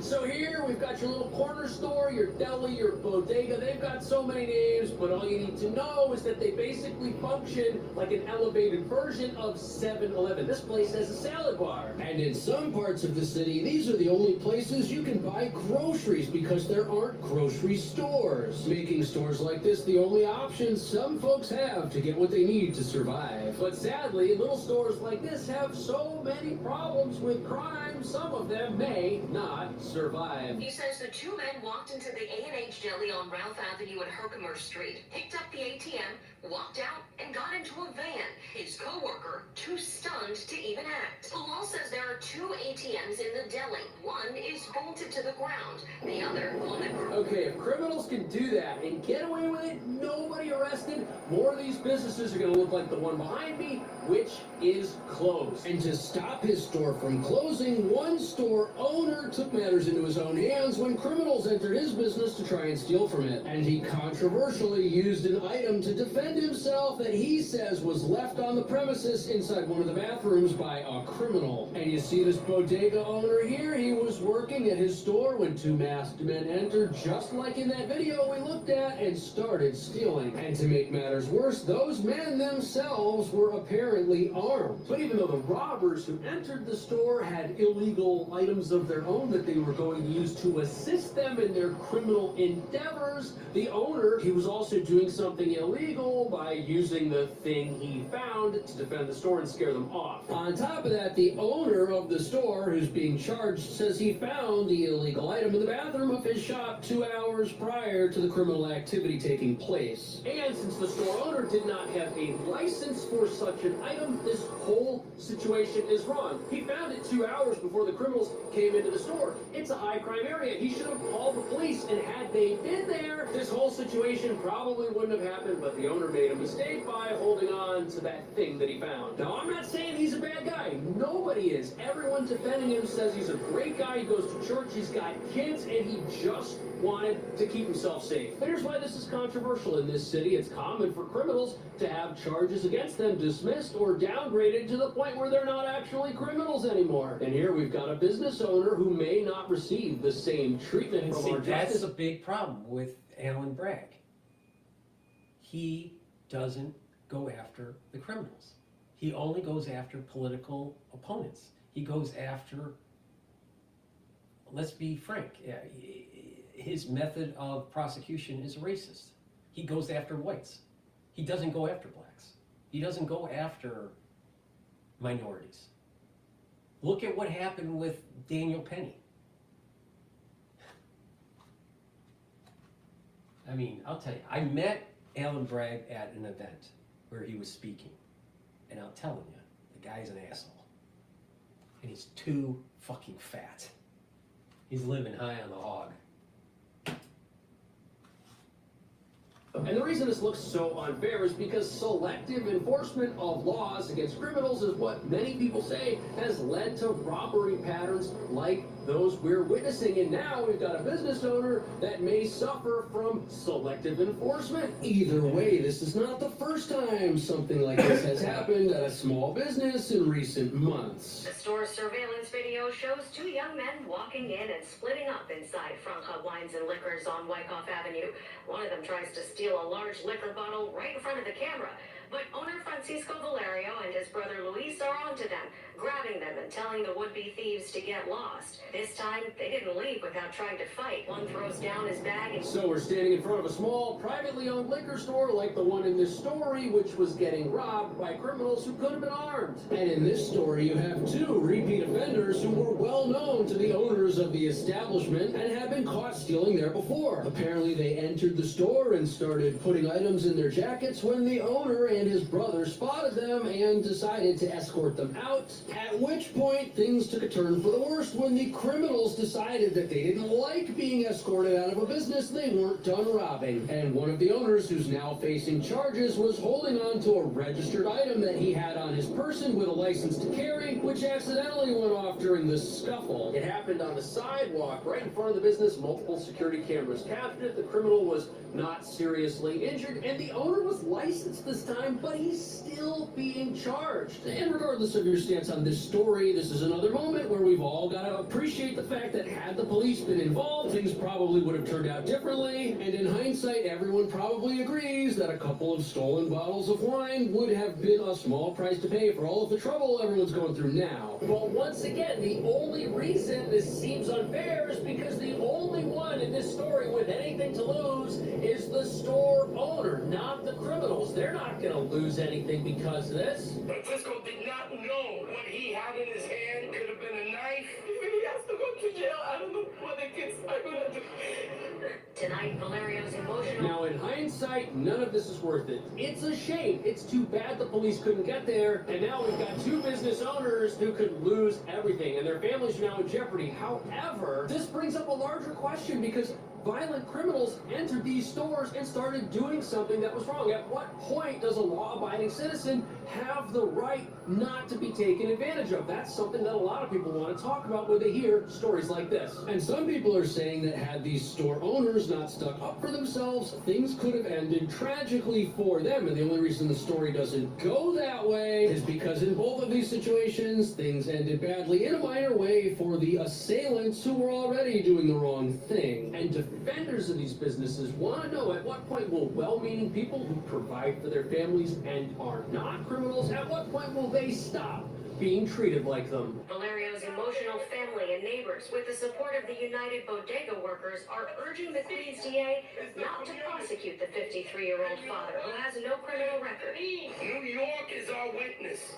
We're not asking the district attorney for anything. That's not fair. Honestly, after watching something like this, realizing that here you've got somebody who was obeying the law and was licensed to have the item that they had on them at the time this went down, it really scares me. Like, what can you do if you're in a business and you're obeying the law and something goes wrong? Will you always be a criminal? This is what Alan Bragg wanted to do with Daniel Penny.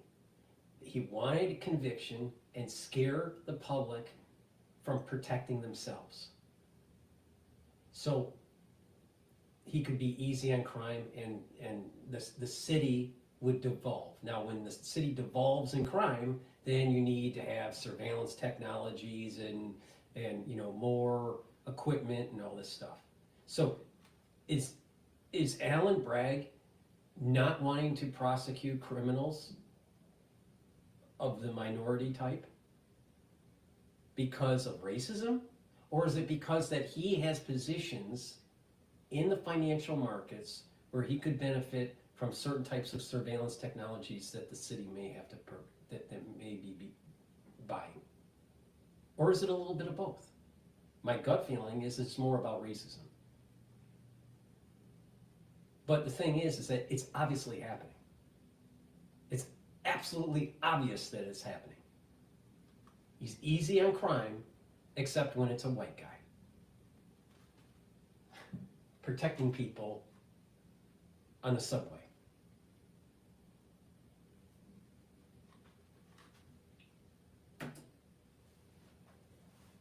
Because things didn't work out perfectly? And at what point will our laws have the backs of the law-abiding? That's something that everybody running a store like this wonders every time they hear about these stories. At the same time, I think we can all agree that some irresponsibility was exercised on behalf of all of the business owners we've talked about. But critics of the city's soft-on-crime policies would say, how is a reasonable person expected to behave in a situation that could be life-threatening? On top of that, all of these incidents took place because of the lawless environment that's been fostered by our justice system. And critics say until that changes, our crime problems in this city at little businesses like this are only going to keep going in the wrong direction. using the right weight matters. The Body Pod lets you easily understand what is the fastest way to reach your health and fitness goals at in the wrong direction.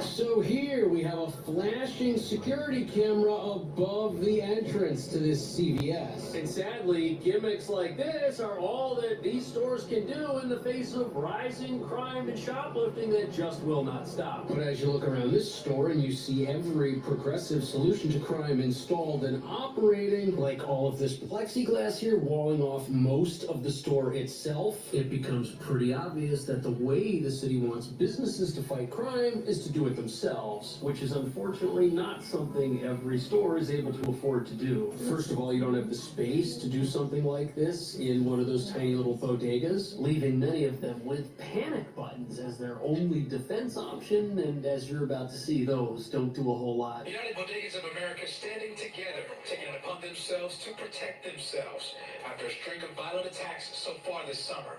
Today, we are launching a pilot program where bodegas in New York City will be able to get what we've been asking for years. So it's been about 5 months since these panic buttons were rolled out at some bodegas, and they're obviously not moving the needle a whole lot when it comes to crime, because crime in these places and in stores like this is still out of control. And doesn't look like it's going to get any better until this city decides to put some money back into its police force, which is so short-staffed they can't respond to every robbery they get called about. And the problem is that even if they do respond to reports of crime and they do make an arrest, whoever it is the police do arrest oftentimes gets released and is right back out on the streets. And it's been almost 5 years since these decriminalization efforts first started off in this state, and many are now saying we've got all the proof we need that these efforts have failed. They've just led to more crime, which is why it should be surprising to no one that suspects busted in serious crimes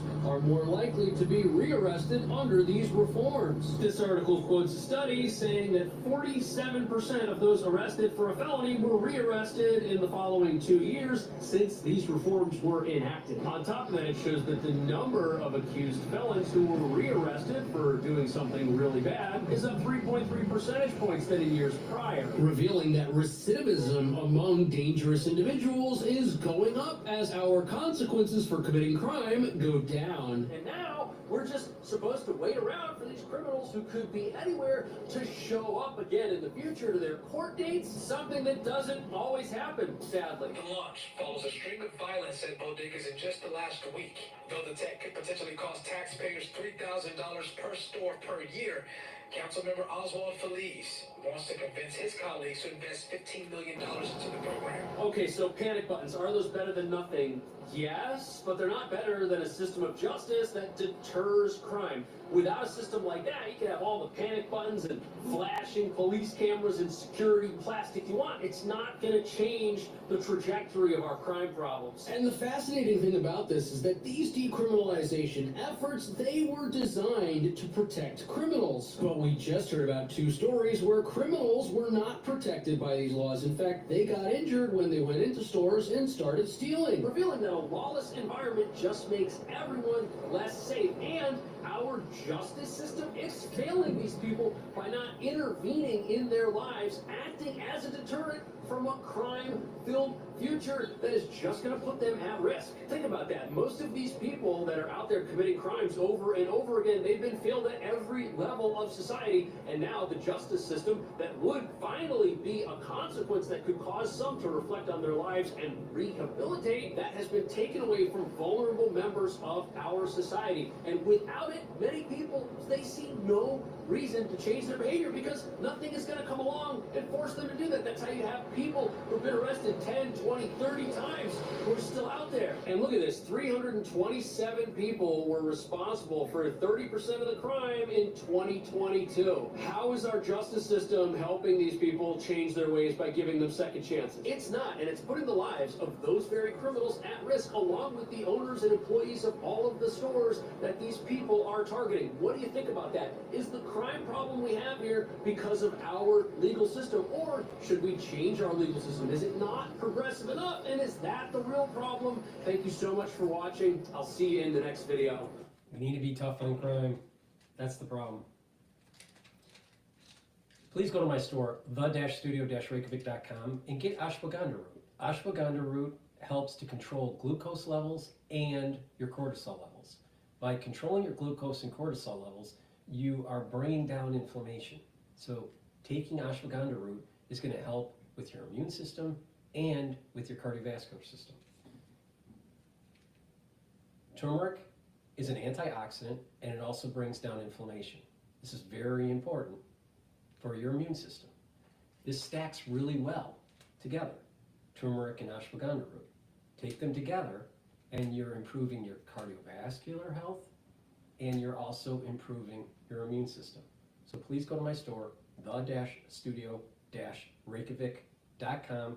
The link is in the description of this video and all my videos. And this is a major pillar of the 3-pillar system that I'm talking about. Bring down inflammation to help boost up your immune system. Vitamin K2 and D3, you stack them together. It's dual purpose. Vitamin K2 MK7 molecule will help with bone health and also your cardiovascular health. Vitamin D3 is a gene expression cofactor. It'll help to absorb calcium and get rid of cells that need to go into apoptosis. Take them together, and what you're going to start seeing is that you're going to have a better cardiovascular health. Why? Because it can help to reduce plaque, and it'll help to build more bone, especially when you're doing a little bit of resistance training. All right? Doing a little bit of resistance training on a regular basis is going to improve your bone density. Really important as you get older.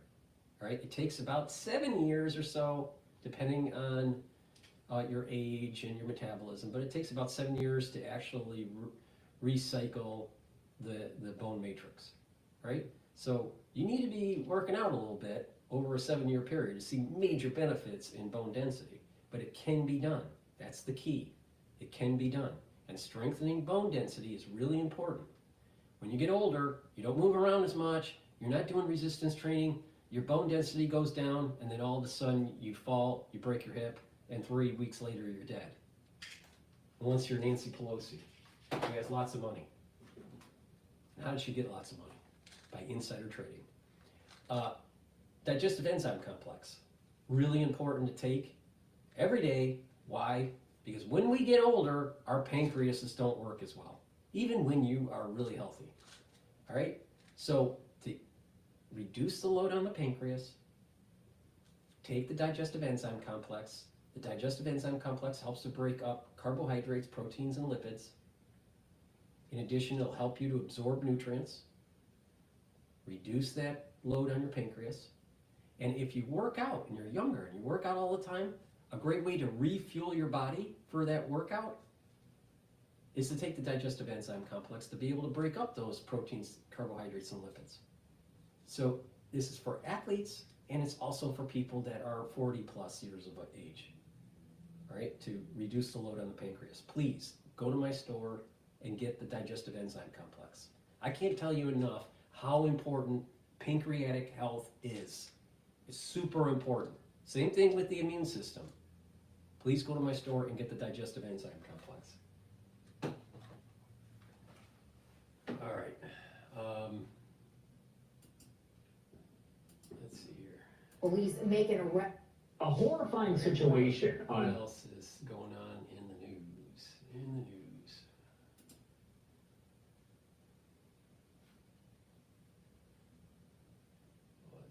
What's going on? So I guess the House Ethics Committee is going to issue a report on Matt Gaetz for misconduct. I thought that was going to be not released, but let's go to CBS discussing this issue here. As promised, when we see it, you see it. Right off the top, breaking news out of North Carolina, where police are on the scene of a shooting at a Food Line grocery store in the town of Greensboro. That is about an hour east of Durham. The Greensboro Police Department said they will release more details that also involve, as we're hearing, an officer. We're watching this story closely. We'll keep you updated as soon as we know more. Once again, North Carolina police on the scene of a shooting inside a store. All right. Former Republican Congressman Matt Gaetz tried and failed to block the release of that much talked about and very explosive House ethics report. CBS News reviewed the report, which accuses Gaetz of having sex with a minor, paying for sex with multiple women, and doing illegal drugs. Allegations in that report that Gaetz denies. That report accuses Gaetz of making $90,000 in payments to 12 different women. The House ethics report goes on to claim those payments were likely connected to sexual activity and to drugs. The committee wrote it heard testimony that Gaetz had sex with us. This is your government working for you. 15-year-old girl at a party in 2017. The report called her Victim A and said she recalled receiving $400 in cash that evening, which she understood to be a payment for sex. The report also said Gaetz appeared to have set up an email account from his office in the complex of the Capitol to buy marijuana.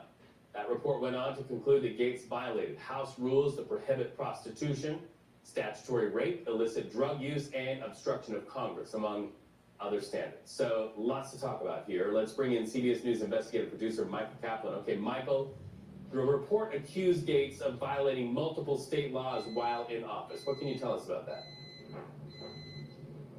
Hey, Reed, yeah. So the various state laws that the report says Gaetz, that the report found that Gaetz violated were state laws in Florida related to statutory rape, prostitution, and illicit drug use. And it all stems from a series of events and parties that Representative Gaetz allegedly attended that were drug-fueled, where there was a lot of sex involved. Women were paid, as you noted in your lead-in, a total of $90,000 in payments to 12 different women, likely connected to sexual activity or drug use by former Representative Gaetz.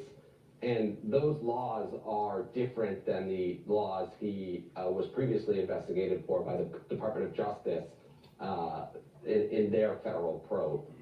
So how unusual is it to see a report released like this, especially after a lawmaker resigns from Congress?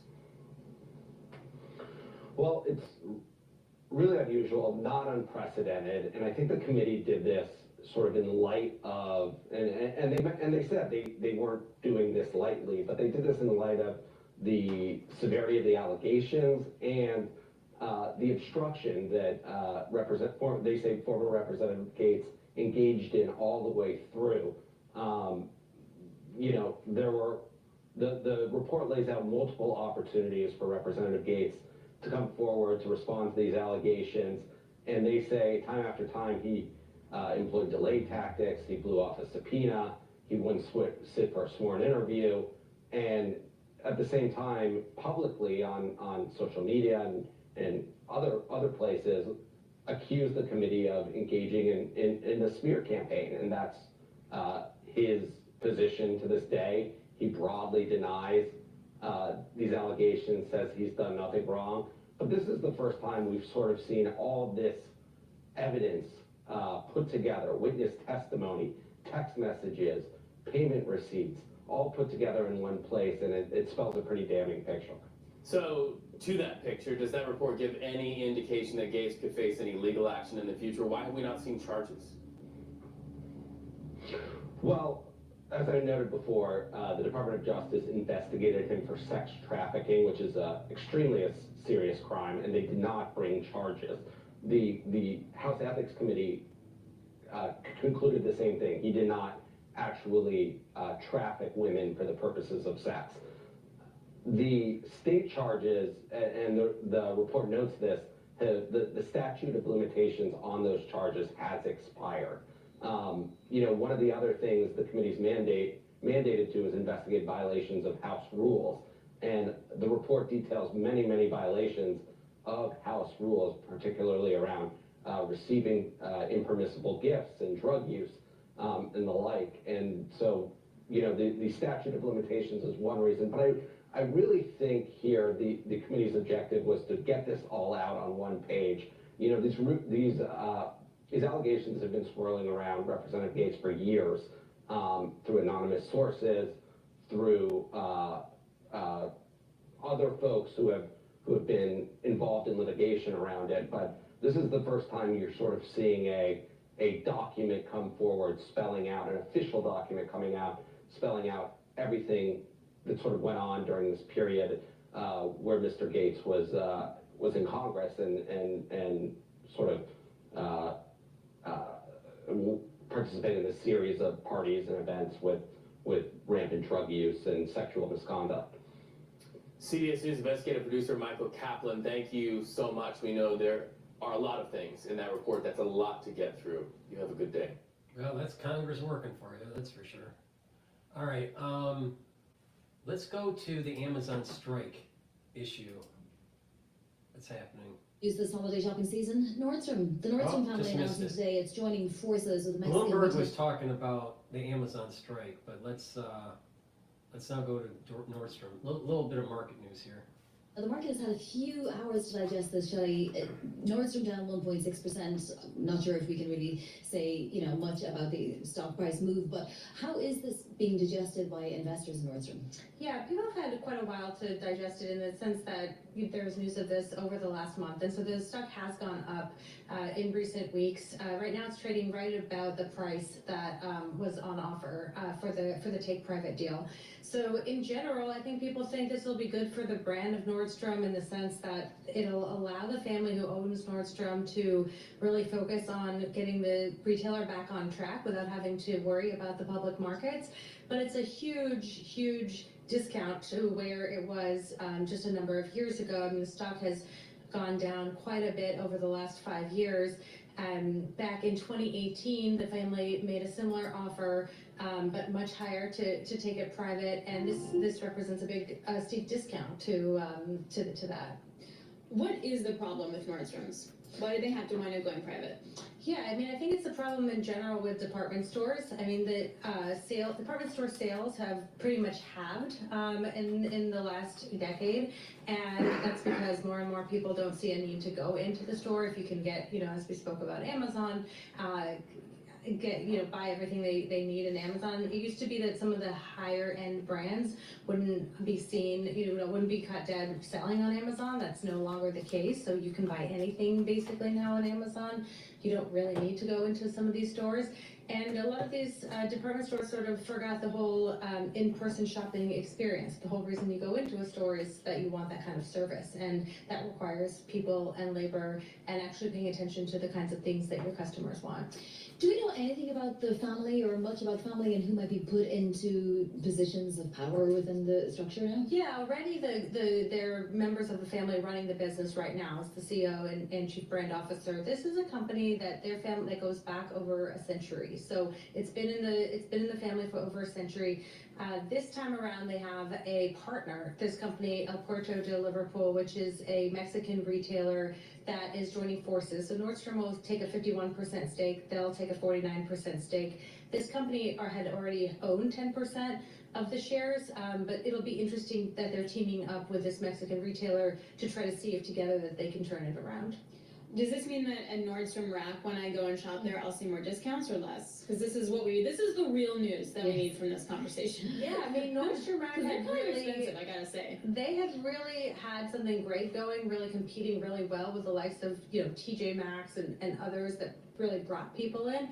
Then all of a sudden it sort of got rid of their big brands that were drawing people into Nordstrom Rack in the first place, and it was just sort of cheaper goods, and customers really recoiled at that. So in the last couple quarters, they seem to have been getting a little bit better, and the hope now for this company is, can you actually provide stuff that people want to get, people want to buy? Well, I guess some are doing it right and some aren't, so it'll be just a case of putting the right business plan into action. Shelley, thank you so much. Shelley Banjo is Bloomberg Managing Editor for Global Business in the Americas. Nordstrom itself is up about 30% year to date, down about 1.7%. As Shelley said, this news has been percolating for about a month. Next, though, do stay with us. We want to dig more into the year-end markets. Thomas Raymond, partner at Callan Family Office, is going to be joining us with his market outlook for 2025. And as me and Alex were saying earlier, all of those outlooks for 2025 see the S&P higher. In fact, many of them higher by more than 10%. I saw a couple of 7,000 marks there for the S&P for those forecasts, Alex. We'll be looking into that next. Do stay with us. This is Bloomberg Markets on Bloomberg Radio and Television. It might hit 7,000 next year, maybe, but there's a lot of international upheaval and uneasiness, and we need to understand that a little bit before we make that call. But please go to my store, the-studio-reykjavik.com. I'm going to plug another product before we go to live now from Fox. They're talking about in Israel considers an attack on Iran. My take on the drones is that it's testing some capability, probably from defense contractors like Palantir, where they're going to be doing an offensive against Iran. So it's going to be Israel and the United States. I think it's going to happen in 2025. I suspect that there's going to be a major attack by Israel on Iran in 2025. But we'll see. Please go to my store, the-studio-reykjavik.com. The link is in the description of this video and all my videos.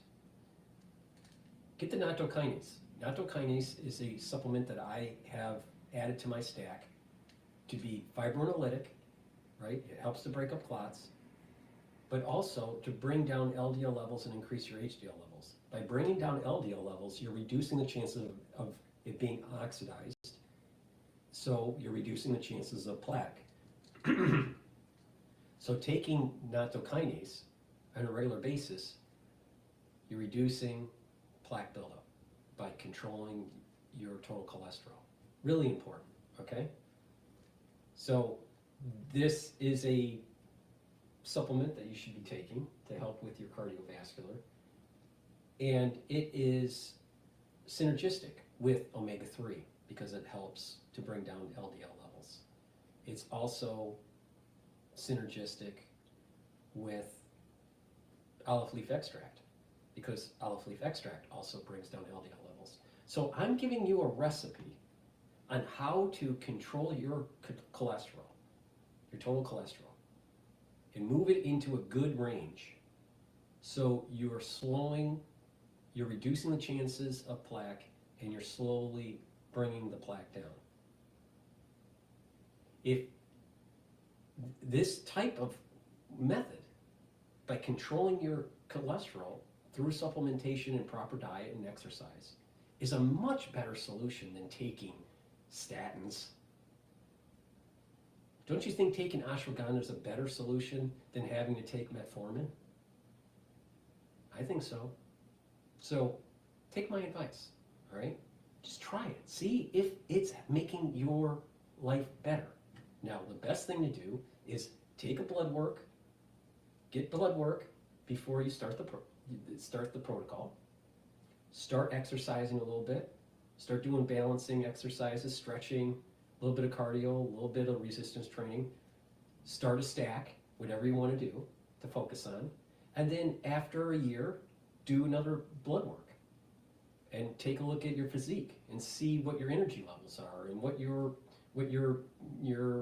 blood numbers are. You know, your blood labs are. And once you see that you're improving, that's going to be a confirming factor to continue going. All right, and what you'll notice is that you'll be able to tweak it a little bit. Add a supplement here, maybe reduce a supplement there, and tweak it for your biochemistry. And what's going to happen is you're going to get healthier and healthier and healthier.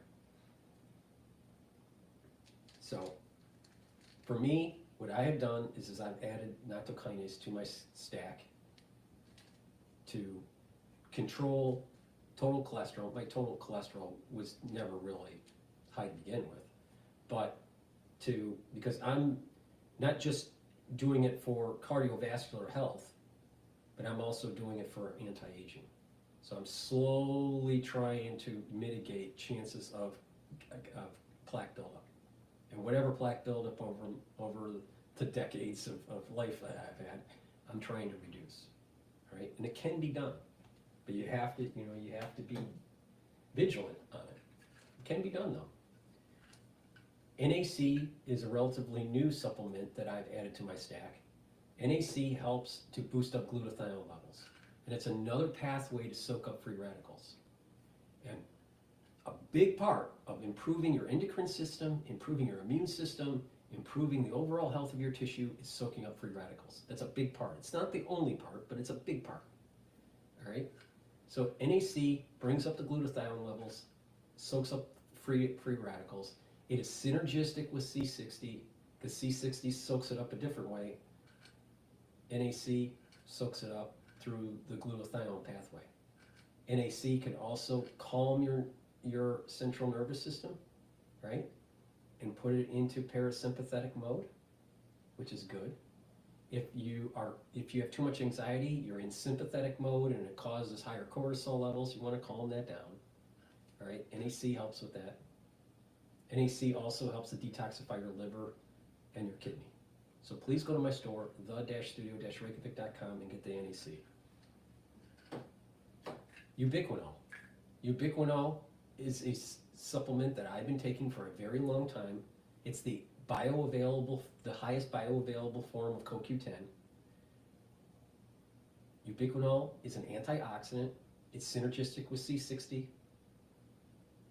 It's also synergistic with NAC, because NAC is an antioxidant through the glutathione pathway. Ubiquinol soaks up free radicals a little differently. It helps with the mitochondrial health, so you're going to have more energy, and it's neuroprotective. So this is really important. If you're 40 plus, you need to start taking neuroprotective supplements. So those are the supplements that I have to go over there right now, and I want to play the news from live now from Fox, and to get a little bit of understanding about their reporting on Israel considers strike on Iran. This was published 5 hours ago. And look over Khan Yunis in Gaza. Top Israeli military officials reportedly calling for an attack inside of Iranian territory. That's according to a new report from Israel's Channel 12, which is not entirely clear on the intensity or level of the attack. There's still kind of a lot left to figure out there. Now, all of this comes as Iran's supreme leader has denied that terrorist groups like Hamas, Hezbollah, and the Houthis function as Tehran's proxies. Ayatollah Ali Khamenei saying that if Iran, quote, takes action, it would not need any of them. As always, a lot to discuss out of the Middle East, so I do want to bring in Josh Haston, a correspondent with the Jewish News Syndicate. Thank you so much for taking the time to be here with us this morning. Thanks a lot, Josh. All right, so first off, I do want to talk about that report by Channel 12, as they say that there is a chance that we could actually see Israel attack inside Iranian territory. What does all of that mean, and what would be the overall significance of an attack like that? Yeah, absolutely. So, according to officials, Iran is the head of the octopus. So the Houthis have been firing ballistic missiles at the state of Israel. So one of the top security officials in the last 24 hours here in Israel indicated that why not go after Iran directly? Why not cut off the head of the octopus? Iran, of course, still striving for nuclear weapons. That is the biggest threat, not only to Israel, but the entire Middle East and the entire world, really. So it may happen. Israel, of course, in October did strike in Iran after Iran fired ballistic missiles at the state of Israel. We took out key positions there in Iran, taking out their air defenses and a lot of their missiles. So it is possible that Israel could decide to strike Iran again to send a message to them, stop funding the Houthis, and at the same time, even perhaps more importantly, stop your pursuit of nuclear weapons.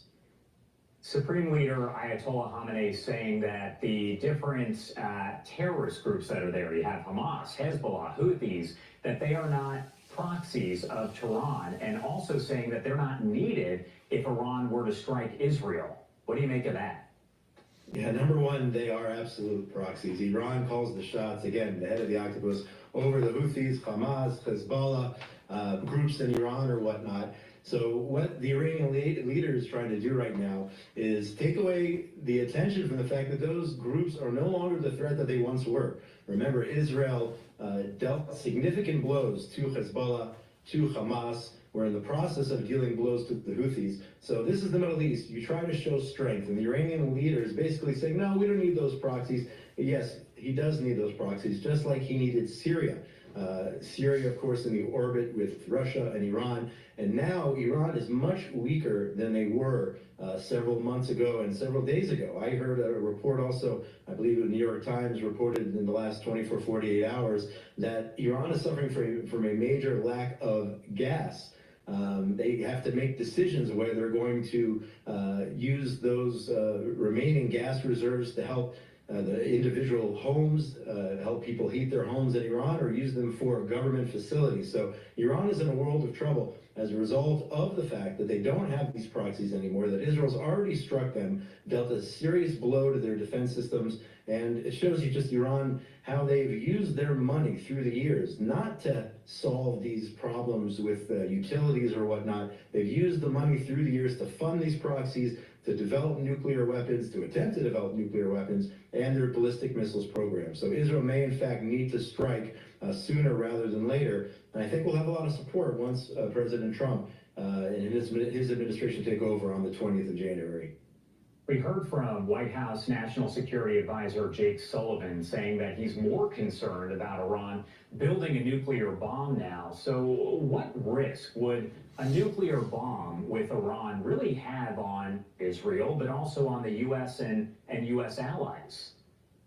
Yeah, an Iranian bomb, an Iranian nuclear, Iran going nuclear would be an existential threat to the state of Israel and a threat to the entire Western world. Remember, I think I've said it to you before, Iran views Israel as the little Satan, views the United States as the great Satan. Also, Saudi Arabia, of course, and other countries in the Middle East who have either formed normalization deals with Israel or on the verge of forming normalization deals with Israel. They are absolutely concerned that Iran could turn their nuclear weapons on them as well. Remember, Iran shares borders with these countries, so they're very concerned. To us, this is something Prime Minister Netanyahu has been saying for decades now. We cannot let Iran go nuclear. He has ramped up those warnings over the last, let's say, 9-10 years or so with his address there in Congress. I believe it was back in 2015. And now we are perhaps at the point of no return. Now that Syria has fallen, Iran feels cornered. And as the spokesperson there for the White House said, Iran may try to establish a nuclear weapon even faster now that they feel that they're caged in, that the walls are crumbling all around them with the fall of Syria, the weakening of Hezbollah and Hamas. So we have to pay attention to that. Israel has said it will go alone if necessary, but I believe we will have a supportive administration in Washington to assist, if necessary, in taking out the Iranian nuclear threat. Just a market just a little bit of a market update on Bitcoin. It's trading at around $93,000 a coin. It's much lower than pre-Fed announcement.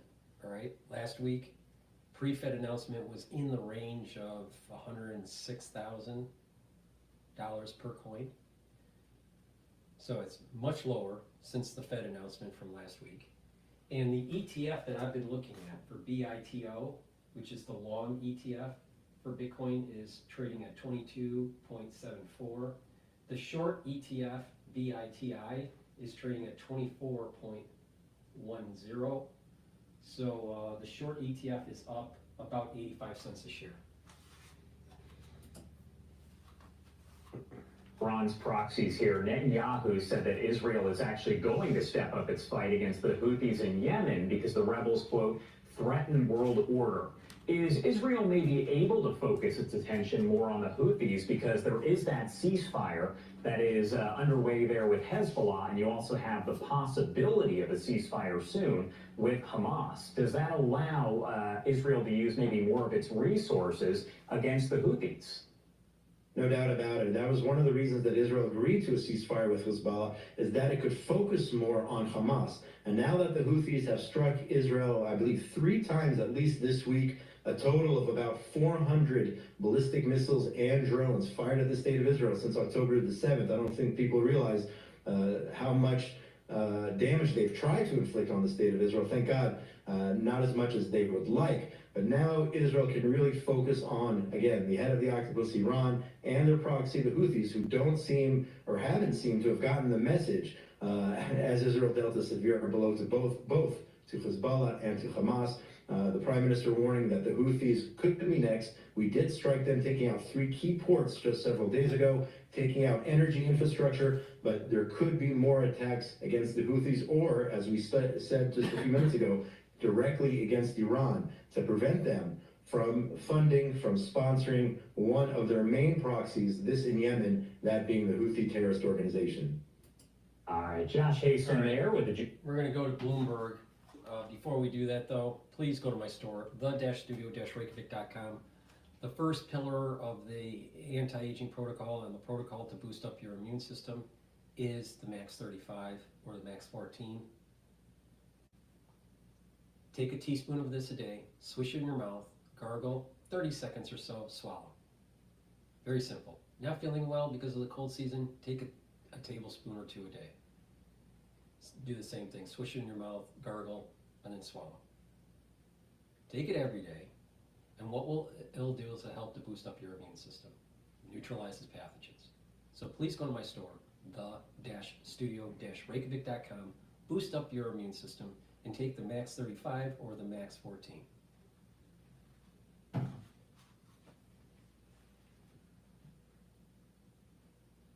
right, let's jump into Bloomberg here. 2, I mean, you have a more nationalistic, policy coming in starting January 20th.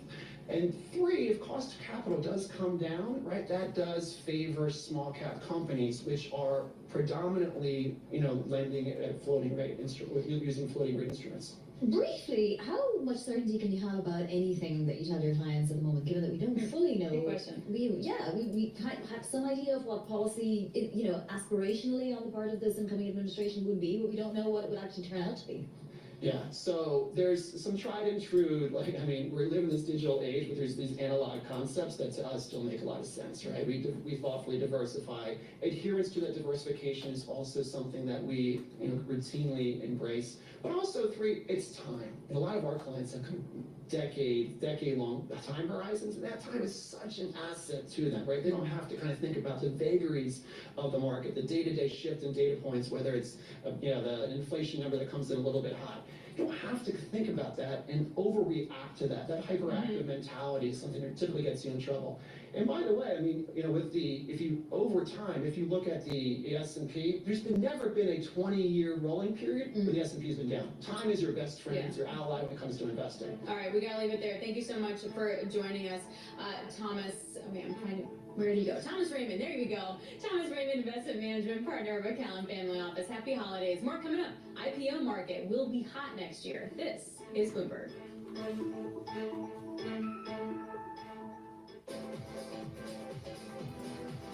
All right. Please go to my store, the-studio-reykjavik.com, and get the structural nano silver gels. These are dual purpose products. I have 2 types. I have it in the dispenser that you can carry in your bag or in a tube form. Both work very well. It's made from structural nano silver. It's a dual purpose product. You can use it as a skincare. They'll help to heal a wound. In addition, you can use it to neutralize pathogens. Put it on your hands, around your mouth, around your nose, around your eyes, around your ears, lightly coat your nostrils. They'll stay active for 5.5 hours. So please go to my store, the-studio-reykjavik.com, and get the structural nano silver gels. Get a couple, items for your household or as gifts for the holidays. It's a great way to help people go down a health journey. So please go to my store, get the dispenser version or the tube version. It's the-studio-reykjavik.com. So just to reiterate, all right, Every show I do, or almost every show I do, so that means I have thousands of videos out there saying this, there are 3 pillars to improve your immune system and slow down the aging process. Neutralize pathogens so you don't get sick chronically. Soak up free radicals so you're reducing the stress in your cell and you're boosting up your energy levels. So you're taking strong antioxidants. And the 3rd pillar is lower inflammation. And lowering inflammation is taking things like turmeric and ashwagandha and lignans, all right? I've been saying this for 5 years. 5 years. So I was a little perturbed when someone said, I don't know what to take. And by the way, because of the censorship on YouTube, you have to say things a little bit coy. Because I had 2 channels nuked during the crisis. So on my store, I have many different supplements, and on my videos I explain on how to stack them to boost up your immune system. All right? And the anti-aging boxes that I have 2 types, the anti-aging boxes and the longevity boxes. And inside the anti-aging boxes is an anti-Fauci box. What do you think the anti-Fauci box is? It's a means for you to mitigate certain seasons of the year. All right? And they're at different price points because people can afford a different amount. And I want to make sure that I'm at different price points so people can be able to purchase products that will help with their health and boost up their immune system and slow down the aging process. So there's an anti-Fauci beginners box, and there's an anti-Fauci advanced box, and there's an anti-Fauci deluxe box. And as I put more of the different supplements in a larger box, the price point goes up. But I am giving you the actual recipe to actually improve your immune system. So when someone says, you're not giving me the answers to improving my immune system, I don't know what the fuck you're talking about because I've been saying it on thousands of videos. Now, this is the reason why I get upset with what was happening in 2020. People did not listen. People did not listen. People want an immediate answer. They want like, well, what do I gotta do? What do I gotta do? I got this problem, what do I do? And I explain why certain things work and what I'm doing to be able to mitigate certain problems. So it's a long form. It's not, this is what you take. I don't talk like that.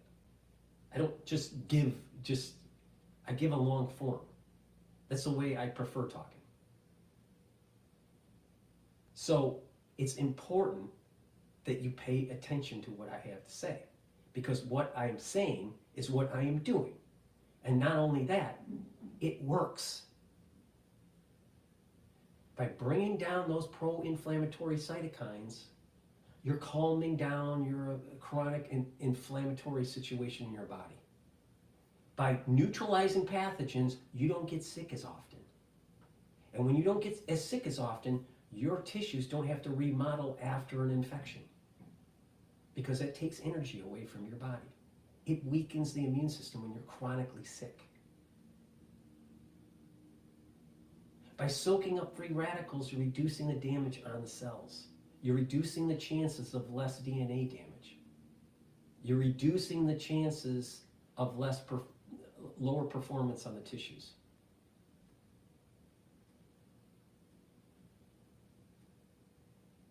And so when you do this over time, you're not as sick as often, you don't have as much stress on the cells, and you calm down the immune system by lowering the pro-inflammatory cytokines. And what will happen is that your immune system will slowly get back to pre-2020 levels. And so as your titer levels start to go down from the crisis of 2020, and your IgG4s start to go down, you're starting to get back into homeostasis of your immune system. And that process takes anywhere, a big part of the process takes about 5 years. To complete the process takes about 10.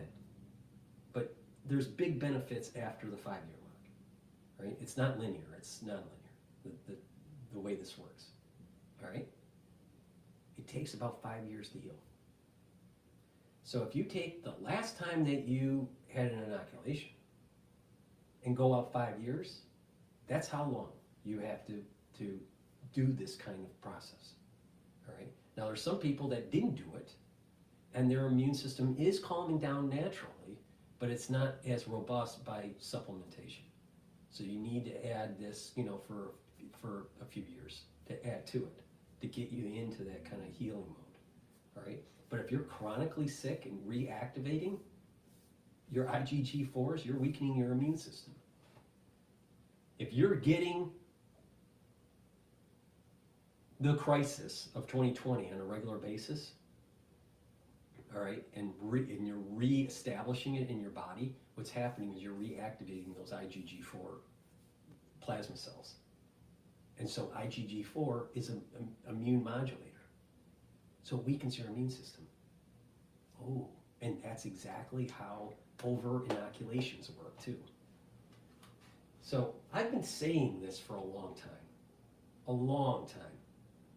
5 years. I'm tired of saying it. I'm literally tired of saying it. But I give you the recipe. I tell you what to do. It's 3 pillars. Neutralize pathogens, bring down free radicals, and calm down the pro-inflammatory cytokines. That means taking structural nanosilvers, taking strong antioxidants like C60, and bringing down the pro-inflammatory cytokines by taking the ashwagandha, the turmerics, and the lignans. I've been saying this for a long time. Then you add to that, which is in the anti-Fauci boxes. I give you the recipe. I've been doing this for 5 years. And I've been saying it for 5 years. But people in general just want an immediate answer to everything. But there's a nuance. And that nuance is that your immune system needs to heal. And it's not going to be there's no quick fix. Why? Because you got titer levels that stay around for a while, like years. You have memory cells that stay around for years. And that's just the way that the overall immune system works. Now, if you have an integration problem on the cells that are long-lasting integration, then, you got a problem because it's integrated. It's integrated in the genome. How do you get it out? You can't. If it's integrated in a cell that can go into apoptosis and get out of your body over time, then you're okay. But if it's higher up if it's higher upstream of where the cell divisions are, like pluripotent stem cells, then you got a problem. So it depends on what the issue is. And there's different cohorts that have different problems. So there's no cookie cutter solution. But the majority of the cases, most people will benefit by just calming their immune system down. Reduce the number of times that you're sick throughout the year. Soak up free radicals with strong antioxidants like C60, and bring down pro-inflammatory cytokines so you're not constantly reactivating your immune system where it's in a chronic mode. Your immune system doesn't want to work in a chronic mode. It wants to be calmed down. That's the reason why there is an immune modulation that takes place with Treg. If you don't have Treg, you have autoimmune disease. If you have too much Treg, then you're not activating your CD4s and your CD8s as much, and you have AIDS-like syndrome. So it takes time. There's no quick answer. There's no quick answer. If someone says just take vitamin D3 and everything's going to be fine, they don't know what they're talking about. Because there's feedback loops and there's things, and you just gotta kind of have to calm it down. Calm down the system as the body is slowly bringing down those titer levels over time, as it's slowly getting rid of the memory cells over time. You're getting better and better. You're getting better and better. The problem is, what if a nefarious actor decides to release something? If a nefarious actor is out there trying to release something new that harms your biological system, then you got a problem. There's no quick answer. Never has been. There's no quick answer. Like, and this is the problem with the community out there, is that they think there's a quick answer when you don't do anything except wait for the next release from a bioweapon lab. That's why I said the real root cause of this is you got to shut down the fucking biolabs. That's the root cause. Everything else is commentary. Everything else is just trying to put a Band-Aid over a major situation. And until the labs, these biolabs are shut down, we can only try to mitigate our risks. We're not eliminating them. We're not getting to the root cause. The root cause is there are people, there are countries, there are scientists doing things they should not be doing. Gain of function research where you're supercharging pathogens is wrong. Wrong. Don't need to do it. Because they're doing so many mutations that the chances of that happening in nature is really small. Because these mutations, when they're supercharging it, they're and situations. So it's this situation and this situation and this situation and this situation. So a probability of an and condition statement is very low. Could it happen? Yeah. But is it highly probable? No, not naturally. With these supercharging these pathogens. So they turn into weapon systems. And that's why I keep on saying the focus was not on the inoculation injury. The focus should have been on shutting down the biolabs because that's the root cause. And I am not wrong on this. And nobody is as more accurate as I am on this subject matter. Nobody. So, with that said, I've been going for like, I don't know, 5 hours, 3 hours, 4 hours, 308 minutes, whatever that is.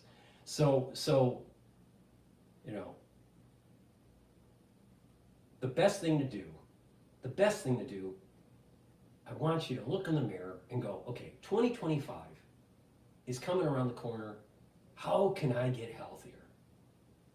What can I learn from DrPaulCottrell on making my life better and being a more productive citizen? All right? And a great way to do that is saying, you know what? 2025, it's a new year, and get healthy. All right? Learn stuff. Change your paradigm. Don't get stuck into a certain, silo of thinking. We are on the cusp of a major new era. Now, it's going to be tumultuous, but Trump is relatively a gift to the American public. We're not going to see another Trump for probably another 150 years. So we better take this chance to get our house in order. make America better. Make America where it's the promise of what our founding fathers saw 250 years ago. Instead of seeing New York turn into a shithole. And people in Congress eroding our civil liberties. No, we can take charge. We can make a difference. But it starts looking in the mirror and how you're going to improve your life. You got to get healthier. You got to get smarter. You got to get engaged. And you got to push back on people that are taking advantage of you. That means the national security state. That means people in Congress that are making a buck on certain policies that they're passing and making your life more miserable. That's what we need to do. It's in our power. And that's what our founding fathers wanted. To be engaged citizens, to be informed. What we saw with X, with the bill, the omnibus bill, that was what our founding fathers wanted. The people to be engaged in the discussion of what's going on in Congress. And if we don't like something, we need to say about it. We need to talk about it. We need to, raise hell. That's what our founding fathers wanted. But how can you do that if you are chronically inflamed? How can you do that if you're chronically sick? How can you do that if you're chronically worried about your finances? How can you do that if you're just not an informed citizen? So the best thing to do is look in the mirror. 2025 is around the corner. Get healthier. Get more educated. That doesn't mean you have to go and get a degree. If you want one, great. But there's lots of ways to get educated. We have tons of information. There are tons of libraries out there that you can actually take a book out and read. The scientific understanding of the American citizen in general is abysmal. Abysmal. Now, I didn't understand that as a major problem in 2020 because I assumed that people were educated. But the problem is that there's many Americans that have a very low base of scientific understanding.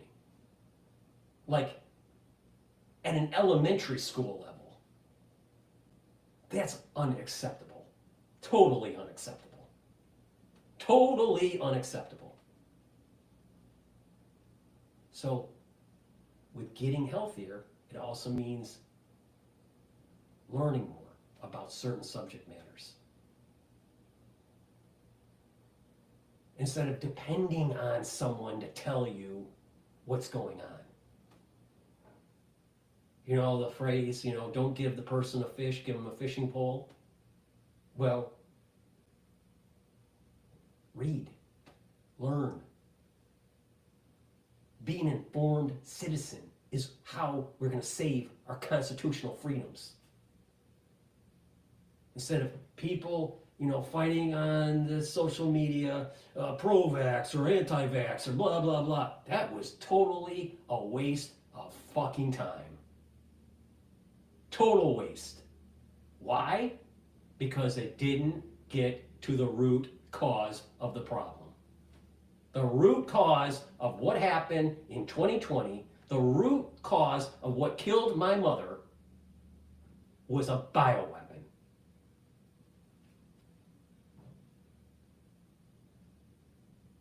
Now, if we don't wake up, if we don't listen to DrPaulCottrell and follow his advice and get a little bit more educated on the subject matter and do something about the root cause, we are going to have another fucking event that takes place. So we calm down our immune system and then all of a sudden a fourth cocktail comes out. You know what the fourth cocktail is?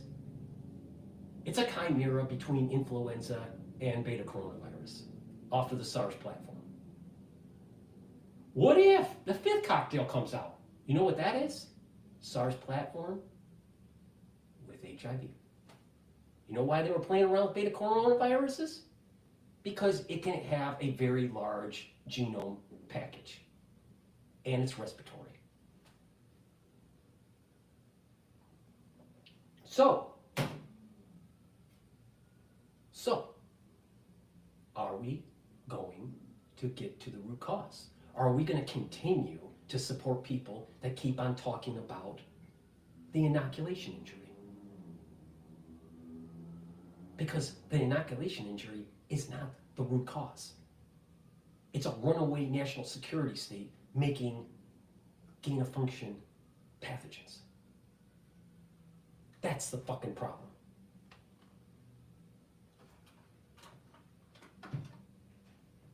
So, 2025 is around the corner. Look in the mirror, get healthy, get educated, learn about stuff. Be a better person.